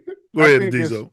I think it's unnecessary. I mean, I don't like when he does stuff like that, but I don't care how them other quarterbacks feel about him either. He ain't supposed to be liking you like we some buddies. You know, he don't like Jaden Daniels, C.J. Stroud, or whatever. But you know, I don't really care that he's responding. I wish he didn't, but. You know, that's that weird old generation. You got to remember, he's from this newer generation. So they see things on social media and they'll hold it and then reply to it or respond to it time later. So it's this weird old generation. He's a weirdo. I don't really care for it, but at the same time, I don't care about what the hell them other quarterbacks think. I think C.J. Stroud is a weirdo myself. And he low-key is on the verge of getting his ass benched. They should have had him in that conversation of black ass.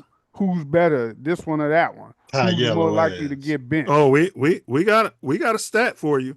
Yeah. I knew something like this would come up, but go ahead, finish your take, and I'm throwing taste. I got a graphic. Yeah, he's more likely to get benched than either one of them quarterbacks if he fucks up. And Jaden Daniels, man, just get yourself in the weight room and get some more weight so you quit getting hurt, and then you can you can talk with your play on the field. Playoffs. With his play on the field, because if he ain't out there, good luck with the playoffs with the Commanders. But yeah, I don't really care for what he's saying. But at the same time, I don't care what the hell the other quarterbacks got to say about it either. All right, Ace, your quarterback is all over the internet again, gallivanting. You know what I'm saying? Apparently, he cares what those other quarterbacks think about him. What's your take? How would you feel as a coach? I mean, you're a few years after the comment was made. If that's still holding resonance in your head, I got some plays. I got some different twists on this playbook. I need you to take that room up with. Been worrying about some C.J. Stroud said about his college teammate 3 damn years ago. So it's it makes no sense that he would come out with that particular TikTok video. I don't know if he's at the crib with his computer rubbing his feather up his butt or somebody, looking at anybody that ever made a in the mirror, giving himself a reach around. Looking worried about anybody making negative comments about him ever, and I guess he's going to go back after everyone one by one. I don't see the purpose of making a TikTok video directed at C.J. Stroud. You got your little 15 minutes of fame, your moment of success last year in the playoffs. You got the Madden cover. Why are you worried about what another player's saying about you or previously said? It's kind of strange to me. It goes along the lines of that weirdo vibe and his autosexual self and whatever the hell he got going on. And we need him concentrating on getting his completion percentage up and tackling the nuances of this Ben Johnson offense versus a TikTok video about C.J. Stroud. It's really strange. Yeah, because C.J. wasn't the only person, Ace, that had an opinion. Said that. Yeah. So he must be butthurt when C.J. sunned him after they beat him when he was struggling that first season and pulled him and just tried to say some words of encouragement to him. Probably mentioned keep your thumb out your bum and mentioned, Jesus Christ to him. And Caleb's been butthurt ever since. Yeah, I'm surprised he didn't put DJ Moore on the video too. Like when DJ's comments about, keeping Justin here as the quarterback. So I mean, he's got to understand that CJ and Justin share bunk beds. I mean, he's got to understand that they came from Ohio State. You got some kind of proclivities for that. I mean, it's not greater than what your proclivities are for Fields, but I like him as a player. No, you like him more than a player. You got some proclivities to the alternative community that maybe we need to discuss on Wednesdays on Hink's show. You can discuss it on Wednesday on Hink's show. Yeah, he got to get on somebody's couch. You and Milz, when you close it up, y'all gonna pull out that play girl. You see what I'm saying? Centerfold. When Hink say get on somebody's couch, he don't mean in a gay way, Diesel. So he don't mean like get on Caleb's couch. Yeah, damn. They want to put Buckeyes on his helmet. You better believe that. Mm-hmm.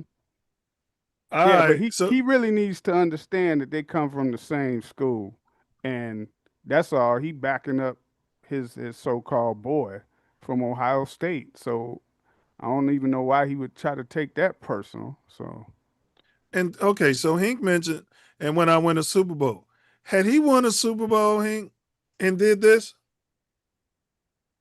I'd high five him. Man, you ain't won shit. You ended the season on the interception and then tried to low-key blame DJ Moore, ran him out of fucking town, but you got time to put this shit on as part of your highlight reel? Yeah. CJ Stroud's won playoff games. That's how they do it. Look, that's how these young kids do in 2026. They do that shit. They don't do much and they praise themselves. So bill his mama. Yeah, fine him. Yeah, find his mama then. Hey, he's a cattle rancher. Told you got that electric pride. And he wants to prod Caleb's ass every time. What's this invoice we got from Hink Enterprises? $1 million for $1 million. Fine. But all right.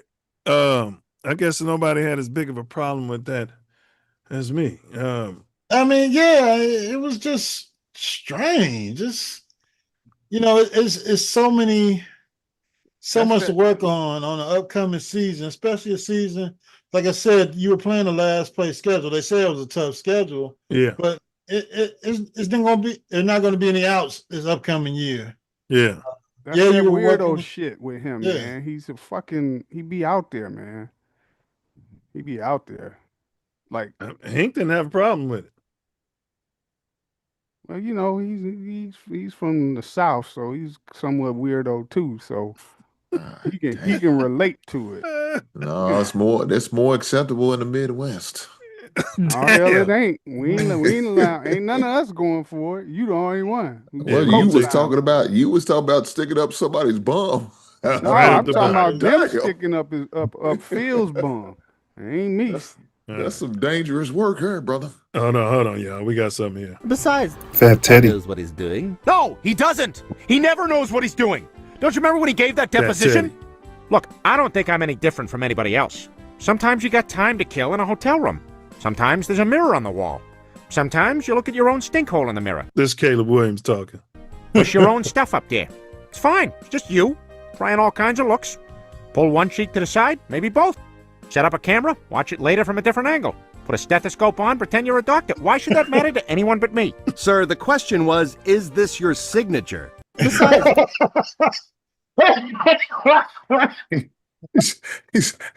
want to tell all his goddamn business. There's that Marcus. This is your signature. This is my confessions. Oh man, when I saw that, I'm like, I'm not living life right, man. I need to start going off on tangents with motherfuckers asking me questions. Cops pull you over. Is this your car? Sure. Oh, I like to sit in a hotel room. Get in the mirror. So I like to lift one cheek. Yeah. Caught me looking at shit. But Diesel, you asked about I anticipated either you or Hink was gonna say something about the comparisons between those two quarterbacks. Now, one of them you guys have made a god, okay, and the other one y'all want to move off his black ass and send him to the CFL. Mm-hmm. Let's look at what the graphic says, Ace. Stats since this moment. Look at him since he was getting sun. Look at his face. You know what I mean? Somebody's just trying to help your little bitch ass. Look at his face, Ace. Mm-hmm. Now, here we go. CJ Stroud, games played since CJ sunned him, stood over him. 29 games played, 32 for Caleb. Passing yards, 6,274. Caleb, 7,216. It's in 3 more games, though. TDs, 36. TDs, 47. Turnovers, 24. I admit that's not good. Turnovers, 17. Look at the completion percentage. And then the rating, 88.5, 91.2. One of them's Iceman, and one of them, according to Diesel, is a career backup. What do you have to say for yourself, Diesel? What's your you point? talking about somebody who's got proclivities for Justin Fields? Well, now I see that you're starting to lean toward. I see that you're starting to lean toward his little buddy, his little bunk buddy from school. You're starting to lean towards him. Did you see what the hell he did in the playoffs? All the turnovers he had against New England? Horrible. Horrible. I don't even see how you could bring his ass up and compare the two. I know what the eye test tell me. Last season, Caleb was 10 times better than his ass just by the eye test. Now, you got to remember, Stroud had a defense that was lights out, right? Lights out. That defense was probably 1, 2, or 3 in the league. 1, 2, or 3. And he showed his funky ass in the playoffs turning the ball over like that. So I ain't got, man, that dude, hey. But he didn't have a genius offensive coordinator, nor did he have the offensive weapons Caleb had, nor did he have an all-pro left tackle, nor did he have an all-pro center. His offensive line was shit, and everybody knew it. He got a top 2 defense. It might have been number 1. It might have been the top defense in the league. And the worst offensive line in football. I ain't trying to hear all that shit. He been in the league longer. He been in the league longer. You don't like Ohio State quarterbacks. You pull up them stats based on when Caleb still had a fucked up offensive line. You went back to that game that he lost, which was in his first season. So I don't want to hear that shit. No, fuck CJ Stroud. He better. If you wave your pom-poms like that for Justin Fields, we wouldn't be having this problem. Nah, buddy. All right, Ace. You wasn't ready that I had that ammo in my clip. Yeah, buddy. But you're gonna ignore that he had the worst offensive line in the league, I ain't just trying like to Justin hear that Fields shit. He had been in the league his whole longer. career. He been in the league longer. All right. But he's not general. All right, Ace. What's your take on that graphic? I mean, there is no. I mean, CJ definitely had a better defense. His offensive line had him running for his life, but he made a lot of mistakes, as you saw by his turnover numbers. But I still don't understand Justin's need to clap back at him after the comment he made 3 years ago. So it is what it is. They're both playoff quarterbacks, and their playoff tenure to this point is, CJ is going down and Caleb Williams is going up. So we'll see once the Bears face a full first place schedule for a year. What do they do in the playoffs? And I believe Houston addressed some of their offensive line issues in this past offseason, and we'll see what they do coming up into this particular season. Maybe we have to table these stats to the end of the 2026 season to see where both of them are at. One guy's in a situation with a genius offensive coordinator and everything's been dropped in his lap, from receivers to tight ends to everything's been, all the money's going to the fucking offense. Another guy's in a situation where all the money's going to defense, and these are the stats you come up with. That's a cap. They have receivers. They had a running back. The running back, I think, got hurt. And you throwing out that bullshit. They've been in the league longer. They supposed to do better. He's been in season one year longer. That's a whole NFL season that he's had under his belt, right? Which is something to stay for. So I ain't trying to hear all of that. CJ Stroud, like I said, that comparison that you showed at the beginning should have been Stroud and somebody else, not Hurts and Lamar. It should have been Stroud and somebody else, because his ass is definitely on the hot seat if he don't play well this season. So he's a backup. All right, Hank. No, I ain't saying a backup. I said he better play well this season. Well, before I ran the thing, you were saying he might be a backup in the NFL, and I told you I had a graphic for you. That was earlier when you did your first take, and we were talking about that. And I said I got a graphic for you because you started insinuating that he's his starting job is on the line. I didn't say no. I said his job is on the line. That don't mean he's like a backup, but that means his job is on the line. Now, whether your ass get benched or something or traded, that's a different thing. But that makes sense. He got to show up. He got to show up because they got the formula to go deep in the playoffs. When you got defense like that, they don't have an offensive line. How can he do? They got to go get him. You got to look when your line ain't that good. You got to be creative with shit that you do. And Stroud, man, that dude looked timid a lot of times. Even when he had time, he was timid. I'm telling you. Caleb didn't have a line. He got sacked 75 times. Go ahead, Hank. But he never looked timid. He wasn't creative. Go ahead, Hank.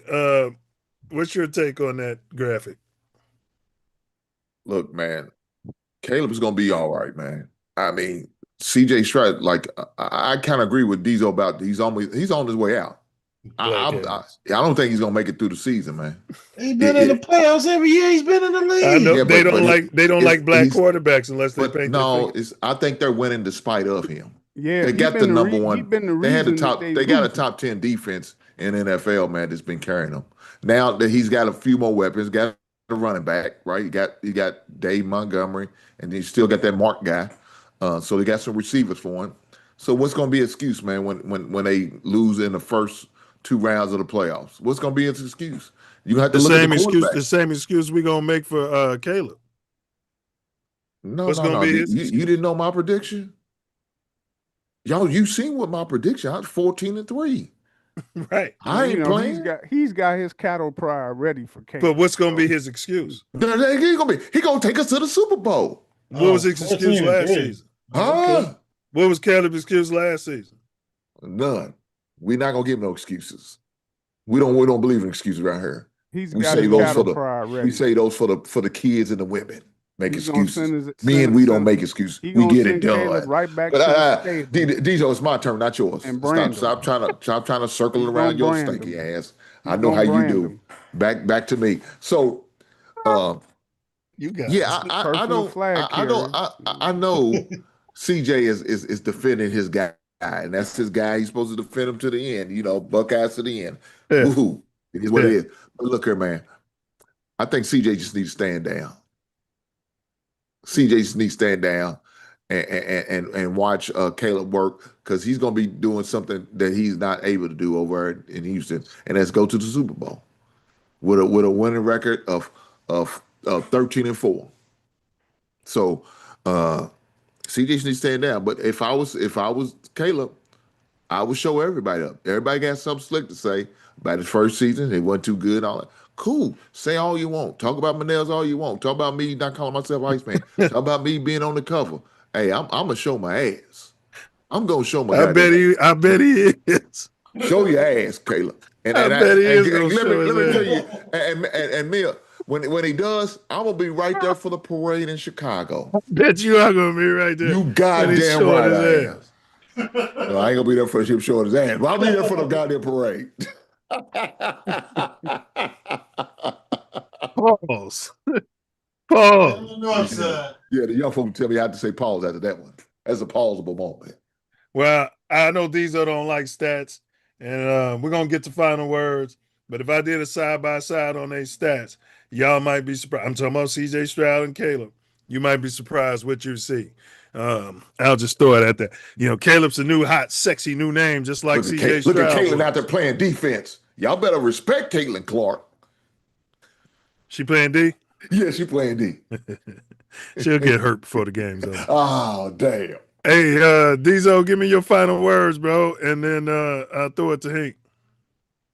Karen, let's get a close-up on him. I want to see his big lips while he's mission lips while he's giving his final words. Final words. Well, I figured that somebody like Mercer would dig into the archives to try to pull up some shit to cap on Caleb. That's his MO. And then he gets his flag carriers and his guide on to lead the company, and they jump on his back. But he ain't prepared for me on a weekly basis because I come with fire. And I set the screens on fire every time he tries to come with that bullshit. Oh, excuse me. Thank you, Hank. I'm rubbing boogers on his arm and trying to put boogers on his face, and he's running away. And he got a dumb moose from Kentucky that thinks he can just come in and ram his head. Moose. This is crazy. Ram his head into the screen, eating on baked shit. It does no good. Then you get Ace in the hole. He leaves for a while, goes and takes a dump, realizes that he's constipated, pinches the loaf, and comes back. Your final thoughts just to take shots at us? Oh, yeah. Yeah, that's his final words. But it's all good because I be prepared. So you come with all of the heat you want, all of the smoke, ain't gonna matter. I'm starting the fires. Y'all got to put them out. And that's it. That's all I got. Hey, can we get a FGB out You of you? ain't getting nothing like that. You getting FJF1 and any other of them Ohio State QBs in the past 25 years. Oh, now he don't like C.J. Stroud. No, I don't like him either. He you holding Caleb Pocket. He wants to be Fields' butt buddy. I know he already had the bunk beds with him, and they only slept in one of them. So he holding Caleb Pocket like I don't like CJ. So he said they only slept in one of the bunk beds. Yeah. So now I don't like him. Milz wanted, Milz wanted to be like, will y'all let me sleep on the top bunk? These proclivities just got to stop, man. This is crazy. On the top bunk while y'all two on the bottom. This is crazy.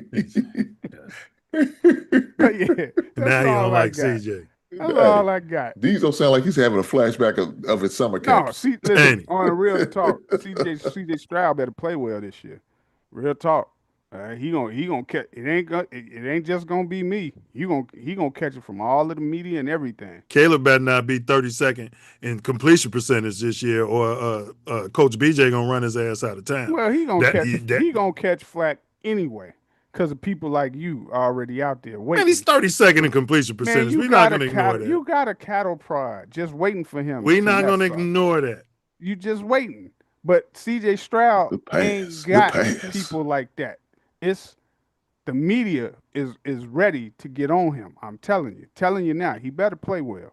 He better be working out and trying to complete the passes and not making them turn. He turned the ball over like a rookie. They better get a line for him. Hey, he better figure it out. Okay, he better figure it out. But that's all I got. I'm out, y'all.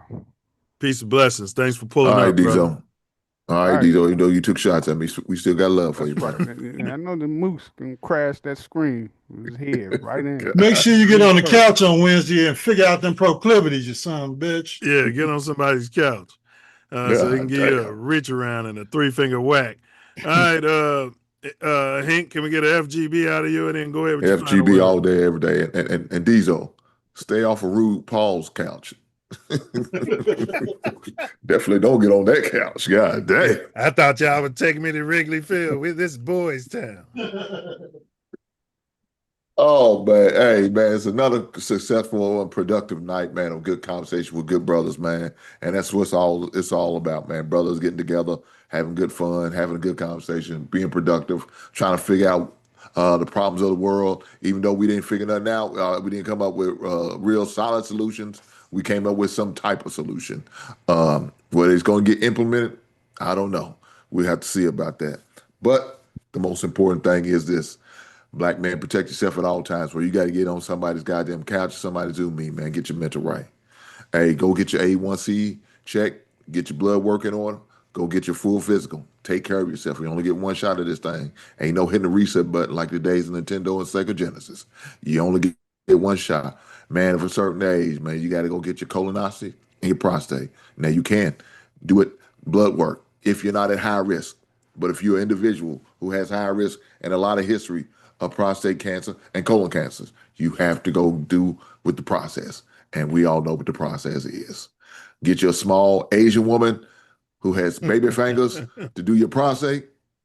And good luck on the colonoscopy because the prep is worse than actual procedure. I'm going to leave it there. Y'all brothers, have a good night. Sisters, we love you. I love the Black Queens.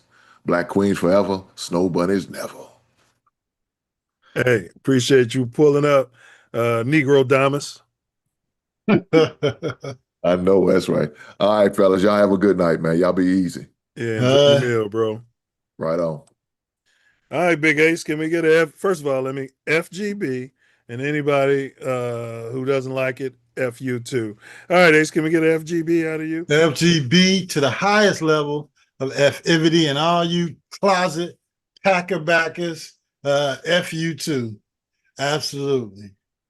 Yeah. I was just up in Milwaukee up until yesterday, seeing all that putrid green and yellow running around in Milwaukee. Luckily, I was at a baseball tournament, so I was able I'd rather sleep with poop on my pillow than spend 75 seconds in Milwaukee. But go ahead.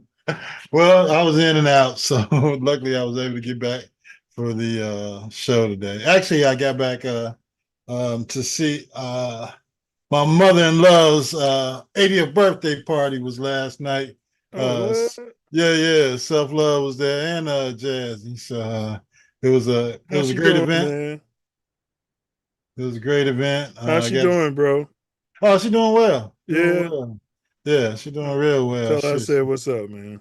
Will do. She's moving around out and about like more than the 20-year-olds. You know, she's out and active every day. So that's great. Great for her to celebrate her 80th trip around the sun. But hey, we got a lot of interesting concepts out today. I don't know what's going on with Nails and where his head is headed. I'm sure there's plenty of people around him telling him how great he is.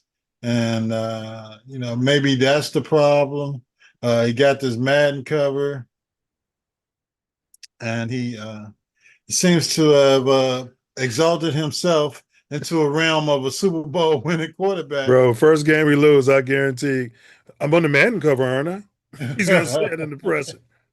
I can do that move on Madden. Yeah, so I understand it, man. So hopefully his focus comes back around once training camp starts and he starts thinking football, since Coach BJ is breaking everything down to the studs and building up this new offense with our 13 personnel set and getting out there and pounding the football and hopefully making better decisions to hit that check down or that tight end, run over the middle, or that tight end that's coming off the fake block and is wide open in the flat. So we'll see. We'll see. That's the hope for the upcoming year, which is going to be a tough season. You're not surprising anybody anymore. They got tape on you. They know they're researching Coach BJ's tendencies. So you gotta be ready. You gotta evolve as a play caller, and I hope that's besides getting out and enjoying Chicago in the summer. I hope that's what his mind is geared toward if he's here. So. Oh yeah, BJ working, bro. They had asked him what you're looking forward to doing, because they had a little break, and he said getting with the new running game coordinator or something. He's like, because I love what he was doing over here. That was his break. He learning shit from guys on his staff, bro. I love BJ.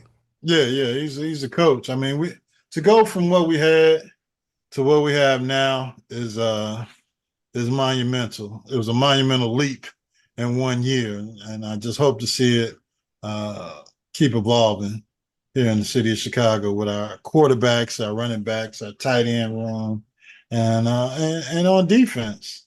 They keep looking for this next great pass rusher, but you get your defensive unit playing as one, and we add a player here or there. We'll be okay. Booker steps up, takes the next step, get that big African back, and the dude we brought in from Atlanta will be a year healthier. Yeah. Well, he definitely was hurt last year and still playing, and hopefully the Turner come back and show why they drafted him so high. Oh, why they saddled him up, whipped. Yeah. I'll have to pull the reins back on him a little bit, but we're gonna teach him. That's right. Yeah, Turner, I forgot about him. Yeah. So I mean, they got some players coming back, but hey, there's still going to be injuries. So you got to get your unit tuned up and get as much talent on both sides of the ball as you can. And we got the new rookie safety who's supposed to be Superman, Clark Kent. Thielman. Oh, yeah. Yeah. We got Bush in the second Butch Stud spot. Kobe Bryant is new safety. Yeah. And they talking about, that kid from Arizona State. He might be pushing your guy, Sanborn, for the last linebacker spot. So we got a lot of good things coming up in Chicago in the next few weeks when training camp hits, and just be ready. Be ready for some football. And we'll have TJ Edwards back too. Yeah. Yeah, hopefully he gets to a healthy season. He doesn't have as much to do, and we get a healthy Gordon back, at least for most of the season. Well, he got to be healthy this year. He's definitely. Ben Johnson on his ass. He might not even make the team. They saying. He on the hot seat, definitely. All that soft tissue crap. This new coaching staff don't want to hear. Is he hustling? That motherfucker like, I'm not getting CTE. Fuck you. I'm getting PAID. Yeah, but they, I think they'll come to a consensus that he might be hustling, and if he don't get out there and play, he's a good player when he's out there playing. But man, he's hurting the offseason. Yeah, that's unacceptable. That's unacceptable. So whatever he needs to do to fix his body, whether it's conditioning, nutrition, or strength training, he got to do it. Because being in a position where your career on your second contract is over in the second year, yeah, that's not where you want to be, especially going forward in this league. But I'm just happy we had a good week. It's about to be hot here, so finna have another heat wave in Chicago. But it's July, so it's expected. Check on your loved ones, love your loved ones, enjoy your family, enjoy your kids. It's summertime. It's summertime in the Chi, the greatest time in the world. Everybody be safe. Be safe, be safe. Like they say on the Self-Love show, if you see something, say something. We gotta improve our communities. We have to love each other more. We got to take care of our own. We all we got. So go out there and talk to these youth. Start with your block. Patrol your block. Make your block safer. Make your area safer. Go from your block to your neighborhood to the area that you live in. But we gotta make the city safer, and that starts at home and on your block and talking to your neighbors. And making your community a community, whether it's bad now, make it better now. Y'all got to get out there. If you need to clean up to make it look better, if you got a house on the block, you need to cut the grass, go out, send them kids out there, cut the damn grass. They ain't doing nothing any damn way. Jumping on cars and shit. Yeah, send them out there to cut the grass of that house that doesn't have Before you go to the team takeover, you better go cut that lady's grass. Right. Give them something to do. You ain't got. If you don't have them in something, they're gonna be into something. So and the idle mind is the devil's playpen.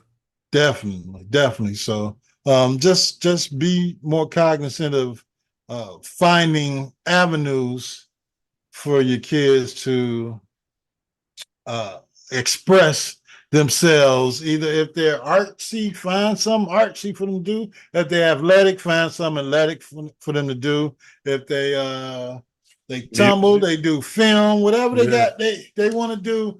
Find a way to get out there and do it. Get out the club or get out of, whatever you want to do. Mm-hmm. Occasionally, you got to live life for you. But the kids didn't ask to be here, so let's make sure that they enjoy being here while we can.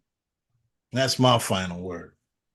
Hey, man. 19 days to training camp, bro. Yeah. Ooh-wee. Bear down. Yeah, it's crazy, man. 19 days, bro. Yeah, the Bears been pretty quiet about this stadium crap, so it lets me know that. Yeah, they've been real quiet. Nothing's going on. They did that damn report on the land. It was like, wait, everybody's getting cancer. Yeah. We can't put a stadium and hotels there and invest all this damn money. No, it's a lawsuit waiting to happen. Yeah. So well said, man. All y'all final words, well said. The conversation doesn't cool down as we close out this episode of Mouthpiece Included, it sharpens. The debates around Caitlin Clark and her sudden congressional spotlight remind us how fast sports can become a political lightning rod and how quickly narratives shift when power steps into the arena. Whether you see it as protection, performance, or pressure, it's a storyline that won't fade anytime soon. Then there's Caleb Iceman Nails Williams, who continues to stir the NFL pot with a confidence that borders on theatrical. His latest shade towards C.J. Stroud and Justin Fields. Hello? Yeah. What happened? Oh. His latest shade towards C.J. Stroud and Justin Fields ain't just quarterback talk. It's branding, rivalry, and a preview of the league's next era of personality-driven competition. The triangle is only getting spicier, and we'll be right here tracking every jab and every clap back. And, of course, the world of tricks keeps spinning, putting sports, culture, and tricks into the same orbit. As always, we'll be back next week, Yah willing, with more heat, more truth, and more unfiltered takes. Thanks for rocking with us this week. Stay locked in, stay curious, stay ready for whatever the week throws at us, on the field, in this political arena, and everywhere the two collide. This ain't just content, it's connection, and it means more because you're here with us. Stay locked in. We appreciate your support and enthusiasm for Mouthpiece Included. If you have any more questions or need further information, feel free to ask any of us. Stay tuned, stay passionate, bear down, and as always, until next time, Ace. FGB to the highest level of effivity, and that's right on. Damn right. And if you can't say FGB, do some soul searching. Yeah, figure out what's going wrong in your life. You know what I mean?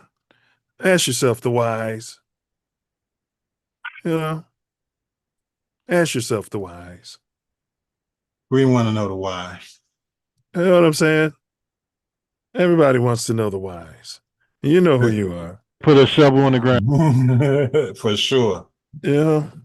You can't say FGB. I mean, it's mind-boggling. Asinine. I mean, unless there was some sort of religious conviction, you could say, you could paraphrase it, say it a different way if you don't want to use the profanity or something like that, right, Ace? Yeah. But I think it's, the proclivities are coming out more and more each More and more. They said your boy Caleb signed a jersey and sent it to Pope LEO. Yeah, he did. Yeah, and they were calling it a jersey swap. I'm like, what did the Pope do? Send him one of the altar boys? Like, what did they swap? Right. Yeah, I don't know. That's crazy. All right, y'all. Thanks for tuning in. On the ground. Breaking my heart, man. Yeah. Breaking my heart. You guys gonna get your little suburban stadium and your little, you probably have halter top night, fingernail paint night. You get your fingernails painted. Yeah, I'm not going out there, man. I go watch them out of town before I go to damn out of town. All right. You find yourself sliding through. You might be in LA. On Florence and Normandy. Hey, homie. Hey, man, come here. You better. You might be in Chicago. Woo! Dipping down Ashland. You better. Watch your back. Check your six. Double check that blind spot. Use that blind spot assist. TATN. Better guard your grill. TATN. Guard your grill. TATN. Mouthpiece included. TATN. Bear down. Damn. Knuckle up.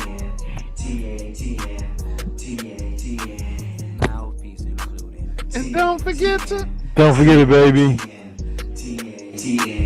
And don't forget to. Whatever you do, don't forget it. Like, share, subscribe. Hey, butterfly. Forget to bring your mouthpiece. Sure. Don't forget it. TATN.